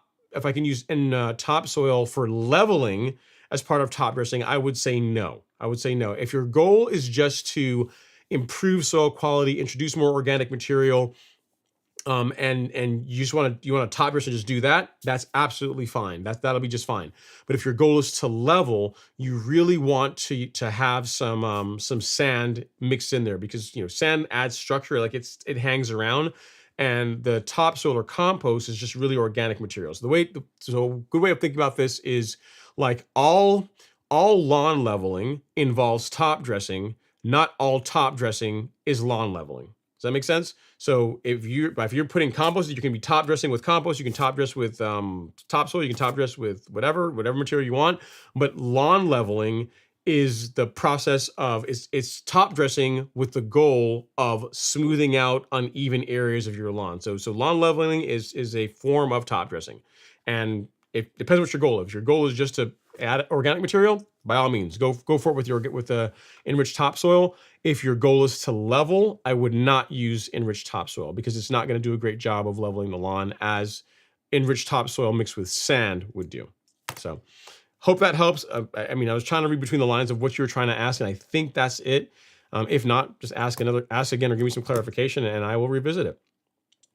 Alan Wynn is up. He says, I may not do a spring scalp. I've been cutting every other day at my next to lowest setting. Every mow I've been getting half to 3/4 a bag of old dead growth. It's starting to green up nicely. Cool. That's an option, Alan. I mean, scalping your lawn is not a requirement. It's not this hard. You're not committing this cardinal sin if you don't scalp your lawn. I think there's a lot of advantages to doing it. It is a lot of work. It does make quite a bit of a mess, but you don't have to do it. There's more lawns. I mean, most people do not scalp their lawns, and you can get a decent looking lawn without scalping it. There are benefits to doing that, though.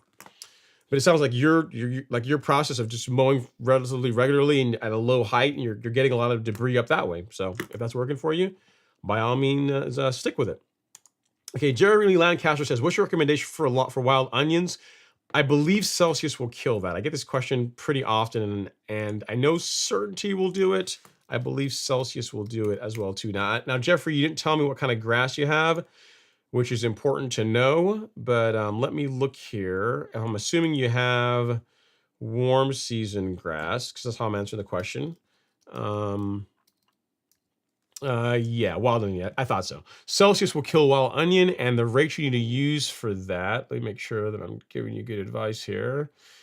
Yeah, so you want to use, so if you're going to go after wild onions with Celsius, you want to use like the 0.226 ounce rate with 2 gallons of water, or one of these packets, with 2 gallons of water. That's the rate you're going to want to use for wild onion with Celsius. And make sure, not to sound like a broken record, but make sure you use surfactant along with it. So this and this combined together, this two gallons of water, 1 packet, and a little bit of this, an ounce or 2 of surfactant, that should do a good job of knocking out the wild onion that you have in your lawn. I'm answering this question assuming that you have warm season grass. So Bermuda, zoysia, St. Augustine, like those types of grasses. So if that's what you have, then Celsius is what I would go with.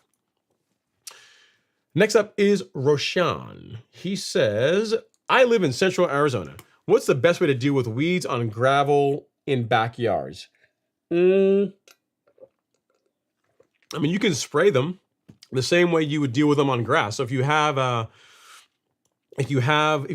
assuming that you being in central Arizona, you have warm season grass. If you do, again, it sounds like a broken record. Depending on the weeds you're dealing with, you could use either Celsius by itself, or you could use the 2 of them together with surfactant. That will kill the weeds. As far as preventing them, you can try spraying pre-emergent, but I don't know how effective it's going to be. I mean, it depends on, because pre-emergent really needs to get into the soil to work well. I don't know how effective spraying pre-emergent on gravel is really going to be. You can try it, but I don't know how well it's going to work. But as far as killing the weeds that you currently have, a post-emergent herbicide is what you're going to want to go with. And really, because you're spraying on gravel, you technically don't even have to use these, right? Because you're not trying to protect grass. You could, I mean, if it's just gravel and it's not like there's no grass around, you could use glyphosate, right? You could use glyphosate to kill the weeds, because you're not trying to. You can be non-selective because you're not trying to protect grass. You know what I mean? So that's a thing too. That's another consideration. So if you don't, something else to think about if you're literally just doing weeds in gravel, like a gravel bed, you could use glyphosate, because you don't really need a selective herbicide, and it's going to be less expensive than Celsius or Certainty. And Jeffrey says, I have Bermuda. Cool. Then my advice was good. Celsius with a surfactant is what I would go with. All right, Rashawn says, thoughts on salt and vinegar approach to weeds if I'm not concerned about dirt health. Yep, that can work. And actually, to tell you about that, Rashawn, we have a blog post on that, on natural weed control. And one of the options in there, if I can remember to do this, so go over to the blog and then go over to, I think it's, how to kill weeds naturally. In here, it talks about options for doing that. I show like using a weeding tool, using boiling water and heat, how to use salt, how to use vinegar. Like there's an actual blog post on that very topic of how to kill weeds without using like herbicides. So if you want to see that, but again, mind you, this is non-selective. Like don't, anyone that's reading this, Like this is for parts of your grass. This is not for your lawn. This is for like sidewalks, hardscapes, gravel, areas that you do not care about your grass, because all these methods are non-selective, meaning they will damage the weeds, but they will also damage your grass as well. So at Roshan, check out this article at Roshan, and that will give you some options as well. Natural weed control. And there you go. Yep. So check that out. They'll give you some tips as far as how to get rid of it. Yeah, and I think the salt vinegar approach is that's an option. That is definitely an option.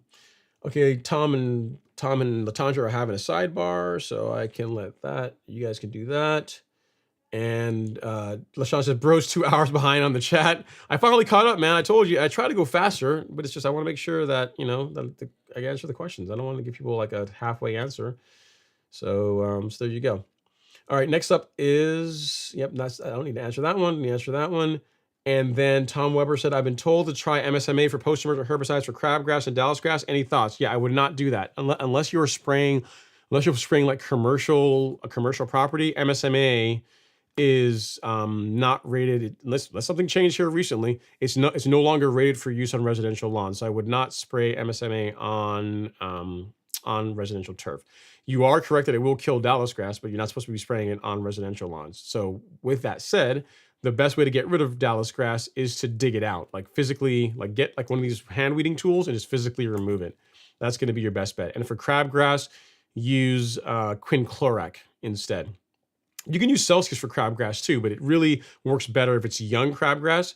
If the crabgrass is a little bit more mature, then that's where quinclorac with like methylated seed oil, like an MSO, that's a good option for taking care of crabgrass. But I would not use MSMA. You shouldn't be using that on again on residential lawns. So next up is Lage. He says, I have trouble understanding if 2,4-D and dicamba are safe for rye. It seems that those are used to kill annual rye. But when you check the bottle of Ortho Weed Killer, it says safe for rye. I don't know. Check the label. I expect that the orange label Spectricide, I believe, has dicamba in it, and I believe that is safe for ryegrass. What kind of ryegrass do you have? Is it? Let's see. Let us see. Lawn weed killers and the Spectricide orange label and where to use. So yeah, so let me go over here. So this product you can find in any of the big box stores.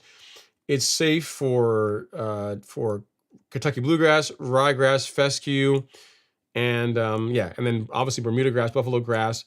And this has 2,4-D, it has quinclorac, and it has dicamba in it. So it's probably okay. I mean, if the product that you're using, if the label says it's safe for the grass type that you have, then it should be safe for the grass type that you have. I mean, make sure you read the label. Make sure that if there's any temperature restrictions as far as that goes, that you follow those. But outside of that, if the label says that it's safe for your particular grass type, as long as you apply it at the correct rates per the label, you should be just fine. And I just looked up a product that I know has dicamba in it, and it's labeled for use. It's got 2,4-D and it's got dicamba in it, and it's labeled for use on cool season grass, on ryegrass. So you should be okay. Next up is Oliver. Oliver Rittam, he is back and he says, yes, I did use surfactant with the Celsius Uncertainty, but did 2 ounces for 4 gallons, and the bottle of blue dye said to use 2 to 3 ounces for 4 gallons. That's a bit strong on the dye. What you did as far as the surfactant, that's fine, that's good to go. But for the dye, I mean, this stuff is potent, man. This stuff is it's very potent stuff. So I mean, for me, when I do a backpack sprayer full, I do literally 1 ounce of it, and I'm very easily able to see where I'm spraying. I mean, you can go heavier if you want, but if you can get a good result using less product, why not? I mean, the stuff's expensive, right? So no reason to go heavier than you absolutely have to. And yes, so questions are answered here. Okay, Lon. So if I see that someone on Instagram is asking a question, I'll switch over here and ask it. And he says, what do you recommend for spraying weeds that are currently sprouting? Let me go over here to the camera. What do you recommend for spraying weeds that are currently sprouting? The purple flower weeds. I'm not sure which one that is. So I'm not sure which one that is. Without knowing exactly, two things I need to know. Okay, lawn guy is that maybe wild violets. I don't know, but without knowing I need to know what kind of weed you're dealing with, you're talking about, and I also need to know what kind of grass you have because the recommendation varies depending on whether you have warm season grass or cool season grass. If it's a violet, then I believe Celsius will kill that. I'd have to check the label to tell you, but I need to know. I need to know what kind of grass you have as well too. Otherwise, I could give you advice that could be really bad for your lawn. So how about this? We'll do this. My email address is ron@golf. You can do one of two things, make it even easier. You can join the YouTube live stream because then your question will come up and I can post it there. I say Bermuda grass in spas. Okay. So you can use the combination that I would recommend is like this. Let me show you here. Like the Celsius, like the single use packet. And then Certainty, depending on what else you got going on in your lawn. This is a great combination for Bermuda for warm season grass, along with surfactant. If you want to try a less expensive option, you could go with like Spectricide. Like that works okay, but like as far as like a one and done for cleaning up weeds in your lawn, it's really hard to beat Celsius. Celsius, surfactant, like this, just these two together are it's a really good combination. Like if I could have only one herbicide, like if someone said, Ron, you can only have one post-emergent herbicide for Bermuda grass, what would it be? It would be Celsius. Like I love Certainty's awesome, like Certainty too, but this covers more of what I commonly have to deal with in my lawn than any other herbicide. Yeah, the YouTube channel is just Ron Henry. If you go to YouTube and just say Ron Henry, you'll find me there. But yeah, if you go, and we carry these OK Lawn Guy on the Golf Course Lawn Store, but like Celsius and a surfactant, this is what I'd recommend. And you can get them if you go on Google and Google and search golf course lawn, then you're good to go. And as far as the big box stores, then like look up Spectricide. There's the Spectricide orange bottle. Like you could try that product and see how it works for you. So if you go to the big box stores, any of them, and you'll see it'll be called Spectricide, and it'll be the orange. It'll be an orange bottle. There's a version that comes with a hose end sprayer that goes on the end of a hose end sprayer. Like those, that can work okay. So you can give that a shot, see what kind of results you get with it. If you don't like the results you get with it, then you can always step up to like, the professional grade herbicides that will kill the weeds that you're talking about. So hope that helps. You're very welcome. No problem at all. Happy to help out. Okay, next is Calvin 40Cal. He says, I got my soil test results and they said I was low on pH and I need lime on it. Yes, sounds like good advice. What is the best thing to do on this 51,000 square feet? Is that 51,000? You're talking about over an acre? That's a lot of lime. Let me make sure you didn't correct that. If it's truly over an acre, it's just going to be a lot of lime, Calvin. If your pH is low, yeah, it's just going to be a lot. I mean, it's a big property. What I would say is in that case, you're definitely going to want to, see if you can find it locally. See if you can find it locally and see. I mean, I've not heard about lime being available in like bulk, like spreadable lime being available in bulk, but maybe check with your garden stores and see if they have it. They can sell you like a lot of it, because you figure to change pH, you really want to be applying, like on the low end, you want to be around 20 pounds per 1,000 square feet. So that's at 51,000 square feet. That's a lot of lime. You're not going to want to do that with like individual bags. You know what I mean? So I would, hey, okay, long guy, I see you just joined. Yeah. I would, I would look around locally and see if you can find it in bulk, because you need a lot of it. You need a lot of it. And then as far as how to spread it, yeah, that's gonna be it's gonna be a really big project to do that. Again, assuming you really have, over an acre. That's a lot. Next up is Tom Haffenkamp. Let's see here. He says, and the percent potash is 1.2% potash, and plant nutrients such as calcium. The average pH of the mushroom compost is 6.6. Okay, sounds good, Tom. All right, thank you for sharing that. And then No Name says, let's see. He says, dang it, Ron, as your non-appointment mentee, I need you to discuss the importance of mowing versus the products you're using. If you were to buy an expensive mower versus quality products, what is best? Okay, so the most important. Okay, I should put it this way: the thing that you do most, you should do most correctly. So if you think about it, whenever you apply fertilizer to your lawn, you fertilize your lawn if you're using a granular once a month. If you're doing liquids, a couple times per month. When it comes to mowing, if you're doing it right, you're mowing twice a week, at least twice a week when the lawn is growing actively during the growing season, right? So as far as what is going to have a bigger bearing on the appearance of your lawn, it's going to be the mower. It always comes down to the mower. So I mean, if you, all things being equal, right? So you create great soil, use biostimulants, you fertilize accordingly, you're doing all these, you're doing all the things, you're doing all the, using your growth regulator, you're doing all the things. He or she who mows most is going to win, right? So if you, in other words, if you have a choice between like not owning a lawnmower and just buying a bunch of lawn care products, like buy a lawnmower. Like if you don't, that's because you still need to mow your grass for it to look good. So yeah, mowing is, again, it's a thing you do the most of. Like even when it comes to like spraying liquids on your lawn, you may do that twice a month. You do, when it comes to mowing, at a minimum, you're doing that twice a week, right? So a mower is really important, that you have the proper mower for your type of grass and that it's in good shape and that, you use it regularly. So as far as what is best is to have a quality mower and to have a good nutrient program, which is why golf courses do both. It's not like saying if you have a great lawnmower, you don't need fertilization, you don't need biostimulants. Really, you need, if you want, depending on what your goal is, if all your goal is to not have an overgrown lawn, then a lawnmower will accomplish that. If your goal is to not have an overgrown lawn and have, great color, a really dense turf, have your neighbors walk by and think your lawn looks like it's fake grass. That's when products come in. That's when like soil testing to determine what your soil needs and fertilization and biostimulants, that's where all that stuff begins to come in. And then mowing creates the appearance that all those products help create. So hope that helps. No name. And yes, you're right. Mowing. I have not recently spoken about the importance of mowing. It's kind of a given. I mean, look here. It's even in my infographic. If you go over to the store, right, and you click on shop, and this is the main collection page. It talks about all the different supplies. I break it all down into this one infographic. So if you want to have a great lawn, this is it in a nutshell. So while we have the guide, this is it in a nutshell. So Step one, eliminate weeds in your lawn. Step 2, do a soil test. Step 3, fertilize your lawn. And then step 4, mow, and mow some more. And when you think you've mowed one more time. And then step 5 is enjoy. So if you want to talk about how to get an awesome lawn, this is it in a nutshell. So get rid of weeds, because weeds are not, unfortunately, we're those folks that like a monoculture. We only want one plant in our lawns.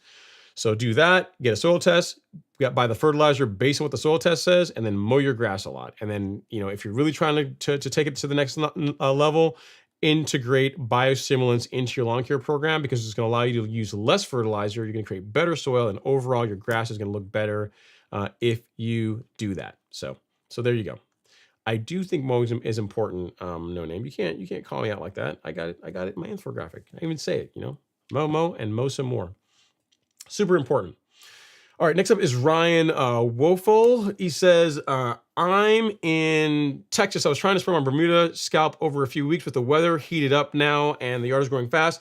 Is it still a good idea to full scalp, trying to reset my head a cup lower this year? Yeah, I would get it done sooner than later, Ryan, because even though your Bermuda is starting to grow faster, it's not growing nearly as fast as it's going to a month from now, or 6 weeks from now. So if you want to scalp, get it done now. I would get it done. I would not wait. This is what I'm trying to say. Oh, and then see if there's any other questions here from the folks here in Instagram.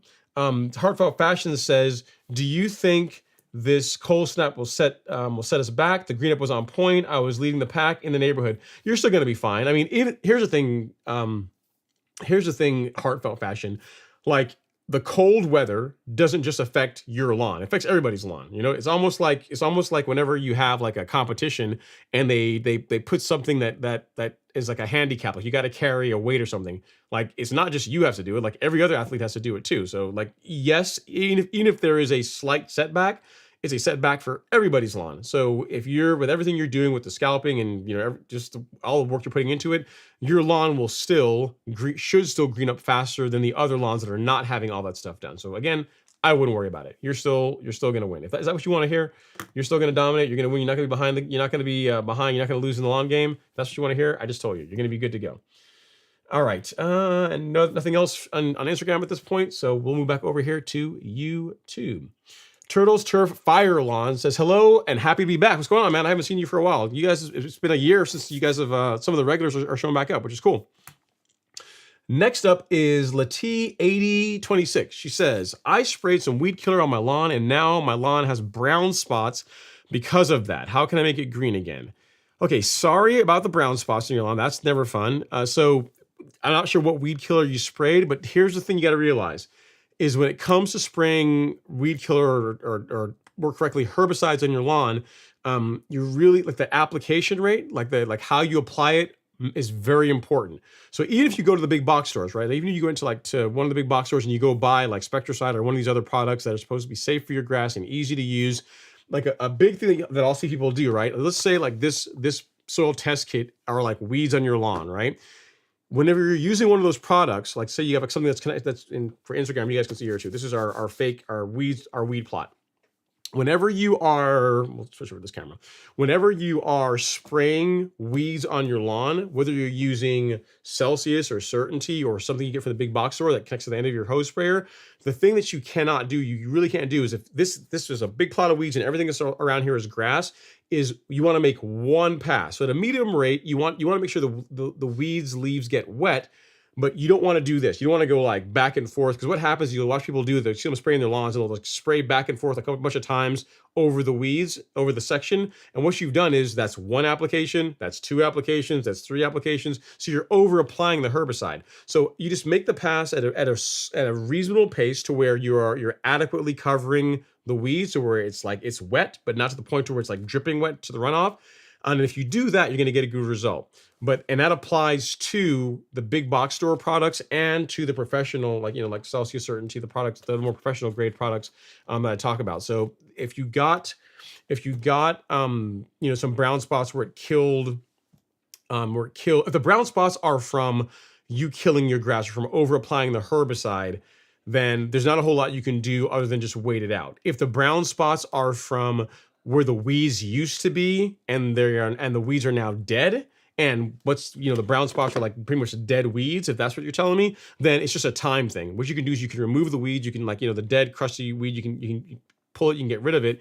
And then if you have Bermuda or any kind of creeping grass, when the temperatures get warmer, the Bermuda will spread into that area. Because before you had another plant that was competing against the Bermuda for that real estate, right? Like you had a weed that was trying to hold on that part of the lawn. Once you get rid of it, Bermuda or whatever other grass you have, it now has the opportunity to grow there. So it depends on why the grass has the brown spots. If the brown spots are because the weeds are dead, that's normal, because weed killers are supposed to make the grass not make the grass, but it's supposed to make the weeds are targeting die.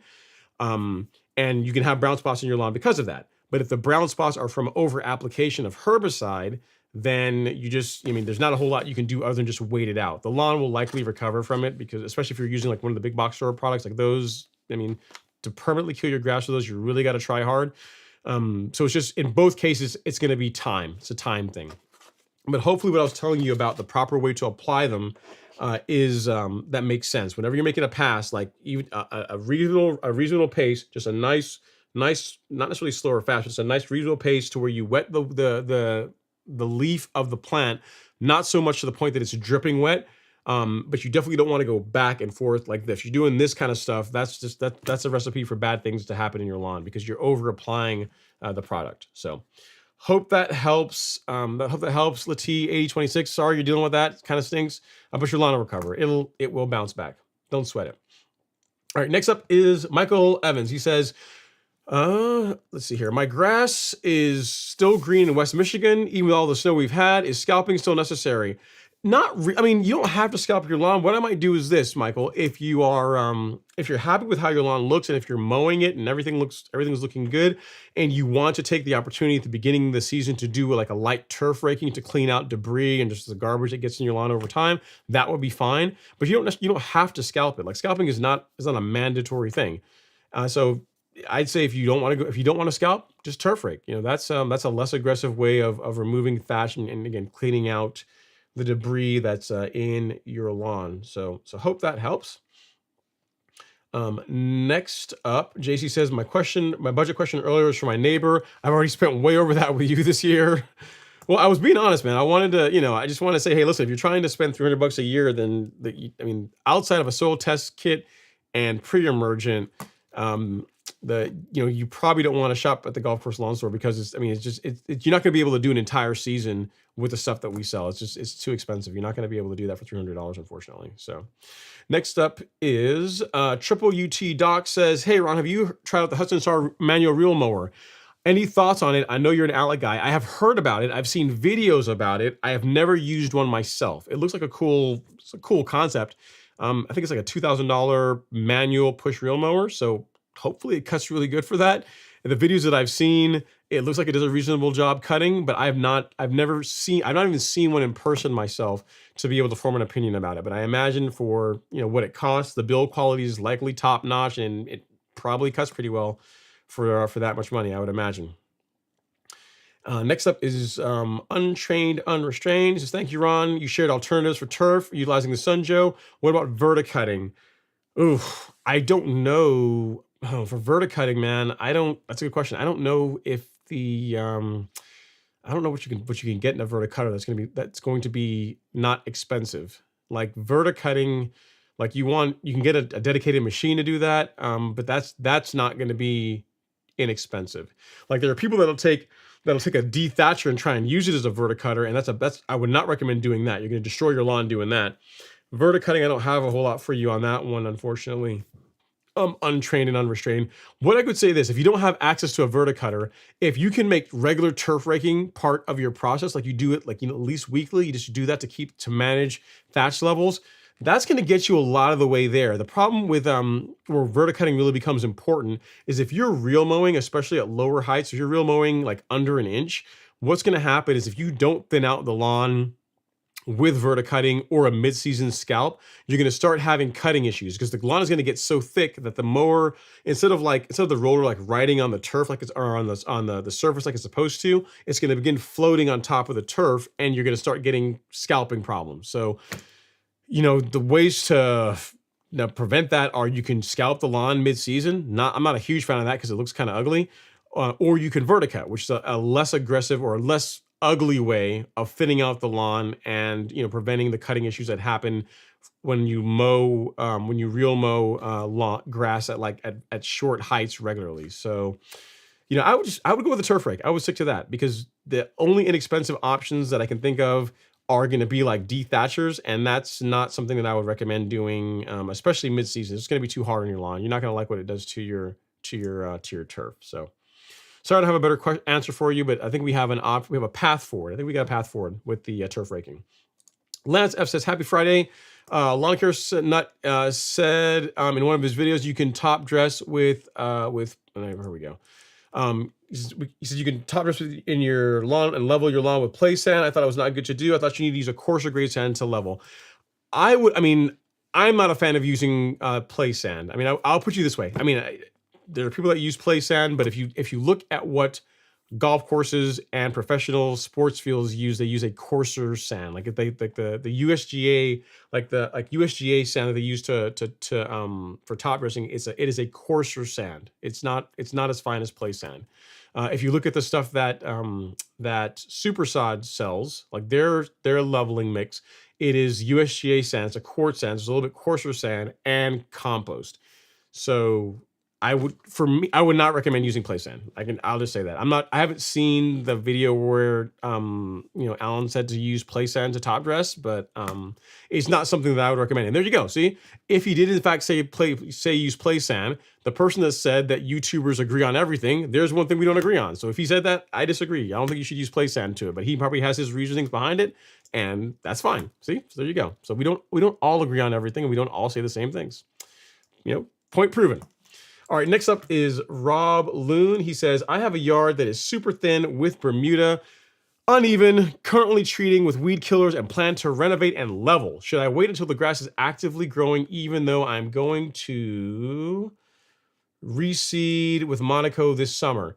Okay, so you're going to do a renovation project. So let me go back to your original one. So you're going to clean up the lawn, and you're going to do a renovation and level. Should I wait till the grass is actively growing even though I'm going to renovate? So what is the question?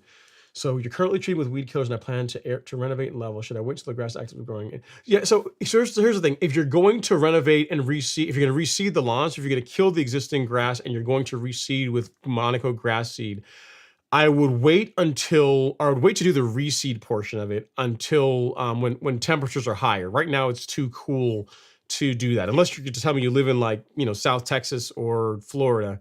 The temperatures are not hot enough yet for Bermuda grass seed to germinate and do well. So if that's your point, if that's the question you're asking, I would say wait till April, May timeframe when average soil temps are like mid 60s. That's when you go seed Bermuda grass seed. Everything else, it doesn't really matter as much when you do it. You can get rid of weeds now. You can aerate if you really want to. You could aerate now if you wanted to. But if you're talking about doing the full renovation project, to include reseeding or seeding the lawn, you want to wait a little bit later in the season, another 2 months, 8 weeks from now to do that. So if that's the question you're asking, I would wait on the reseeding part of your question. All right. Mr. F says henbit. Okay. Yeah. The purple flower. Yeah. You think the purple flower is henbit? Yeah. So if that is the case, that's what you were dealing with, then Celsius will take care of that. Thank you for Mr. F. I think that's what your comment is referring to. If that's what you're referring to, thanks. Yep. Thank you. Good call. Good call. All right. T8026 says, to add to my earlier question about getting grass green again after spraying weed killer, I waited about 3 weeks and then applied fertilizer. I live in Jackson, Florida, and we haven't gotten much rain. Okay. See, but still, I mean, I'm not sure if it's brown because you over applied the weed killer, or is brown because what you're seeing are patches in the lawn from where the weeds used to be and they're now dead. At any rate, it doesn't really matter at this point. The answer to your question is just to wait. Time is going to take care of it. Is going to help it recover. The answer, so that doesn't really change the answer, Lati. So yeah. So again, sorry you're dealing with that, but again, in time it should recover. The grass will recover. Just make sure, whenever you're applying your fertilizer, that make sure you read the label and you're applying it at the correct ratio. You're applying it at label rates. Don't go, don't over apply fertilizer. Don't over apply, herbicide, weed killer. Don't over apply those things because like they're designed to work they're designed to give you the desired effect, desired result when applied at the rates that are specified on the label. If you go a lot below that, you're not going to get the desired result. If you go above that, you're not going to get the desired result, to include damaging your lawn. So hope that helps. If you have any other questions, definitely let me know. Okay, Lawn Guys has found the channel. Yeah, you found it, man. Congrats. I appreciate you. He says, are you on IG? I could send you a picture of the weed I'm talking about. Yeah, I think the weed is henbit. I think Mr. F called it. I think it is henbit. Let me see here. Let me Google here. I'm pretty sure it is henbit, but yeah, it's dead nettle, henbit. Yeah, what you're dealing with is henbit and Celsius. This will kill it. If this is the weed you're talking about, well, I'll show you here really quick. Can we do this? Yep. Can I bring this up? I can do it here. I can do it here. Yeah, if this is what you're dealing with, that is henbit and Celsius will kill it. So yeah. So I'm pretty sure that's likely what you're referring to. You can drop in the chat and say, yeah, that's it, or no, that's not it. But if that's what you're dealing with, the advice still stands. This with this. So these two, Celsius and surfactant, those two will get rid of it. That is what I would recommend. That's what I would recommend. Next question is, do you suggest mulching or bagging cool season grass? It depends on how much time you have. The grass will look better if you bag the clippings because you're not throwing debris back in there. There are benefits to mulching though, because if you're mowing regularly and you're mulching, it's like free fertilizer. So the fertilizer that you apply gets consumed by the grass, and when you mulch and throw it back into the lawn, it's like adding free fertilizer back into the grass. Now that can contribute to thatch. I mean, if you're mowing regularly, it doesn't create a huge thatch problem. But the biggest reason to not do it, the biggest reason to bag your clippings is for appearance reasons. Like even if you are mowing regularly, say you're mowing every other day, so you're mowing a lot, right? The clippings that you're throwing back into the lawn constantly, when they die, they're going to turn brownish or yellow in color. and it is going to change the appearance of the lawn. So it's going to be green, but it's not going to be as green if you are bagging all your clippings. So it depends, one, on a couple questions. Do you have the time to do it? Do you have a place to dispose or a way to dispose of the clippings? That's another question. So those are the two things I would consider. Do you have the time to do it? And then is getting rid of the clippings going to be a pain? I will tell you that grass clippings, if they stick around for a long time, they smell. So that's something else to consider. So it really depends on how picky you want to be about the appearance of your lawn. Bagging clippings would look better, and then mulching them. Because I want a thicker lawn, I want the stripes to be more defined. If that is the case, then, and you have the time, then bag the clippings. So yeah, your stripes are going to be more defined, and they're going to pop more. The color is going to look better if you're bagging the clippings, because you don't have the dead brown grass, the debris, that brown in the green, like mixing with the green and competing with it for color. You know what I mean? So there's your answer. There's your answer to your question. All right, let's see here. Emmanuel Jean-Charles says, I love it. Dominate is the key. Very, very cool. Let's see here. Just to be clear, I'm not hating. I just everyone to realize that mowing frequently will beat out those who just buy good fertile nutrients. Pro tip, or do both. Yeah, the answer is both, really. You got that right, no name. For sure. Let's see. Hav says, if top dressing if you're top dressing with topsoil, how much should you add? Quarter-inch is what I heard. Same thing. Yeah, quarter-inch, like a light layer is all you need. You don't need to go super heavy. A quarter-inch will be just fine. Quarter-inch, half-inch, that will work fine too. But it's not going to level the lawn. You're not getting leveling out of this. The smooth that you get from using topsoil will be short-lived compared to using a blend that has sand in it. All right, Ryan Harkin says, scalping zoysia and Bermuda is the best thing you can do for your grass every year if you remove the clippings. Notice he said that, if, in big caps. If you remove the clippings, it naturally comes back 10 times thicker. Listen to him, folks. As I tell you, I mean, it is a lot of work, and let me think. Outside of scalping, aeration isn't bad as scalping. Like, aeration is pretty bad, but like, scalping and top dressing are the two activities that make you question your life's choices. Scalping is pretty bad because it just never ends. Like, it just, you'll make a pass and a half. You got to stop and empty it and put the clippings in the thing. And I mean, it's like the longest mowing job ever. It's like 4 or 5 hours of mowing, So that's the thing with scalping. It keeps going and going and going and going and going. It just never stops. And then top dressing is just like kind of like the same thing. Like, you've got to get the material, then you got to like lay the material, and then you got to spread the material, and you got to work it in. So it's like going out there and sweeping, go get a broom and sweep your entire lawn, and then imagine it being like 2 or 3 times harder, because when you're sweeping your entire lawn, you're moving dirt around or moving like sand and compost around, and that's what top dressing is like. It looks awesome when you're done, though. But yes, scalping is something that I recommend if you have the time and the desire to do it. Your grass will look better if you're able to scalp it. Let's see. Next up is Emmanuel Jean-Charles. He says, I'm in North Carolina transition zone. When is the best time to level a lawn and aerate? What's the order we should do things first? I have Bermuda grass. Yeah, so I have a video on top dressing that covers all that. In a nutshell, you would, in the late April, May timeframe, you would aerate, add any biostimulants, you would fertilize, and then you would finally level your lawn or top dress. So if it makes sense, you want to aerate to relieve compaction, open the soil up. That's a great time to add your biostimulants, add your fertilizer, and then to cap it all off, you do a nice top dressing, a nice thin layer, 1/4 inch to 1/2 inch, and then you wait, water it in, let the lawn come back, and it'll look awesome once it recovers. And the time, again, is like late April, May time frame if you're going to be doing leveling work with sand. That's when I like to do it. If you're just doing compost, you can do it a bit earlier, but like actual leveling, a little bit later in, a month later to where end of May, or end of April, early May is when I have traditionally done it. If you're not subscribed to my channel, well, one, subscribe if you're not subscribed yet, but then also go check out, if you go to like Ron Henry, like look up Ron Henry top dressing, like the video that has the most views on top dressing is that one will be, what will show you the process that I like to use for top dressing my lawn, for leveling my lawn. I can actually probably find it. I can stop being a lazy lawn care Q&A host and actually find the video for you, because you don't want to have to go look it up yourself, right? That's too much work. I have 43 videos that have lawn leveling or top dressing on some level in the name.